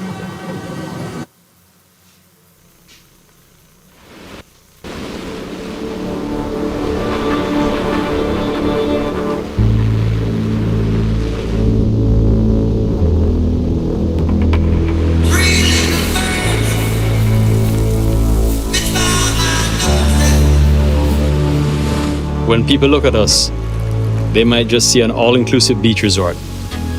But take a closer look, and you'll see we're so much more.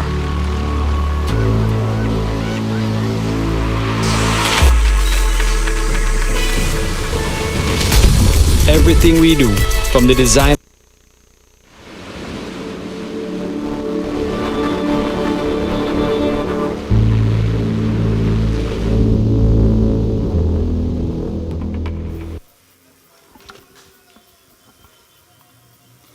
All right, so 108 for 3. So 10 overs gone. Interesting situation. In terms of the response, they've lost 3 wickets, but they have done pretty well in terms of that scoring rate. In fact, 109 to get. A situation where if these two can continue, Charles 20, Walker's just come to the crease. They've lost a couple of important wickets, but this game is just in the position. Stacey. Yeah, the key figure out there will be Dijon Charles, and what should be worrying from a Whalers perspective is how calm he is in the middle. He came out, he hasn't been frenetic at all, although it's a big target on the board. He seemingly is looking to assess conditions and then look to take it deep, similar to what Andre Fletcher did, and perhaps take his team over the line.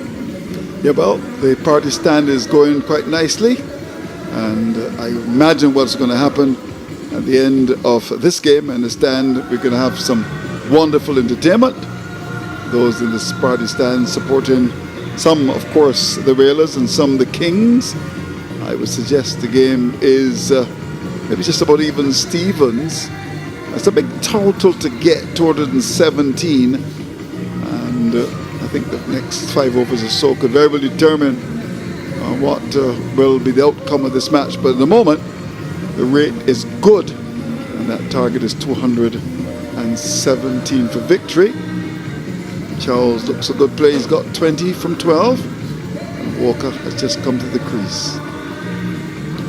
Just remember, just before that water break, Dijon Charles was dropped by Andre Fletcher. That's something to make a note of as this game progresses. 10 overs gone so far. And Captain Warkan will come into the attack. Left arm spinner, the West Indies vice captain. Born and bred in St. Vincent and now lives in Barbados. In fact, spent a long time in Barbados. When you talk to me, he sounds like a Bajan. Have you ever spoken to Jamal? No, I've never spoken to him, but I suspect he'll have a Bajan accent. I actually have a friend in Barbados. She went there when she was 21, and her Bajan accent is thick. Really? Oh. It's thick. She spent 13 years there. So I suspect he went there at a very young age. Yeah, very, very young indeed. His father, Professor Jamal Warkan, up at the university. Well, he was obviously born here as well. The Warkan name is a big one, I'm told. He's in with his first ball. And lucky to get away with a long hop. He's got a very interesting field. Let's look at this field, Stacey, and describe it for me. Yeah, well, he has 4 players very close in the circle. There is Neil Lewis at short third, a man just forward of point, someone on point, and someone just behind point. Cover is on the boundary. I've very never interesting seen field. this field before. A big drive. Dropped. Should have been caught. Wow. I would have caught that. The field at the cover boundary had it, and then it dropped out. Yeah, he's very upset with himself, Denson Hoyt, and he should be, because that was a plan that almost came into action. The fielder, there's a lone fielder there, a ring of fielders really backward of point for the length that he's bowling, backward of point in the circle, short third. So he decided to go over the infield, picked out the fielder, and he put it down. Yeah, should have caught that. There's no question about that. Warkan will be very disappointed about that. And it's a second drop catch again for Dijon Charles. Another one dropped on 20 this time. So Walker comes out to do battle.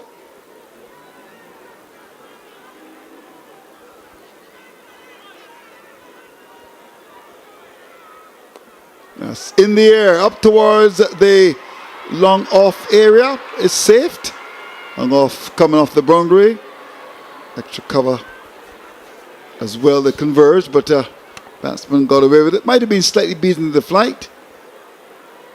Yeah, the chances are being created here in this over from Jamel Warrican. No one close enough on that occasion to take the catch. So that plan goes into effect again with those 4 fielders on the offside, interestingly positioned. And there's cover on the boundary, 4 saving 1. Here's Warkan to bowl to Charles. That's going to go for 4. Gone through the field at point, down to backward point, an important boundary. Yeah, he picked that gap with surgical precision. Dijon Charles, with those fielders so tight together, he managed to find the gap. The fielder did try to save it. Sealroy Williams, a bit of width offered, which you expect with the field that he has. Sealroy Williams just really diving over it in the end. But really good gap finding from Dijon Charles. This is going to 25 now. Should just be a single. So the plan is very clear, very obvious. For the right hand, it's a bit different. He's got a ring of fielders on the offside saving one. There's a short third man. The point, no, he's actually got two because the extra cover is just outside the circle. Yeah, he has a more orthodox field setting for a left-handed bowler to the right-handed batter. Get a single here. That would have been tight at work and caught that. He didn't. Because the ball was hit so powerfully up towards the extra cover area. And the return came in. Warren didn't take it. So there was an element of risk about that. Warren's first over comes to an 8 coming from it. 11 gone. 116 for 3.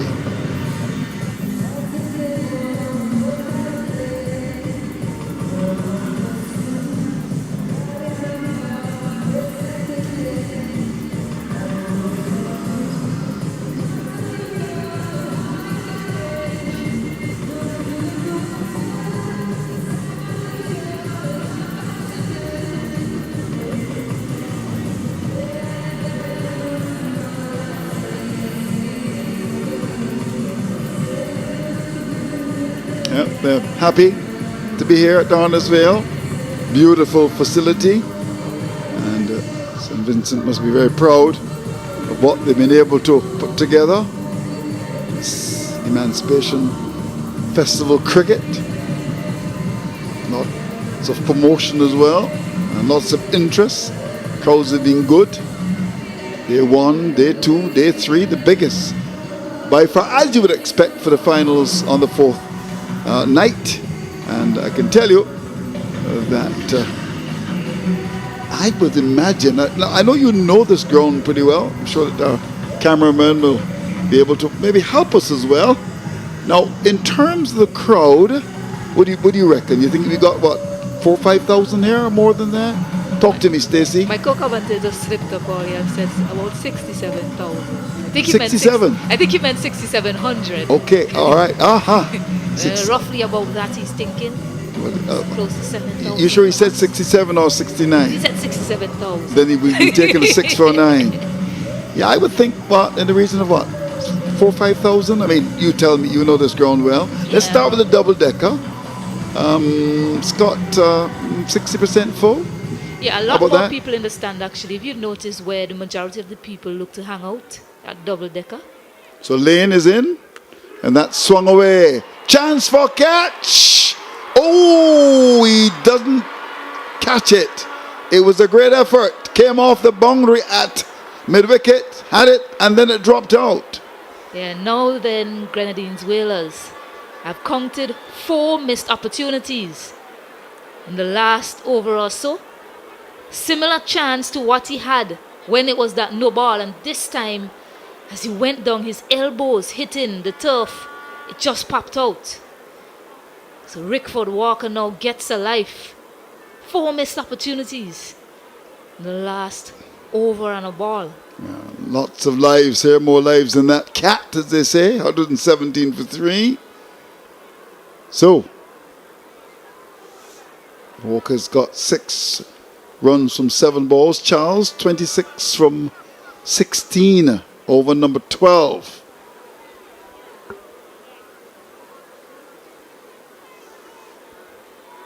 That's going to be called a wide. I'm sure that umpire MacDonald agrees. The man from Sand Hill. Yeah, it's been called a wide, but notice there's an applause from Asif Hooper, because it tells you that the bowler is bowling to the plan that they have set. They want him to bowl to that wide line, not so wide though, but because he's doing what the skipper is required of him, Asif Hooper is just encouraging him. That's another wide. I would think the umpire comes across, signals it. I'm a little bit surprised though that he doesn't have the backward point on the boundary.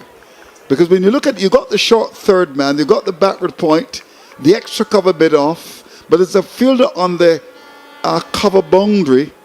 So if he's going to be that wide, I would think that there should be the protection down at backward point on the boundary. But captain decides he will not have that field. Yeah, the issue is here though that this is the floating power play. So just 2 fielders allowed outside the circle. But one would have to be with this line for me outside the off stump. There is a catch taken. Yes, he goes. And Lane celebrates as if he just won gold at the Olympics. The big fish has been caught. Charles departs. And what a wicket to get. Yeah, they sensed the weakness in Dijon Charles, taking it across him, bowling that wider line because he's very strong on the onside. He was opting, he was looking to access that onside and getting an edge that Salvan Brown takes quite easily. And boy, they are excited about that wicket because he was the man. He loomed that as key.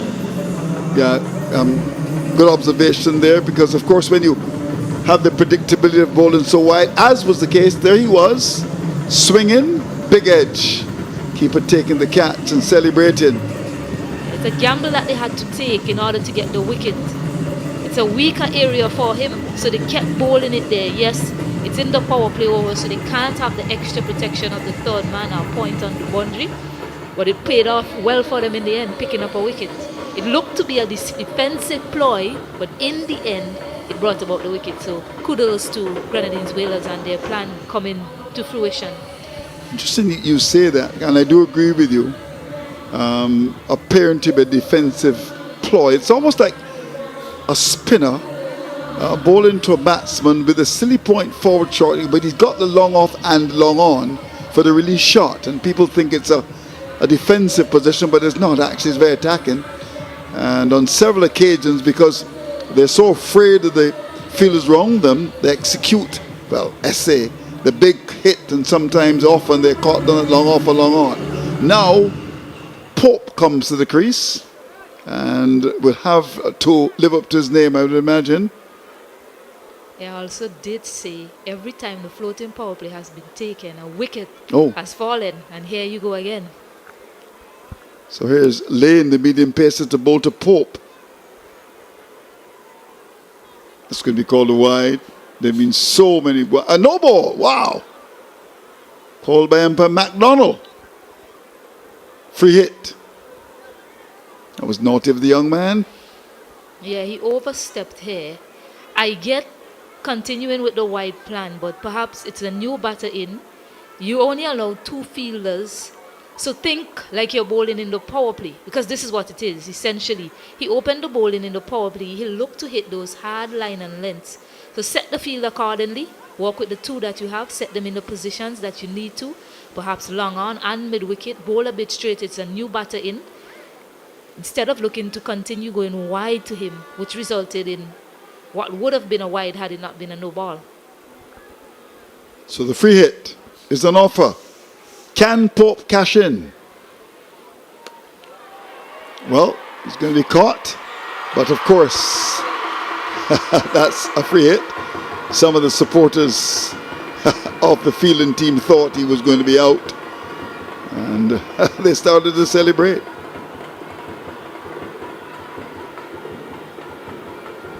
Sometimes commentators are caught with that as well. Quite easy to do.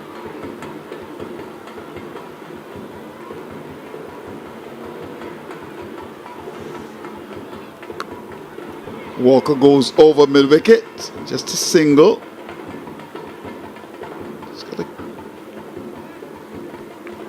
get going now, Walker, I would suggest. I mean, he's now faced 8 balls for his 7 runs, so that strike rate, of course, is not encouraging.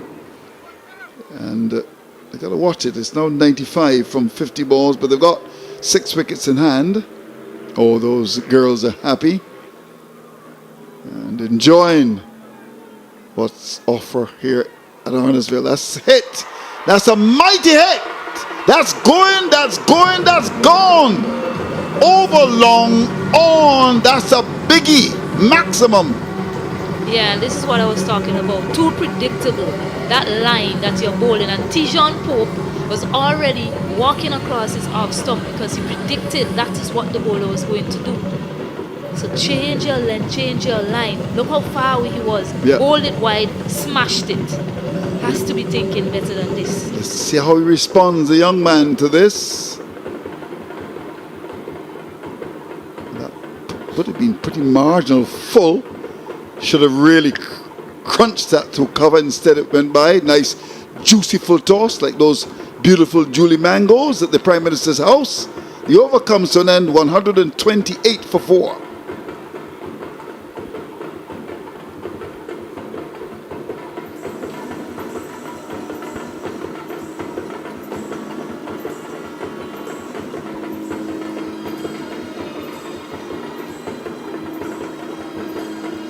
Just been wonderful in St. Vincent and the Grenadines for the last couple of days. I go home very early tomorrow morning, and really it's always good to come to this great country. I was here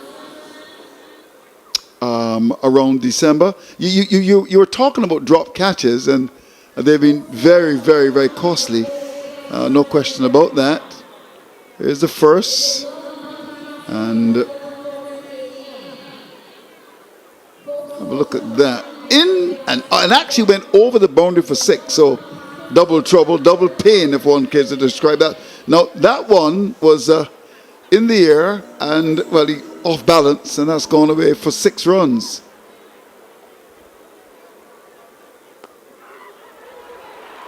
Back to the bowler.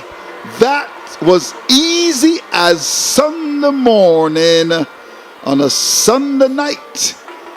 It was one given some air and almost like catch in practice. Another wicket goes. More trouble. Yeah, that's what you call that. But with catch in practice these days, you need it a lot harder than that. A lot more difficult as well. That was too easy. Andrew Mason would say even I could have caught that. Yep. Yeah, he just sat up, and it was really a nothing shot, you say. Just no effort, no energy behind it, and just offered up a loved and easy catch to Jamel Warwick. And we were just talking about drop catches, and that's the easiest of catches that he could have offered up for the night, and Warwick accepted it gleefully. Yeah, here we go. Given some air on the back foot, back to the bowler. Where's Warwick? Yes, he has it in those buckets. Jamal Warwick. So he's very happy.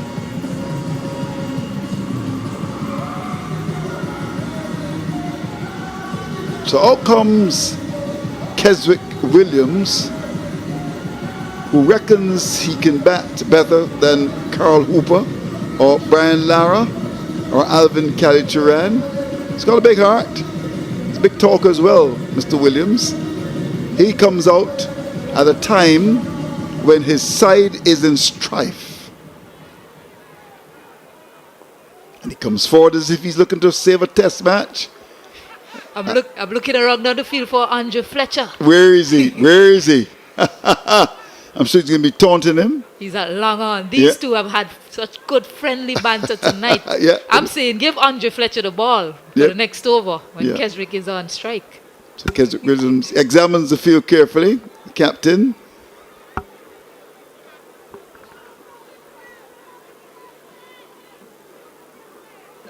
Can't score on the back foot to a quick delivery. Well, really, I mean, the innings is very much at the crossroads now. They've lost 2 quick wickets. They're 128 for 5. So the losing wickets, that rate continues to climb. And, of course, he must recognize now that the business of a leader is to turn obstacles into stepping stones and disaster into triumph. And a slip has been put in. So it's captain to captain. Here's Warkan to bowl to Williams. Gets off the mark. With a flourish down towards long off. Yeah, well, all to do with for Keswick with the bat in hand. Didn't have a great second over. It was very expensive. So he has to win this for his team with the bat. Yeah, I'm getting to think now that the Kings are in trouble. I reckon, I don't want to call it yet. Cricket is a funny game, but you would think that the fielding team at the moment would have the advantage.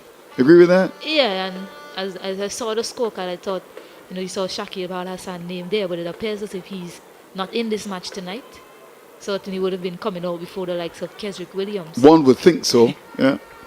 Although Keswick is the kind of player to say, look, I want to come in ahead of you.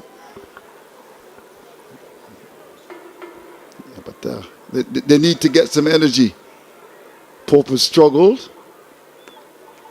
They won't win it with singles. They've got to get some boundaries. I mean, when you look at the equation, now with 87 to get from 42 balls, with that over coming to an end, 13 gone, 130 for 5. Trouble for the team that is batting.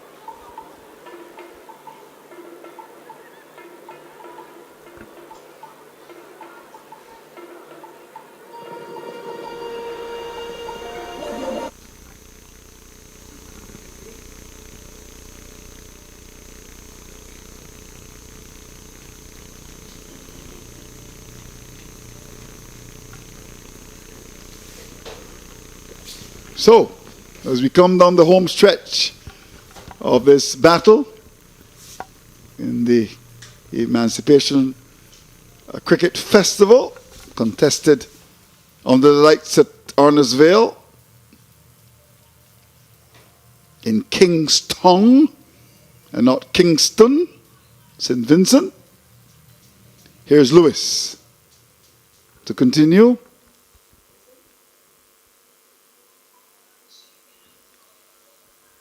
Yeah, Pope struggling to get the ball away. He's got 8 runs from 7 balls, so he's batting with a needle or a cuckoo stick. One would suggest can't get bat on the ball. Just a single, dragging that from outside the off stump down to the Spice Man. And it would have been called wide, but he walked so far across and very early as well. So Neil Lewis just bowled it very wide. Just a single.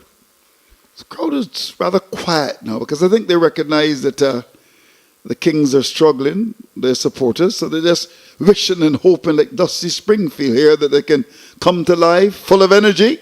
That's the slogan of the West Indies team. They really need to get going, led by their captain Keswick Williams.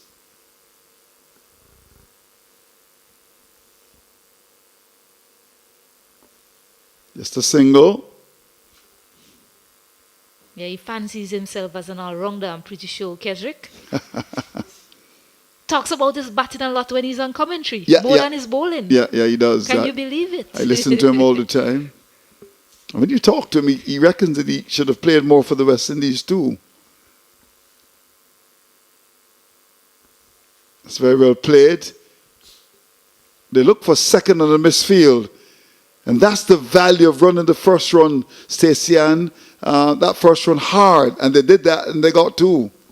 Yeah, great running between these two. And they didn't overrun it as well. Very important. Chance for Keswick Williams to show off with the bat tonight. That's Aaron Jones. Beard is getting bigger by the minute. He's actually in the same hotel.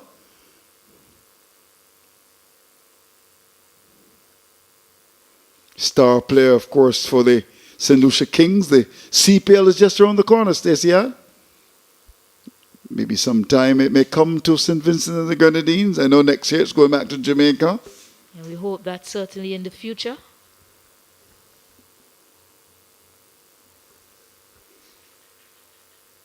Jones coming into a picture. Very strong throw. The Barbadian. So things are quiet. Very quiet indeed here.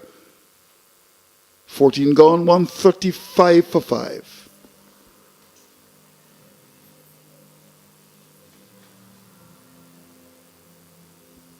I mean, the crowd is quiet, but I mean, we've had a very good crowd. I mean, I'm sure that those who would have put this together, and Mark, who's the CEO of the Tourism Authority, of course, the Prime Minister would have conceptualized it, the Minister of Tourism, and Sports, and all those involved would be very happy about the general organization of the tournament. And I think particularly tonight, the crowd, I was speaking to Prime Minister Gonzalez yesterday when he invited us up for breakfast at his house. He was saying that he expected a big crowd on the last night, and he's right. Now Warkan will continue. I must give them their commendations. Everyone involved in, from the planning, the initial planning, the think tank behind having and launching this tournament. Much needed, I might say. Hope we can see more of this in the future. Well organized, as you said. Yes, And of course, it's been brought on radio and on television. Mr. Green and his team traveling from Barbados to synchronize with our friends in St. Vincent and the Grenadines. Mr. Bennett, hello to you. Doesn't talk a lot, Mr. Bennett, but is a very powerful man, I'm told. You must take a bow along with people like Miss Bess, the director. He's got a big, powerful voice. And, of course, Revelino Simmons, who has come down, along with Mr. Blenman. Some wonderful Barbadians who know their stuff. And I'm sure they're quite happy with what we've seen. It's also on radio as well, Stanley Hines. And Cecil Charles next door to us, to our left, doing the broadcast. And this is going far and wide.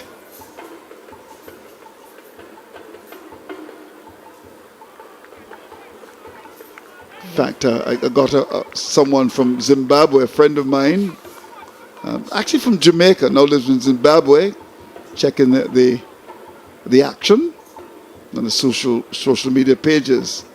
Back to the bowlers. They're really struggling here. The Kings. Yeah, Pope has been itching to get a boundary away. Has been unsuccessful so far, picking out the fielders. Since that 6, he hasn't been able to get anything away. Just a single. And the crowd has gone quiet, very quiet. I think what may energize them is if Williams can hit a couple of 6s. Otherwise, they may have to wait for the big entertainment. What's on this evening again? Is it Problem Child? Is it? I want to get it right this time. Okay. Yesterday, I thought it was him because I did see it on the calendar, on the page that he was supposed to perform on August the 2nd. Okay. I had to go back and look at my calendars if I got the date wrong. Okay. But I see that he's on tonight, So August the 3rd. Problem Child is on tonight. Well, you know, I don't know. Does he sing Delilah like Tom Jones? Here's a swing away. Good hit. Very good hit indeed by Captain. It's going for 6. Over my wicket. Will this be the start of something to come by Captain Williams? We shall see. Yeah, good gap finding there by Keswick. Yes, it's sailed for 6, but got it in between those fielders. Man on the long on and mid wicket. Using his feet to Jamel Warrican, clobbering it down the leg side, shuffled across, clobbered it to the leg side. He goes again! That is the biggest hit of the match, possibly. And it is Williams who swings it with a great deal of power over wide long on. That's gone for maximum. Well played to the captain. Yeah, very similar to what happened the ball before. This time going straight and quite powerfully down the ground. Keswick Williams saying to Andrew Fletcher, you take a load of that. Anything you can do, I can do better. Yes. Well, I'll tell you, Keswick is going to chat about this. When you do 9 mornings in December, he's that kind of a guy. I probably have to give him his own stage and stadium because he will talk for ages about how he hit the vice captain of West Indies team He's for gonna... back-to-back 6s. Wonderful man is Keswick Williams. Always very confident. He's been a wonderful servant of cricket for St. Vincent, of course, in the Grenadines, and would have played a couple of T20 matches for the West Indies. He's gone up to 14 from 6 balls, 67 to get from 30. So we start over number 16, it's 150 for 5. Yeah, the Whalers have been in control for the last few overs, apart from that last one. Well, these runs are important. It skids out towards the boundary and will get there as well. And acrobatically, the fielder down there is able to get away from injury, really, because that looked at one stage as if he was going to be in trouble. But he's happy down by the players' pavilion. That's gone for 4. Yeah, boundary to end the last and a boundary to start this over as well. As I mentioned, they've been in control, the Whalers. Now the boundaries are starting to flow. Not where he intended it to go, but quite effective. As the young man tried to pull it back. Got a hand to it, Aaron. Look at that, look at that. Whoops, wow. Almost like scaling the wall. That's driven in the air. More runs.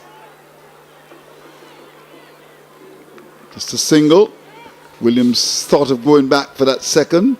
But it's been a nice little period for them.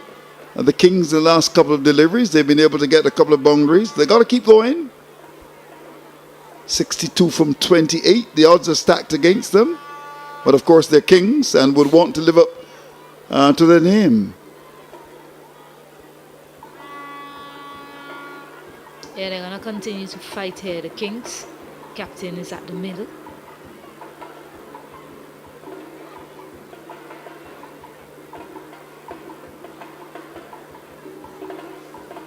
Had a little chat there with the Pope.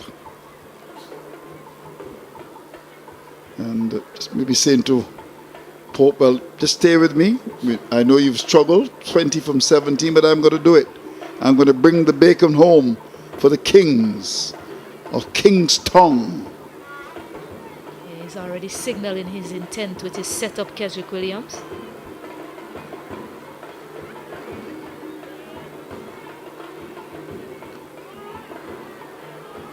Yes, no situation. Oops. It's time for him to get back into his crease. With Lane deliberately bowling that ball short, tucking the right-hander up. But again, that ploy of the field and the offside, that short third man, backward point, extra cover, very short, long off, and there's also protection on the cover boundary.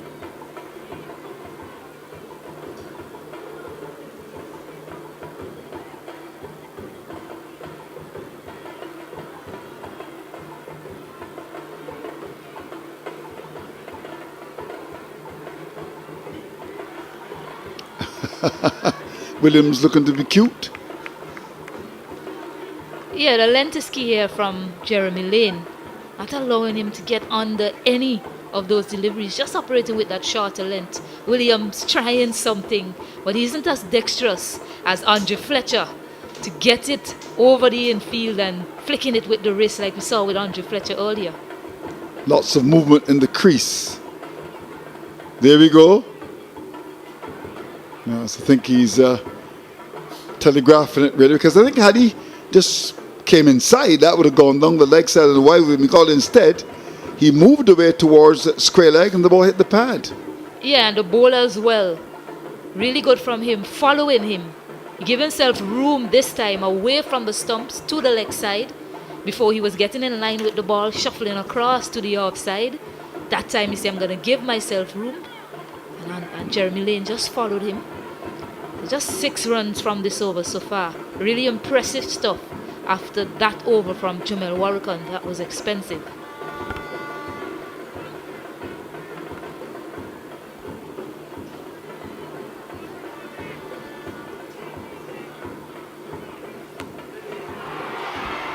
So what do we have here? We got another 6. Over the top of the wide long on air straight to the wicket. That's an important boundary. If they're going to win this game, they've got to keep fighting and fighting and fighting. Pope gets a maximum to go to 26. 162 for 5.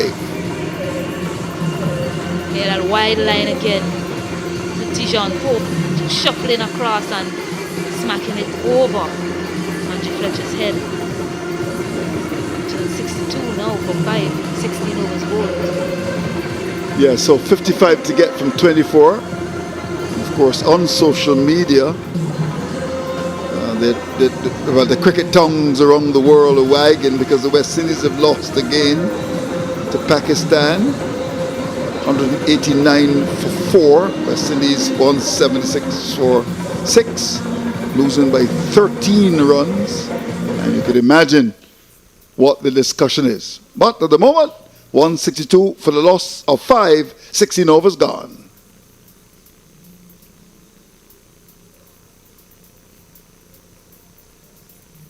Planning your next vacation? Let's make it unforgettable. Fly Virgin Atlantic straight from London to the lush, beautiful St. Vincent and the Grenadines. 32 islands, one paradise.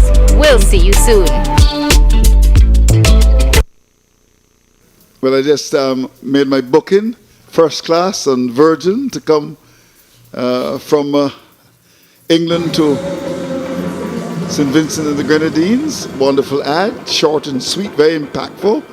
Now our good friend Mr. Hooper is back, full of energy, and he'll come to see what he can do. He's going to bowl to Keswick Williams. Little byplay there. Batsman out of his crease. The bowler said, look, get back into your crease. Here we go. Well, the keeper doesn't take it. They get one. Will they come back for the second? This could be some trouble here. But instead, the fielder throws the ball in the middle of the pitch. Had that gone to the keeper, I rather suspect that Williams would have been in some trouble. Yeah, Asif Hooper wasn't too happy by the effort of the fielder there. Looks to be Kevin Joseph.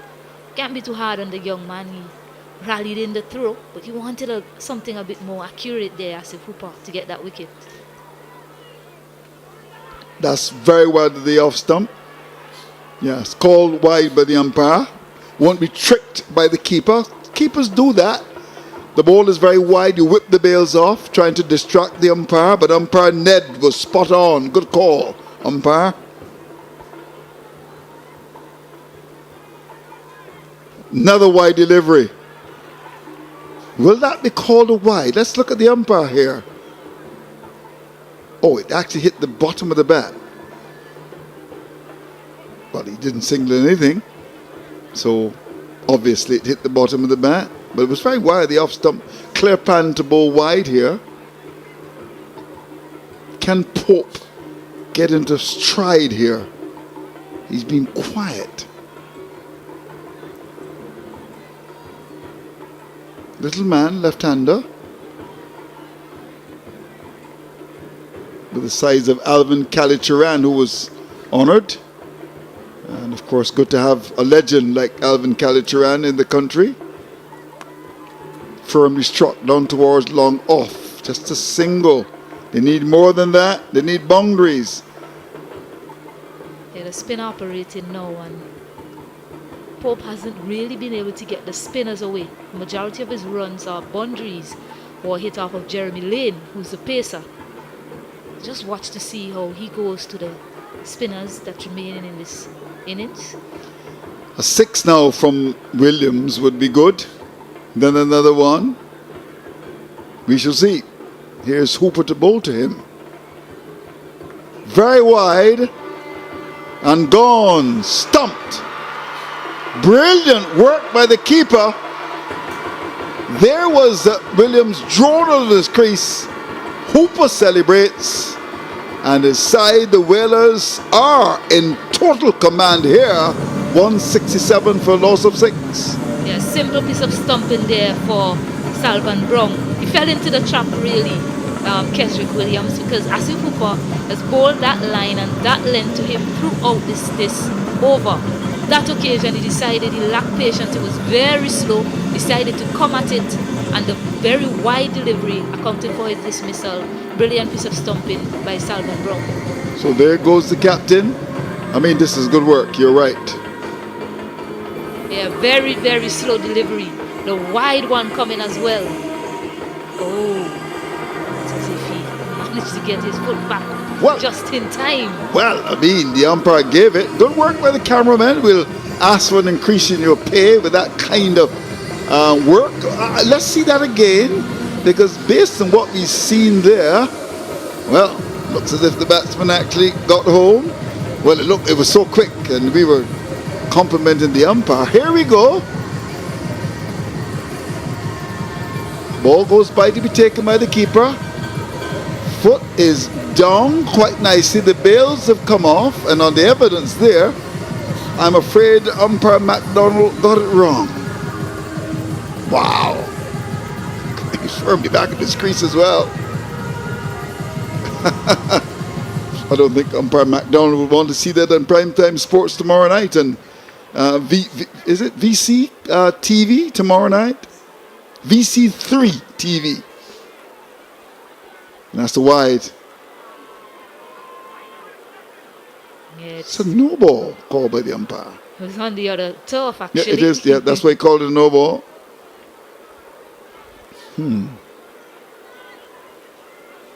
Free hit. That's wide again. Still the free hit is an offer. How good is Mr. Joseph as a batsman? Well, he's from Grenada. I've never seen him bat. Okay. Only seen him bowl. Okay. He looks like a big, strong man, Yeah. Joseph. He hits it powerfully. That's gone. Hit with a washpan of disdain. Wow. That was flat. And whistle across the outfield. That's what you do with a free hit. Powerfully struck down the ground. Very strong shot down the ground. A free hit. Really didn't need any invitation. It was pitched up. The fielder isn't there. The field is very wide. Long off. Now he's getting straighter. So it was a free hit. Any which way you put it, because there wasn't really any fielder there to stop it. Swings it down towards that long on area this time. If you can get a couple of solid blows from Joseph, we shall see. But the overs are beginning to run up on them. There's no question about that. In fact, there's 3 to come. And the Kings 174 for 6.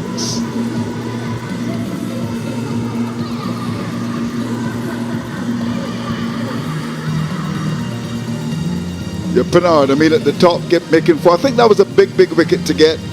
And when they got him, they would have been happy. Hackshaw got 34. Maloney, 41. They batted pretty well. Charles got 26. And, well, Pope is there on 17. Williams, 12 balls, 2 sixes, making 18. But, I mean, when you look at it, Pinard's wicket was crucial. And Maloney got 41 from 18.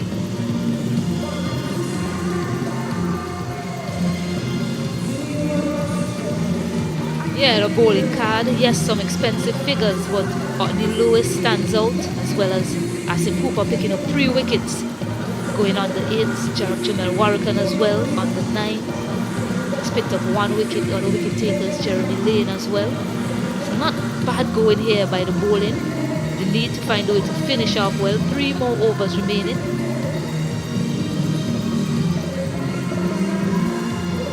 So that's the equation for you.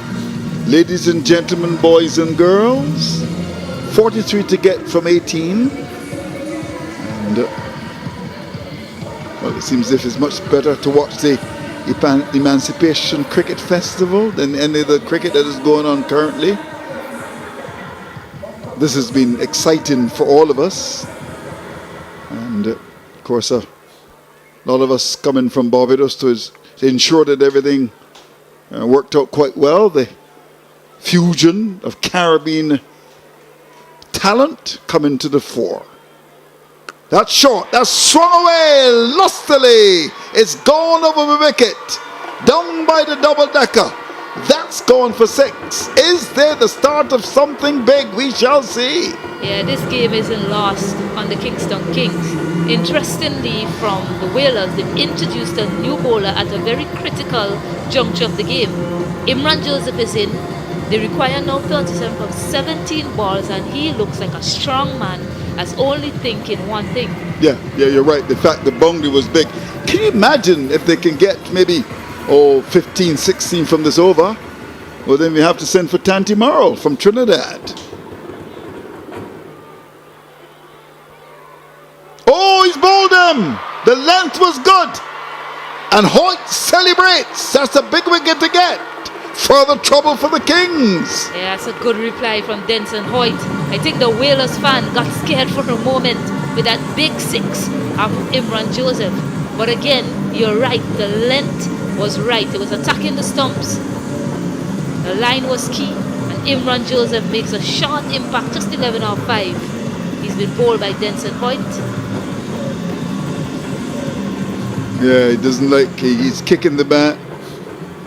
And, well, the way he's treating the bat looks as if he may have to go to the Kingstown hospital because he really banged it. But I mean, the length here good, and pitched up, swung across it, and his middle stump has been disturbed thanks to Hoyt's enterprise in this bowling. So Edwards comes to do battle, 180 for 7, and every time they look as if they can get something going, the party stopped. Tremendous atmosphere here at the ground. Big crowd gathered. Yeah, there we go again. A big swing and a miss. Maybe he took some pace off it. And you look back at the ball before that went for 6. It was a similar length. He went for a similar shot, but he missed it altogether that time, and it kept a bit lower as well. That time it had a bit more bounce, so it was well within his reach. So just grab onto it and hit it in that favoured direction of his. On that occasion, just keeping the touch low. Yeah, Perhaps a slow ball there from And I Hoyt. think your assessment of it too is that he bowled it slightly slow, so he played slightly early and got out. And that's the value of variations. And of course, T20 cricket is all about variations. So no batsman coming to the creases, Edwards. And here's Hoyt to bowl to him.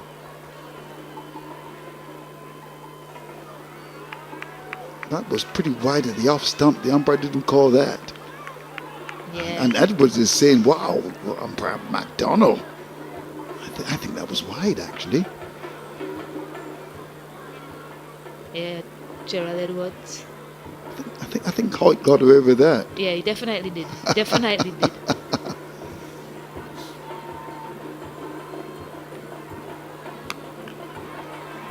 He's no mug with the bat either, Gerald Edwards. Oh, I recall okay. you asking me, to tell you a bit about him.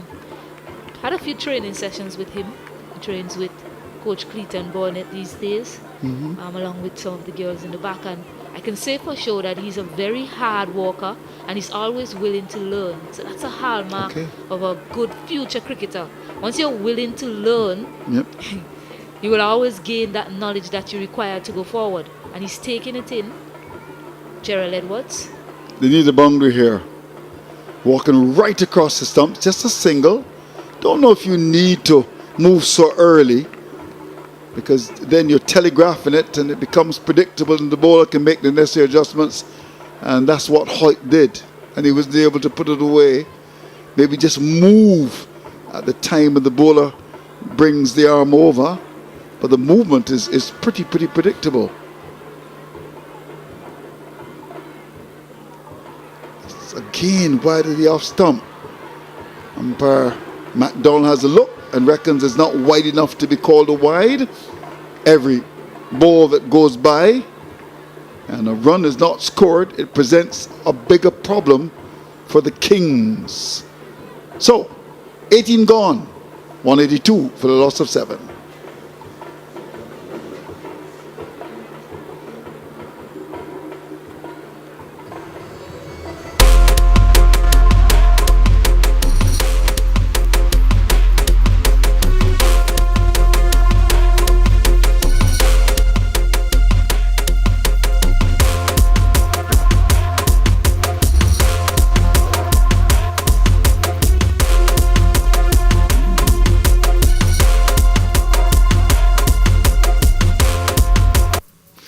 Interesting ad there, Village Ram for $5. Is that EC dollars?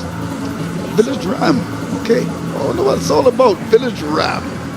All right. I should maybe get some before I go. You think they'll be selling it now or have to wait until tomorrow morning? All right. So Hooper comes back and starts with a good one. I mentioned Gerald Edwards trains with Coach Cleaton Bonnet, but his father plays cricket as well. Oh. Bill Edwards. William Edwards, we call him Bill. He's the head ground staff head groundsman here at the Arnos Sporting Complex. They look for second here and will get it. But that equation doesn't favor the Kings because they require 35 from 11 balls. So they need big hits. They need to hit this ball into North Leeward. That's gone away, and a very good catch is taken. That is the moment of the tournament. That is the moment of the tournament. We will see that once, we'll see it twice, we'll see it 3 times, and it was done even better than those at the international level. Absolutely brilliant. And who else but that man, Andre Fletcher, again in business. Man, he's had a night to remember here tonight. Topping off an excellent performance with the bat, scoring the first 100 here in the Emancipation Cricket Festival with a spectacular catch on the boundary. Great teamwork as well. Running around, making good ground. Getting his hands out in front in time. Knows that he was going to go over the rope and releasing it just before heading over there. Aaron Jones doing the simplest part of the night. Taking a lobby catch from Andre Fletcher. Wow. And look at the celebration. That's fantastic. Having the presence of mind to just throw the ball. He was off balance, would have gone over the boundary. And there was Jones to pouch it. So the 2 big wigs, the big guns, the big snappers coming together. And another wicket goes down. So trouble for the Kings. They've been questioned, they've been arrested. And something tells me that they may be jailed here at the historic Arnos Vale. The moment things are not looking good for them. The Whalers with one hand on the cup.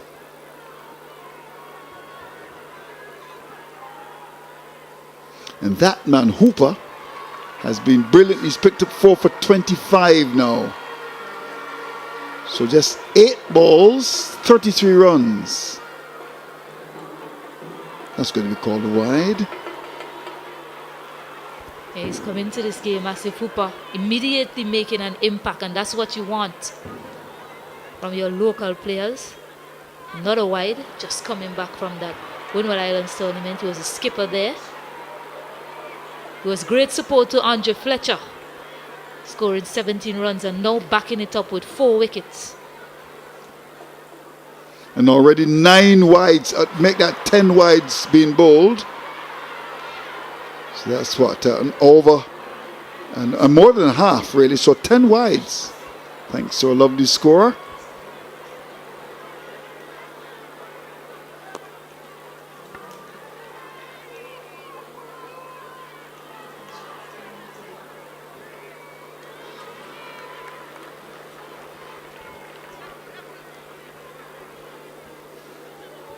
So our score from North Leeward tells us 10 wides. She's been with us ever since the first day.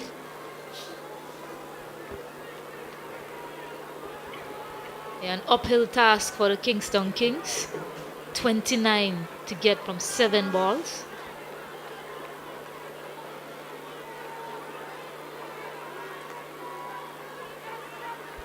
They look for second here. And deciding against it, didn't want to flirt with danger. So we're down to the last over, and the requirement 28 to get 6 balls, and they may have to bring Sir Garfield Sobers out of retirement. Remember, he hit 6 sixes from 6 consecutive balls, so the odds are stacked very heavily against the Kings here, and the Whalers from the Grenadines should, and the operative word should, go on to win the title. But the good thing here, Stacey Ann, is that we've had a high-scoring match. Yeah, I really love the intensity in this match tonight. I did say at the start of this that it was going to be a show to remember from these 2 teams, given how well they played in their initial matches. Whalers and Kings. knew something special was going to be delivered tonight. And I must say, the spectators here and everyone on the live, this match really lived up to its expectations. And quite appropriately, the captain of the Whalers team will bowl the last over, Jamal Warkan. I think it's quite nice, really, to have him on.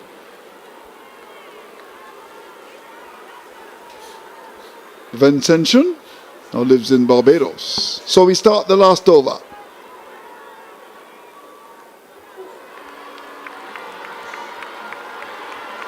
So you can hear the supporters of the Whalers. Very few supporters, I must add.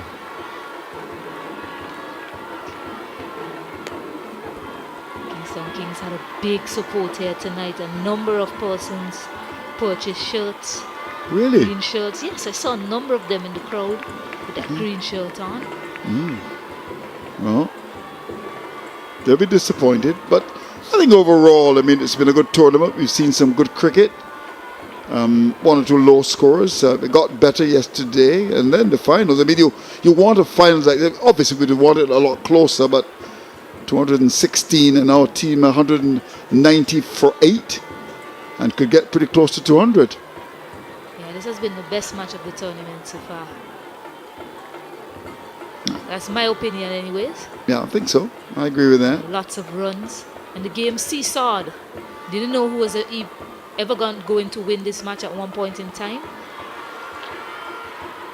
Even when Keswick was there, it looked like they still had a lot of hope.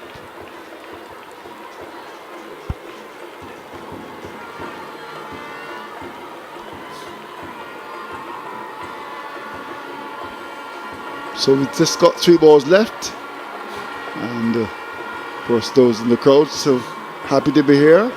Looking forward to the entertainment. Yes. Sensing victory for the Whalers. Now I'm seeing some blue shirts emerging over at the President's Suite. Oh, really? I wonder if they switched shirts. Oh, yes. Oh, yes, indeed. Where have they come from? Wow.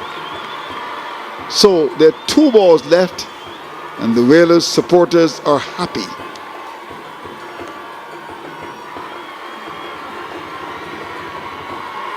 I sense some flip-floppers in the crowd. Andrew? Yeah, There was that's some loud noise when yeah. Keswick Williams and the Kingston Kings were on top. Yeah, so they're just about to celebrate now. In fact, as we look into the various stands, their supporters are about to claim victory. Emancipation Cricket Festival 2025. And the captain, Jamal Warkan, decides, look, let me bring my fielders in. I'm going to put a slip. I'm going to put a leg slip. So they're going to all come to be a part of this moment, to be a part of history. This is the first year for the competition, and the Whalers, with their captain with 1 ball to go, should seal the deal, and they do in emphatic style. Congratulations to Warkan, who behaves as if he just won gold at the Olympics. Set 217 for victory. The Kings ended at 194 for 8. But the game was all about one man, Andre Fletcher, under the lights there, batted brilliantly to ensure that his team got a very good score to defend. So then, it's a very big victory for the Whalers. Congratulations to them. They are the winners of the Cricket Festival 2025.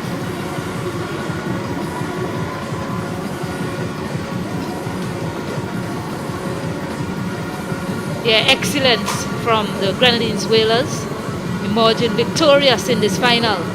Here at the Arnos Vale playing field, the crowd loves it. They're up on their feet. They're waiting for that party later. But sensational stuff from that man, Andre Spiceman Fletcher, who surely entertained the crowd tonight. And the Whalers, of course, backing it up, ensuring that they didn't lose that game after such a spectacular performance with the batting hand. Yeah, and their supporters are quite happy, led by their captain. And of course, in the party stand, they're quite happy. Shake hands all around and quite nicely. That's very good to see Keswick Williams, the captain of the losing side, just embracing the captain of the winning side. And this tournament has been very successful in terms of good scores, good participation, good organization. And of course, the wonderful dancing girls who will get some much needed rest. And we certainly will as well. I certainly stayed up. I slept a bit yesterday and I was caught on camera. And it's gone all across the world, even to the White House, seen by President Trump.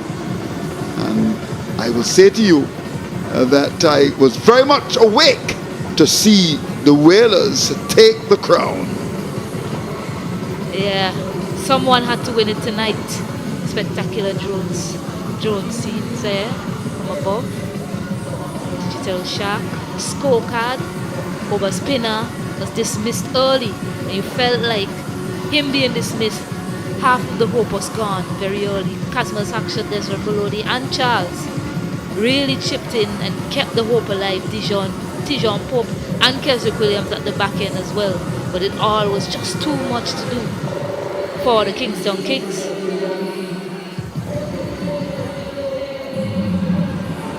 Yeah, pick up the bowlers as if Hooper standing out there with 4 wickets, just 30 runs. Aaron Glasgow, he really didn't get going tonight, but back up by Jeremy Lane and Otney Lewis. 1 apiece as well by Jamel Warrican and Denson Hoyt, coming in to bowl that scary 17th over that started, 18th over, I beg your pardon, that started with a 6, but managing to pick up the wicket as well. So you see the towers here, those blue towers, massive towers at the back end, darker blue towers, I beg your pardon. That was Andre Fletcher going great guns. But the towers for the Kingstown Kings never really got as high as those for the Grenadines Whalers. Yeah, you're right in that assessment. And in the end, there were certain periods when the Kings challenged. I thought they had a good start, Maloney and company, but then dragged back in the middle overs when they lost wickets and the scoring rate dropped. And as a result, you know, it was always going to be a difficult assignment for them, despite the fact that the captain tried.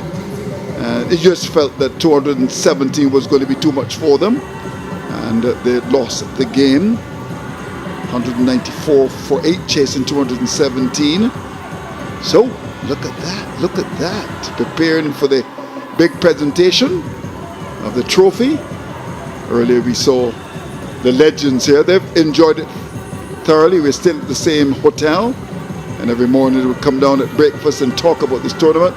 There's Aaron Jones on the winning side. He must be quite a happy man. And their supporters are happy as well. Yeah, the crowd stayed on in full flow tonight. And I must say, yes, there had to be a winner of this game. But we all won the way this tournament was organized and the entertainment that's been on show throughout these 4 days.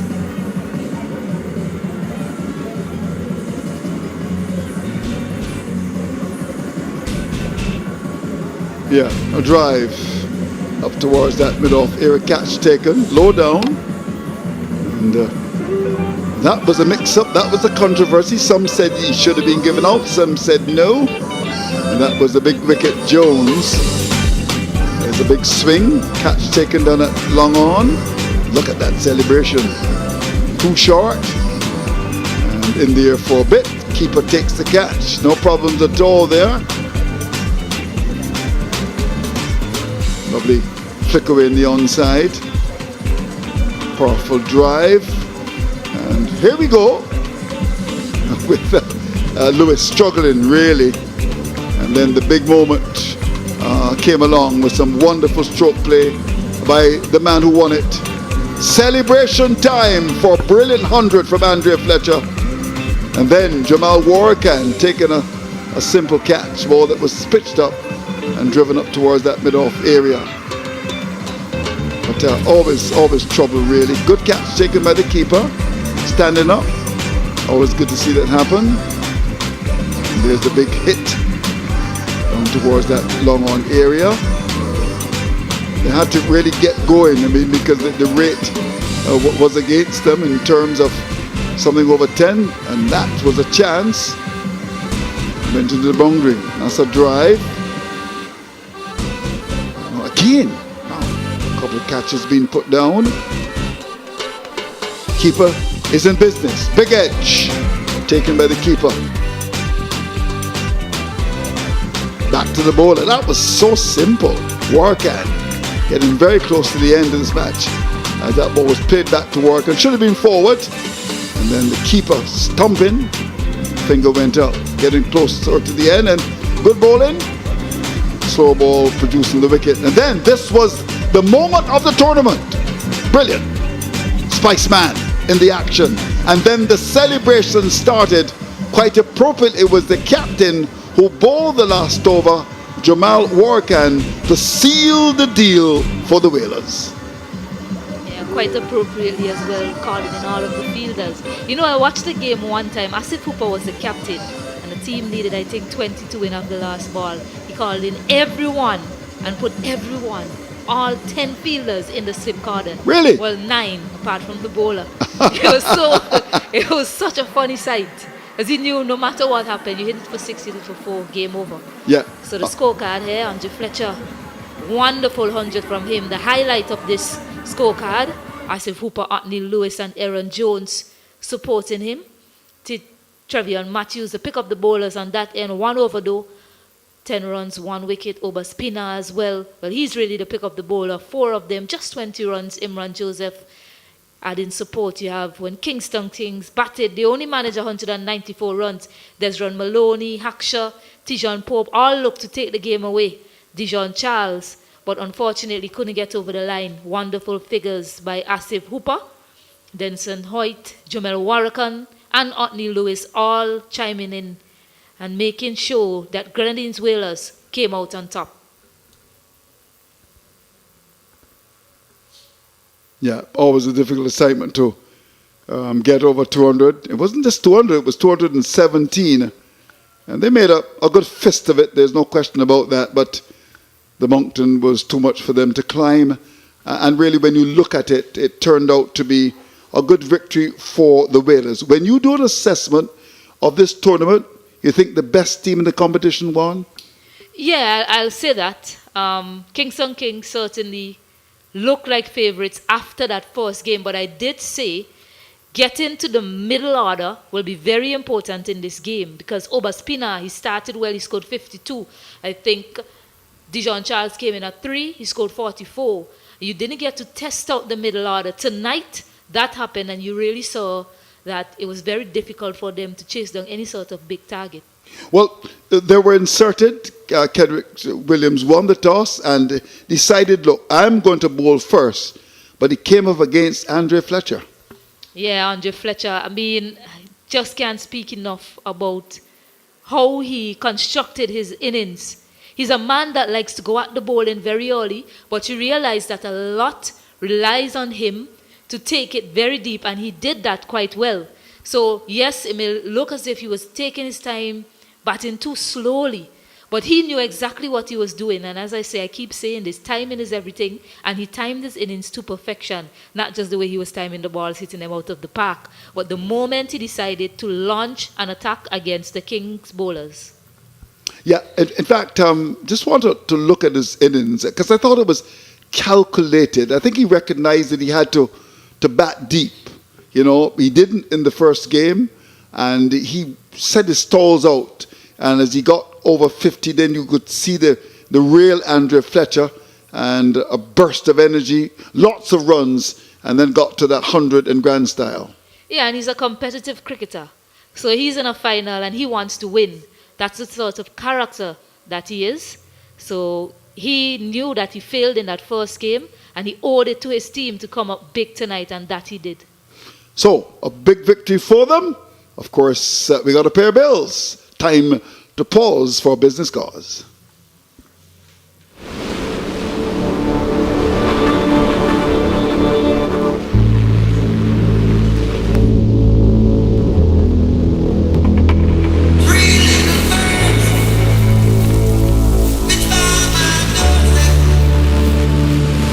When people look at us, they might just see an all-inclusive beach resort.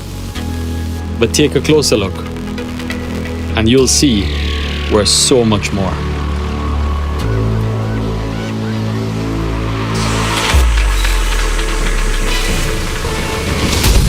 Everything we do, from the design of our properties to the moments we create, is born from our deep connection with these islands. And with our people, the heartbeat of Sandals. Champions of the Caribbean, ambassadors of its heritage, drivers of its future. We are made of Caribbean, and we're bringing it to the world. Because the world deserves to feel the real Caribbean. The douchey, the liming, the irie, that's what we're made of. And as we build for the future, we're inviting the world to see. There's no better place to experience the Caribbean than at a place founded by a family from the Caribbean. Sandals, made of Caribbean. Snow on the ground? Swap it for sunshine. Head straight to St. Vincent and the Grenadines with Air Canada. From cold to the Caribbean, just like that.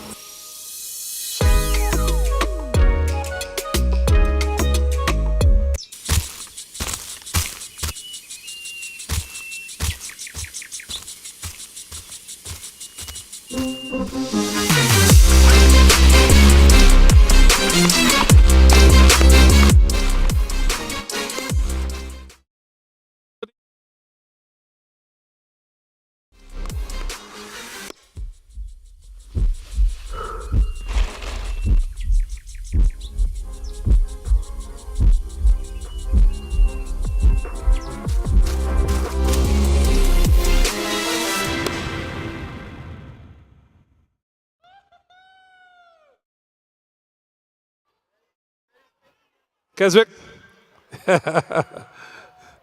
Well, Keswick, in the first game you said if you lost, you would eat grass.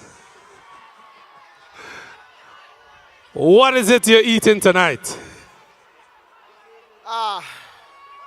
Mr. Martin, I'm not surprised that you brought the grass and the minister is walking with it. But in all honesty, for me, this whole festival for me wasn't about winning or losing. For me, it's about the success of this whole thing, bringing St. Vincent together, especially in a time like this. Unity means strength, and that's something that I learned from one of my manager, Mr. Bagger and Nixon McLean, coach. And what I've seen here tonight is showing me that Vincentian need cricket here. And we need to see cricket, because to me, this isn't even a semi-professional league. It's not even a league. It's local cricket. And to see the people come out and support this event, that's my success, not winning. I love your response, Keswick. I love your response, lovely. But I would still love to see you eat grass. Minister, I want you to add something to the grass too. You made a promise. To be honest with you, I was talking about green salad, you know. I was talking about green salad. And I see my very good friend Andrew Fletcher come in. Well played to him today, the professionalism. And I want to thank all the international players that came out, to be honest with you. A lot of these guys came from playing professional leagues around the world. A lot of them, they are going into CPL. So for them to come here on a short notice to perform for the... Grass, Keswick, grass. To perform for the people of St. Vincent and the Grenadines. Just 1 minute, please. When I finish, I'll deal with that. Keswick, we finished. You're finished. Grass. Grass, Keswick. I want to finish with what I'm saying. I just want to thank you for coming out, bro, and entertaining the people of St. Vincent again. You're really loved here. Put a little bit more sauce. Ladies and gentlemen, we want to thank you. I want to thank Keswick for being here. Keswick, grass. Feed him, Chester. Feed him. Grass. Grass. Grass. Thank you very much.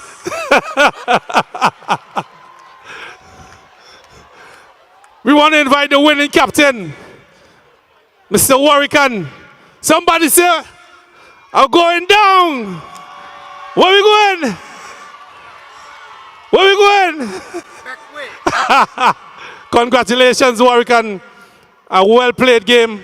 And really, your guys deserve the winning this tournament. What was the plan coming out tonight? First of all, I want to say congrats to Keswick for being a man of his word and eating the grass. Amazing, Keswick. Well done. Very well done. But to the guys, very well done today, guys. Fletcher, special innings, and also to everyone in the field that bowled it well and catch well. I just want to say congrats to the Whalers. Yeah? And everyone that came on and support us, thank you very much for the support, everyone. Well, we had a wonderful knock from Andrew Fletcher. He seems to take St. Vincent as a second home. You had a wonderful team, local players. What is it that you take from this tournament going forward? The fans.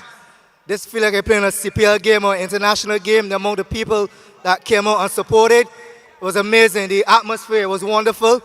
And a suggestion to Ralph, I feel Fletcher deserves a passport for St. Vincent. He's always saying St. Vincent, always. It's about time to get one, Fletch. You really deserve it. You know what I mean? But once again, this tournament was amazing. And the support that even the staff and the players and the fans was absolutely amazing. Well, congratulations to you. Congratulations to you and your team.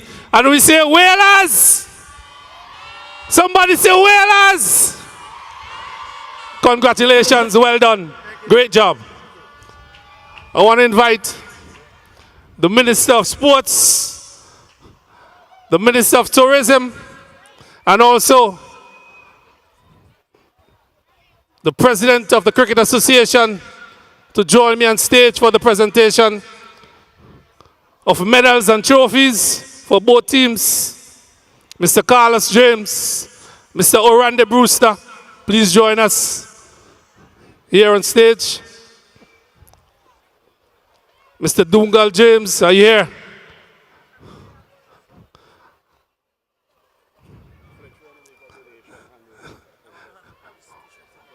I was just told that Fletcher wants to make a donation, handing over to the minister. Come on, Fletcher. Spiceman 72. Put your hands together, ladies and gentlemen. Well done, Fletcher. Thank you very much. We want to invite the losing captain and his team, Mr. Keswick Williams, and the men from Kingstown, the Kings, to receive your medals. Keswick, you and your team, please.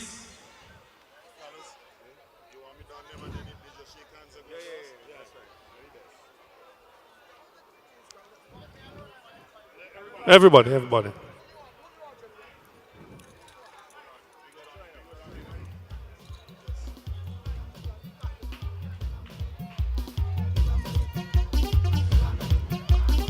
Put your hands together, ladies and gentlemen, for the Kingstown Kings, led by Keswick Williams. Great job. Edwards.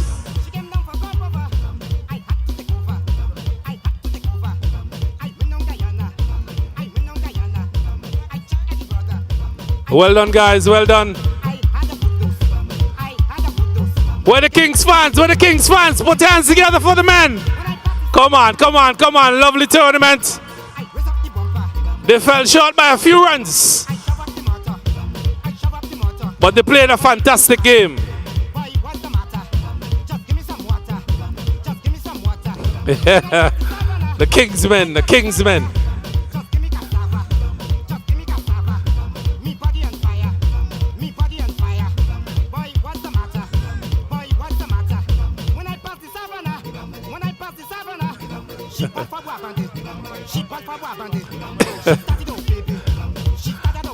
Great job, guys. Great jobs.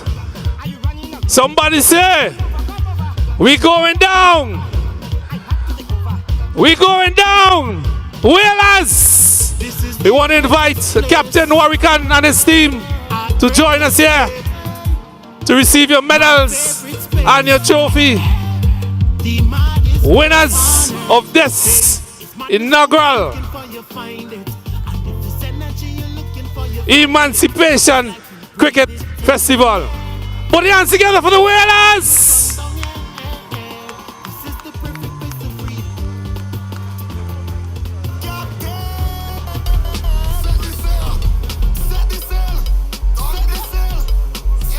Great job, great job. Play the thing. Set the sail.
We're inviting the captain and his team to collect the trophy. The first winners. Put your hands together, ladies and gentlemen, for the first winners. The inaugural winners for the first Emancipation Cricket Festival.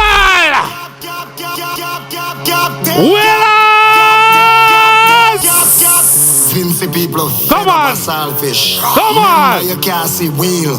Arnos Vale, robbers. Come on, come on. Captain. Somebody say.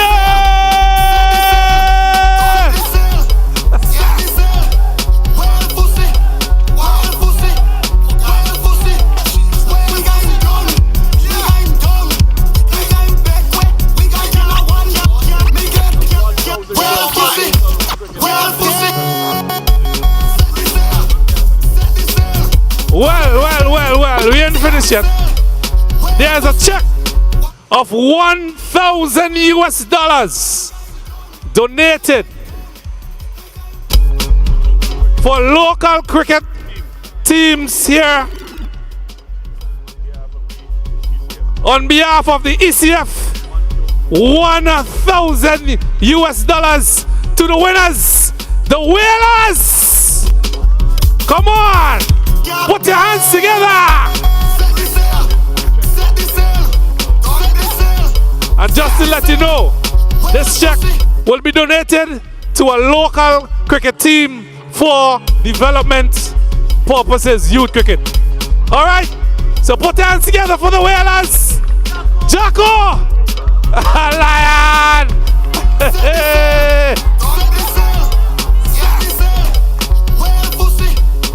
Congratulations, guys. Thank you very much.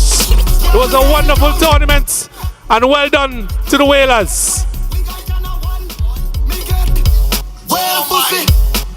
All right, then, ladies and gentlemen, we say congratulations once again to the Grenadines.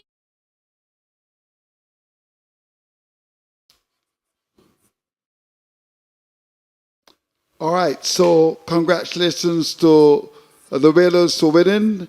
Of course, they did very well in this competition.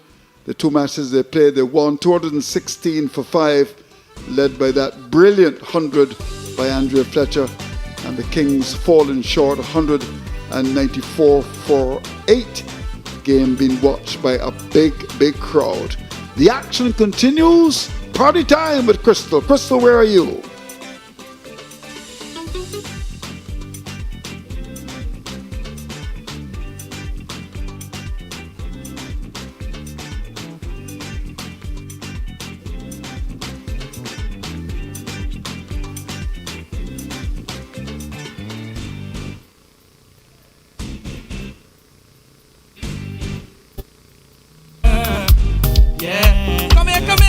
Come here, my baby. Come, let me show you niceness. Caribbean queen, you whine and you look the tightest. Come here, my baby. Come, let me show you niceness. Caribbean queen, you whine and you look the. Hear what? Sweet like a Julie mango. I just want to taste and jam you. I don't want to whine and jam you. So come, let me. And hear what she have a man too. I don't really care, I have to. Wind up like a crazy wacko. She might watching wait. Come here, my hey. Come, let me show you. Sing for me. Caribbean queen, you want and you look. Come here, my baby. Come, let me show you nice. Caribbean queen, you want and you look. Baby, just shake it for me. Damage your back for sure. Your smile is so damn pretty. Bumper shake on the road.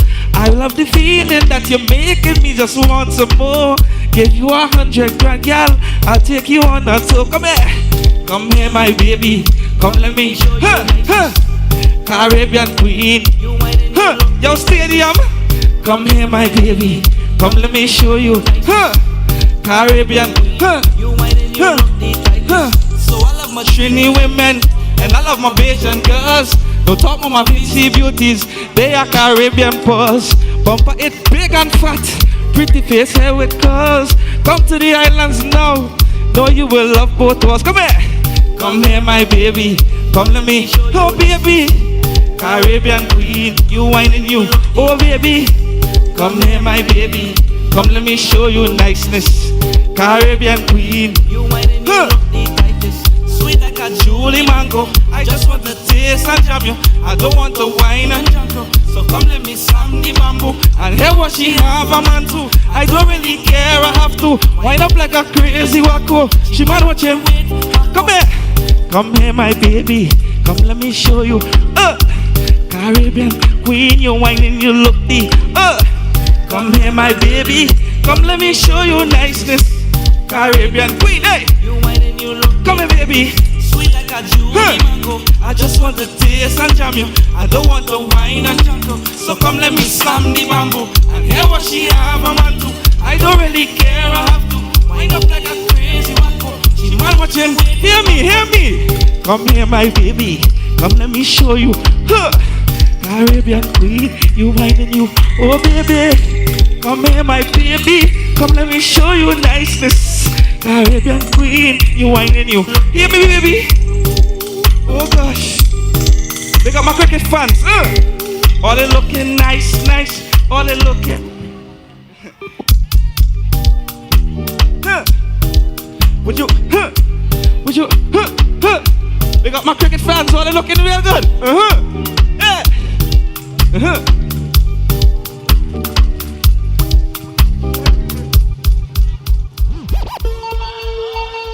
Yo, currency.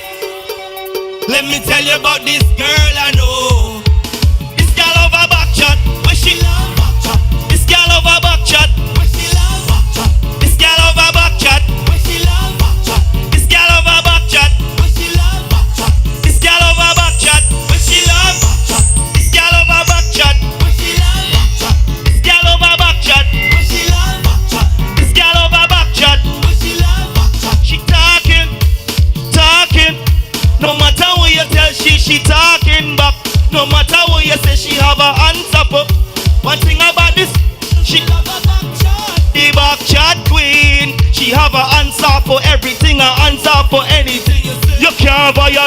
She don't take disrespect. She quick to tell you something about your mother. Hey, this girl over, when she love, this girl over back chat. This girl over back chat. This girl over back chat. This girl over back chat. This girl over back chat. This girl over back chat. This girl over back chat. What she does do? She talking back. She talking back. No matter what you tell she. No matter what you say she have a. One thing about this, you can't control she. That is a real mad woman. Reply to anything you tell she. And one thing for sure, one thing for, she have a plaster for every. This girl over back chat. This girl over back chat. This girl over back chat. This girl over back chat. This girl over back chat. This girl over back chat. This girl over back chat. This girl over. What she does do? She talking. She talking. No matter what you tell she. No matter what you say she have a. One thing about this, she love her. This girl over back chat. This girl over back chat. This girl over back chat. This girl over. Big up all yourself. Love. Always.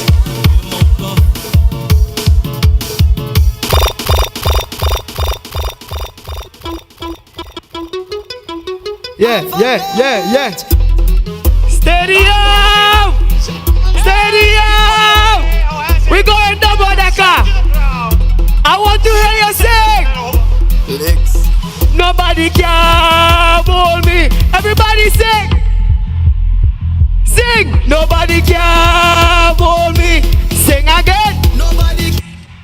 If there's everyone up in over me wickets, over me half, over the gully, over me hand, over long half, over point, straight over covers. Licks. I stand up strong as a man in any situation. Have the determination of a warrior and have the heart of a lion. I come in so anything that I do, they try to get me down. Don't want me run the road. I start me little business. They want to shut me down. Imagine me and me up. My Finley. Nobody can hold me. Nobody can hold me out. Nobody can hold me. Nobody can. If they try run up it, over mid wickets, over mid half, over the gully, over mid hand. I coming from Thomas. I coming from Thomas. I don't trouble people, and I love everybody. I just mind me business. I try to support everybody, but I notice lately that anything that I do, they try to get me out. Try puncture me tire, don't want me run the road. I start me little business, they want to shut me down. Imagine me and me home and what we say? But I choke them, I bat them, I hate them for six. Anyhow they run up is, they feel like they brave, like they have the most tricks. No lies, everybody, nobody can hold me. Pakistan, nobody can hold me out. Nobody can hold me. Sing again, nobody can hold me out. If they try run up it, over mid wickets, over mid half, over the gully, over mid hand, over long half, over point, straight over cover. Lift. I love everybody.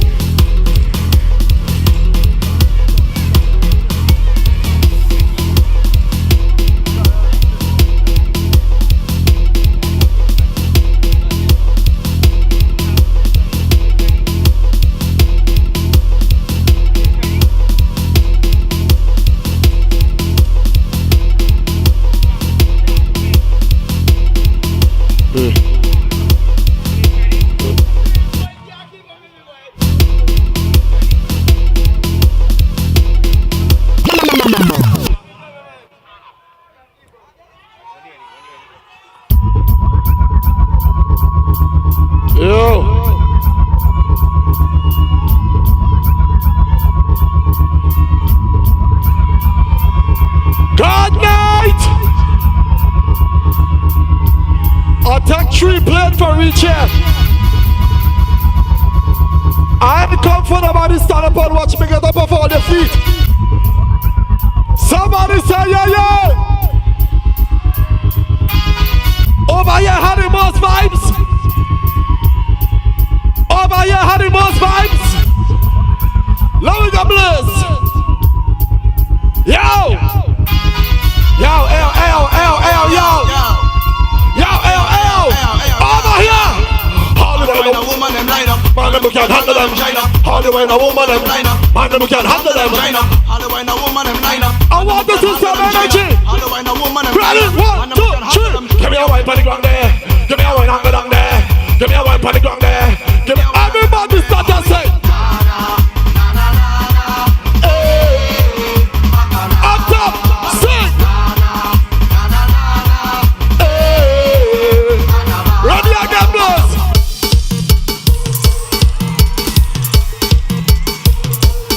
Everybody put your hand in the air. Put your hand in the air. Somebody say yeah, yeah. Somebody say oh yeah. Somebody say yeah, yeah. Will it? Too early for that. We ain't going up till 6 o'clock in the morning. Let's go. Everybody ready now. We on the road again. Ready to go again. We come to cause me. What the people over here say? I feel it in my soul. Somebody say that good shot. Everybody put your hand in there for me, please. As well as 10 minutes and 10 Grenadines. Ready now. Up. Up. Up. This carnival we gonna. We gonna. Over here. Rock out the bus one like. We come out to have a good time like never. Play bars like never before. Like never before. Like never before. Like never before. Like never before. Like never before. You ready again, bless? 1, 2, 3, go. All the love St. Vincent and the Grenadines. Answer me. Answer me now. Okay. This year I'm moving like a carnival jump. I'm getting on board with my hands up. I'm drinking a rum so I'm asthma. It's me and my friend them on me outside. Sick. Like a carnival jump. I'm getting on board with my hands up there. I'm drinking a rum so I'm asthma. It's me and my friend them on me on the. Put your hand in the air. Give me room, let me jump on play man. Chop, chop, chop, chop, chop. Get on board. Maybe help your things.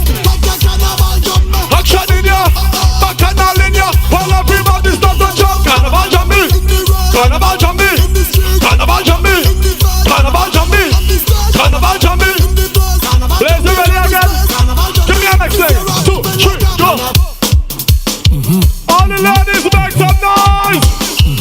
Fellas say why? What's going on? What's going on? You know what's going on? She said she don't want no broke pocket man. What she said? She said she want a money man. And after the man spend all the people on this side here. Everybody's at your side. Oh God, the girl are wicked man. Ladies, I want all the talk to the fellas. Talk to them, tell them.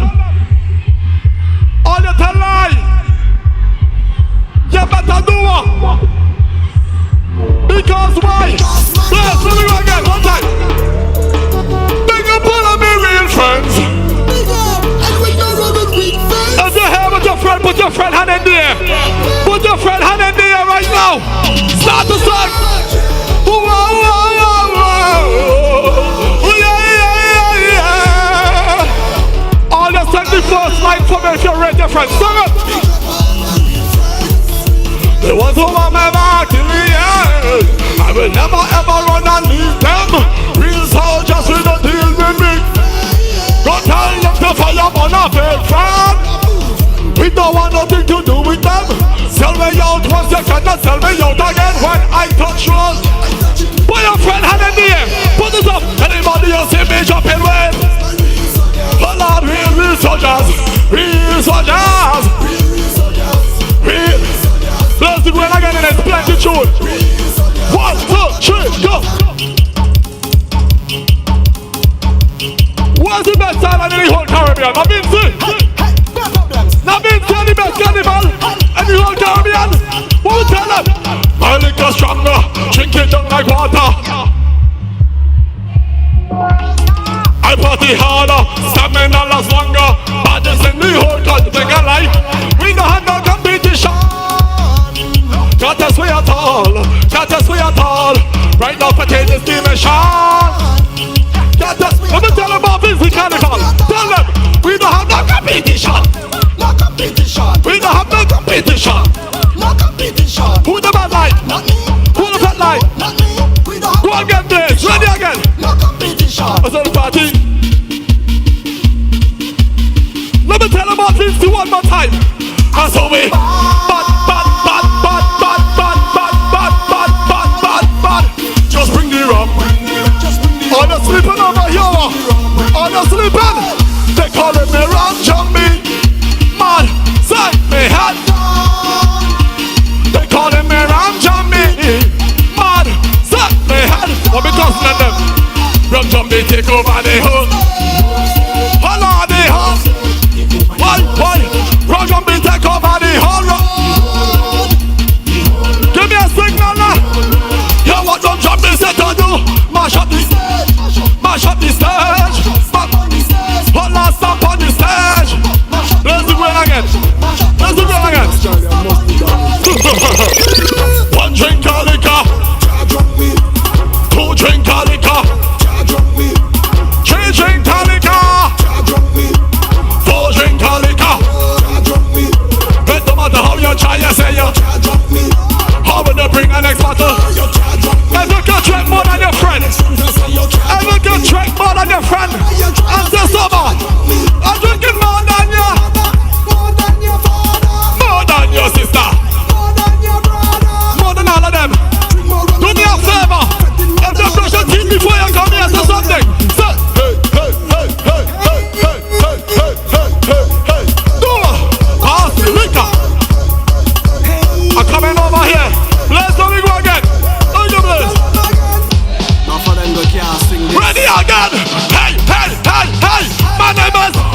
Hey. And I am the. Hey. Let me tell all you, give all of some advice. You must never do one thing to make money. Will it? I find all the quiet are leaving. Somebody scream. Somebody say Vinci. Somebody say baddest boy. Play it again, Blaze. Same thing. Oh no, I want to see hands in here. Hey. What's my name? Hey. And I am the. Hey. Over here. Answer me. Over here. Never do wrong thing for make money. Neither me. No friend, no family. My pocket broken will never sell money. Nobody can. Only answer me. Ever hear my name in nothing? Them could never be bad like problem. Them could have energy. Let me go, everybody could see me. I am the money thing in the lot. And if you don't like that, tell your man. Send any one of them come. Any one of them come. Send bad minds. Send any one of them come. I want to see what side is the louder side. Over here or over there. Well, I go. Where Chicago? Again. Well, I go. We don't deal with beef. I never bow. Never ever bow. Again. I never bow. Never ever bow. Again, please. Next thing.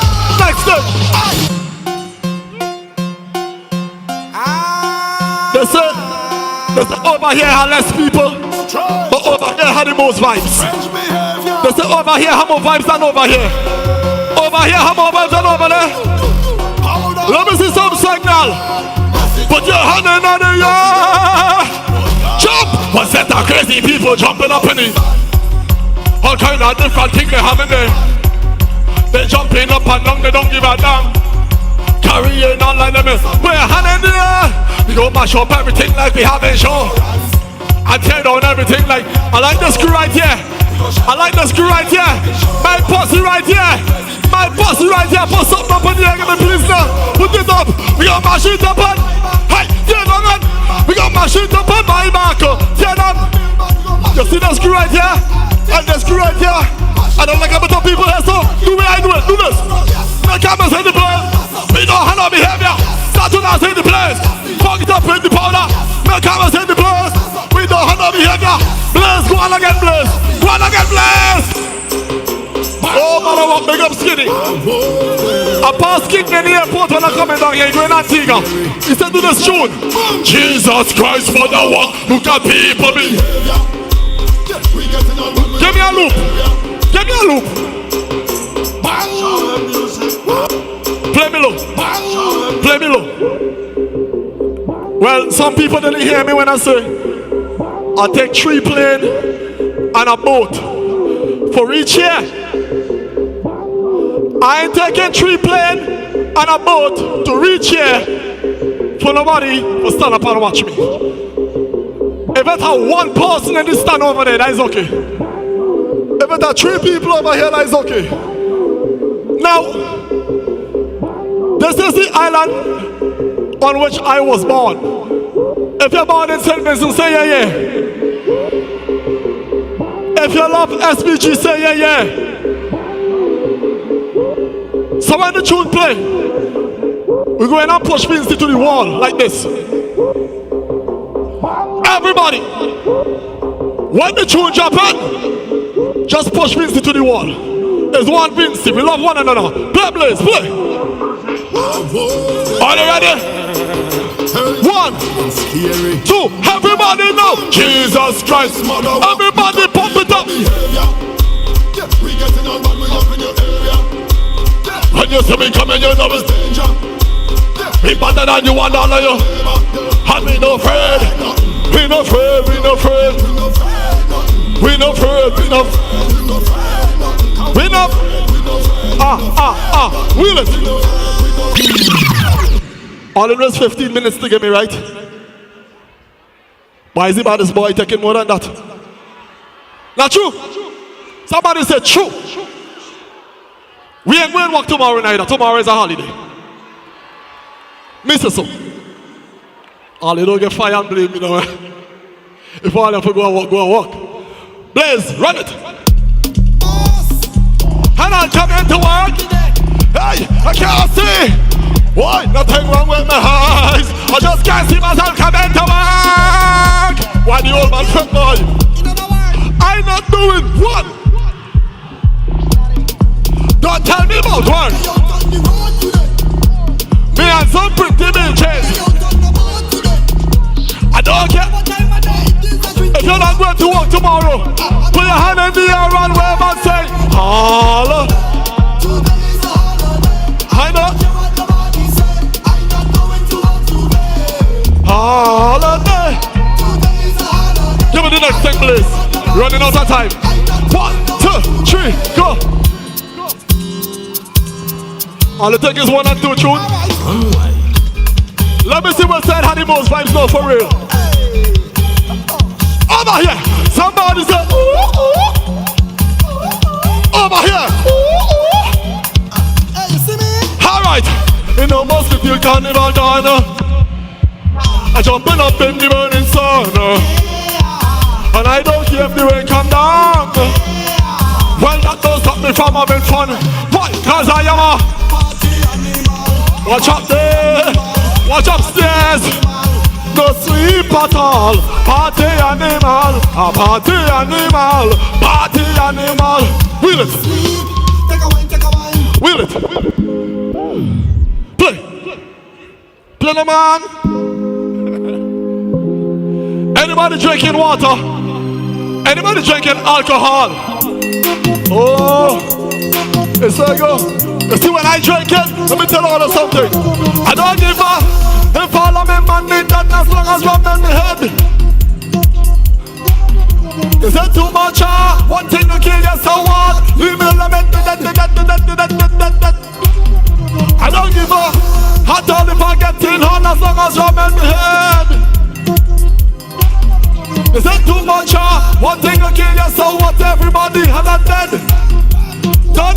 till you try it. We can stay here till morning, but are you ready for more action? Yeah, how the rhythm going? That's the part of the rhythm I like, you know. Yeah. Here it is. Don't waste no time, just start to wind you up the best. On the loose, stop them waistlines for me, please. Play it again. How the rhythm going? Yeah, how the rhythm going? How the rhythm going? I can't hear you. How it going? Don't waste no time, just start to wind you up the best. No waste, man, can't go down in you. No matter how you expect, you can't get back you. No man can give you French, you can't get you. Can't bend your back, you have the cleanest clothes. I don't stop, back till I get me. Between me and your man, you have to share me. I want all you answer me.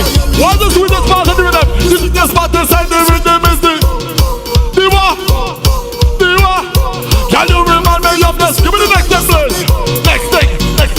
Next thing. Why yo? Yo, Hyper, check she out, she's skin. Big up Hyper 4000. Another man out there from Kingstown. What's going on here? Wear your top, wear your skirt, wear your pants, wear your shirt. She don't like clothes, so she loves to go in town. She have on a like a skimpy tail. But you know what? Skin out. She skin out. Show them your pretty skin when you skin out. Watch over ya. She skin clean, she skin out. She don't like clothes, she skin out. On the road, how she skin out. Next thing, please. Side. All you do. Baddest boy. Everybody put your hand on the air for me, please. Sing it out. No. Everybody sing, say up. I've heard hard man, I've heard hard. I've heard bird. Sing it out loud, say I've heard. I've heard hard. I've heard hard. I've heard bird. Now turn it off like power yo. Answer me now. You must be take hard. Answer me, you must be take hard pretty. You must be take less. Hand me down in a second. Sing it. You will never be would never be right in you. Well, look what hard to make a good friend. It have a meeting out of garbage. You can't say I never try to walk. You get foolish and blubbery. If you get hard at least one time in your life, but you survive it, and your ex not run better than you, tell me up. Everybody say up. I've heard hard. Play from top. Don't stop it. Baddest boy. Play me low. I want all of you to help me sing it. Sing it out. Loud, say ya. I've heard horn. Who me? I've heard but man. I've heard. I find over here. Ain't getting enough attention. Anybody over here ever get horn and survive? Anybody who have a friend who ever get horn? Sing it loud! You must be take horn. You must be take horn sweet. You must be take loud. You will never be right in your brain. Look what horn do me good friend Questy. Have you been seen out a garbage bin? You can't say I never try to warn you then. You get, let me know please. If a real problem child, do me one favor. When the chorus come back and sing it as loud as you can for me please. 1, 2, 3, sing up. I've heard horn bad. I've heard horn. Thank you very much, that's my time. One love to everybody, thanks for coming out. I've heard horn bad. Big up the song man, the mic sound good. I've heard good bad. I've heard.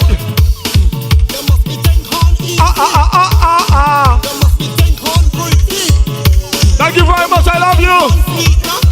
Yeah, bless. Full of nothing but heartache and stress. Man, you end up in the jail. Mind Amazon be your last meal. Sometimes even when you behave yourself, advice from nobody else. Piece of horn in your tail. Do you know how that feels? Will it? Afraid.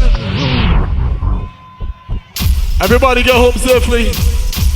If you've been drinking, let somebody else drive. Please, I'm begging you. Right? And text somebody and let somebody know when you reach home safe. One love. Ladies and gentlemen, give it up for Problem Child.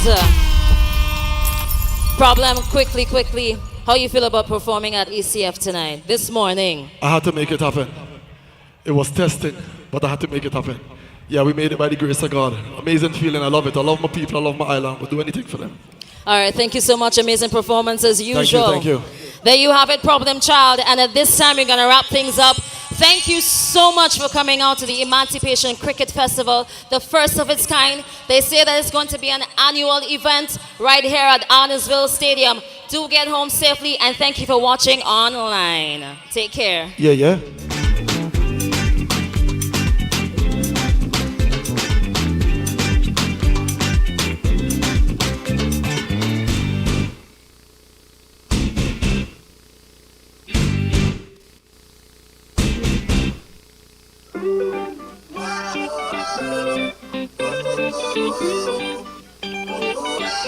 Oh, that's going down to the microphone pavilion, another maximum.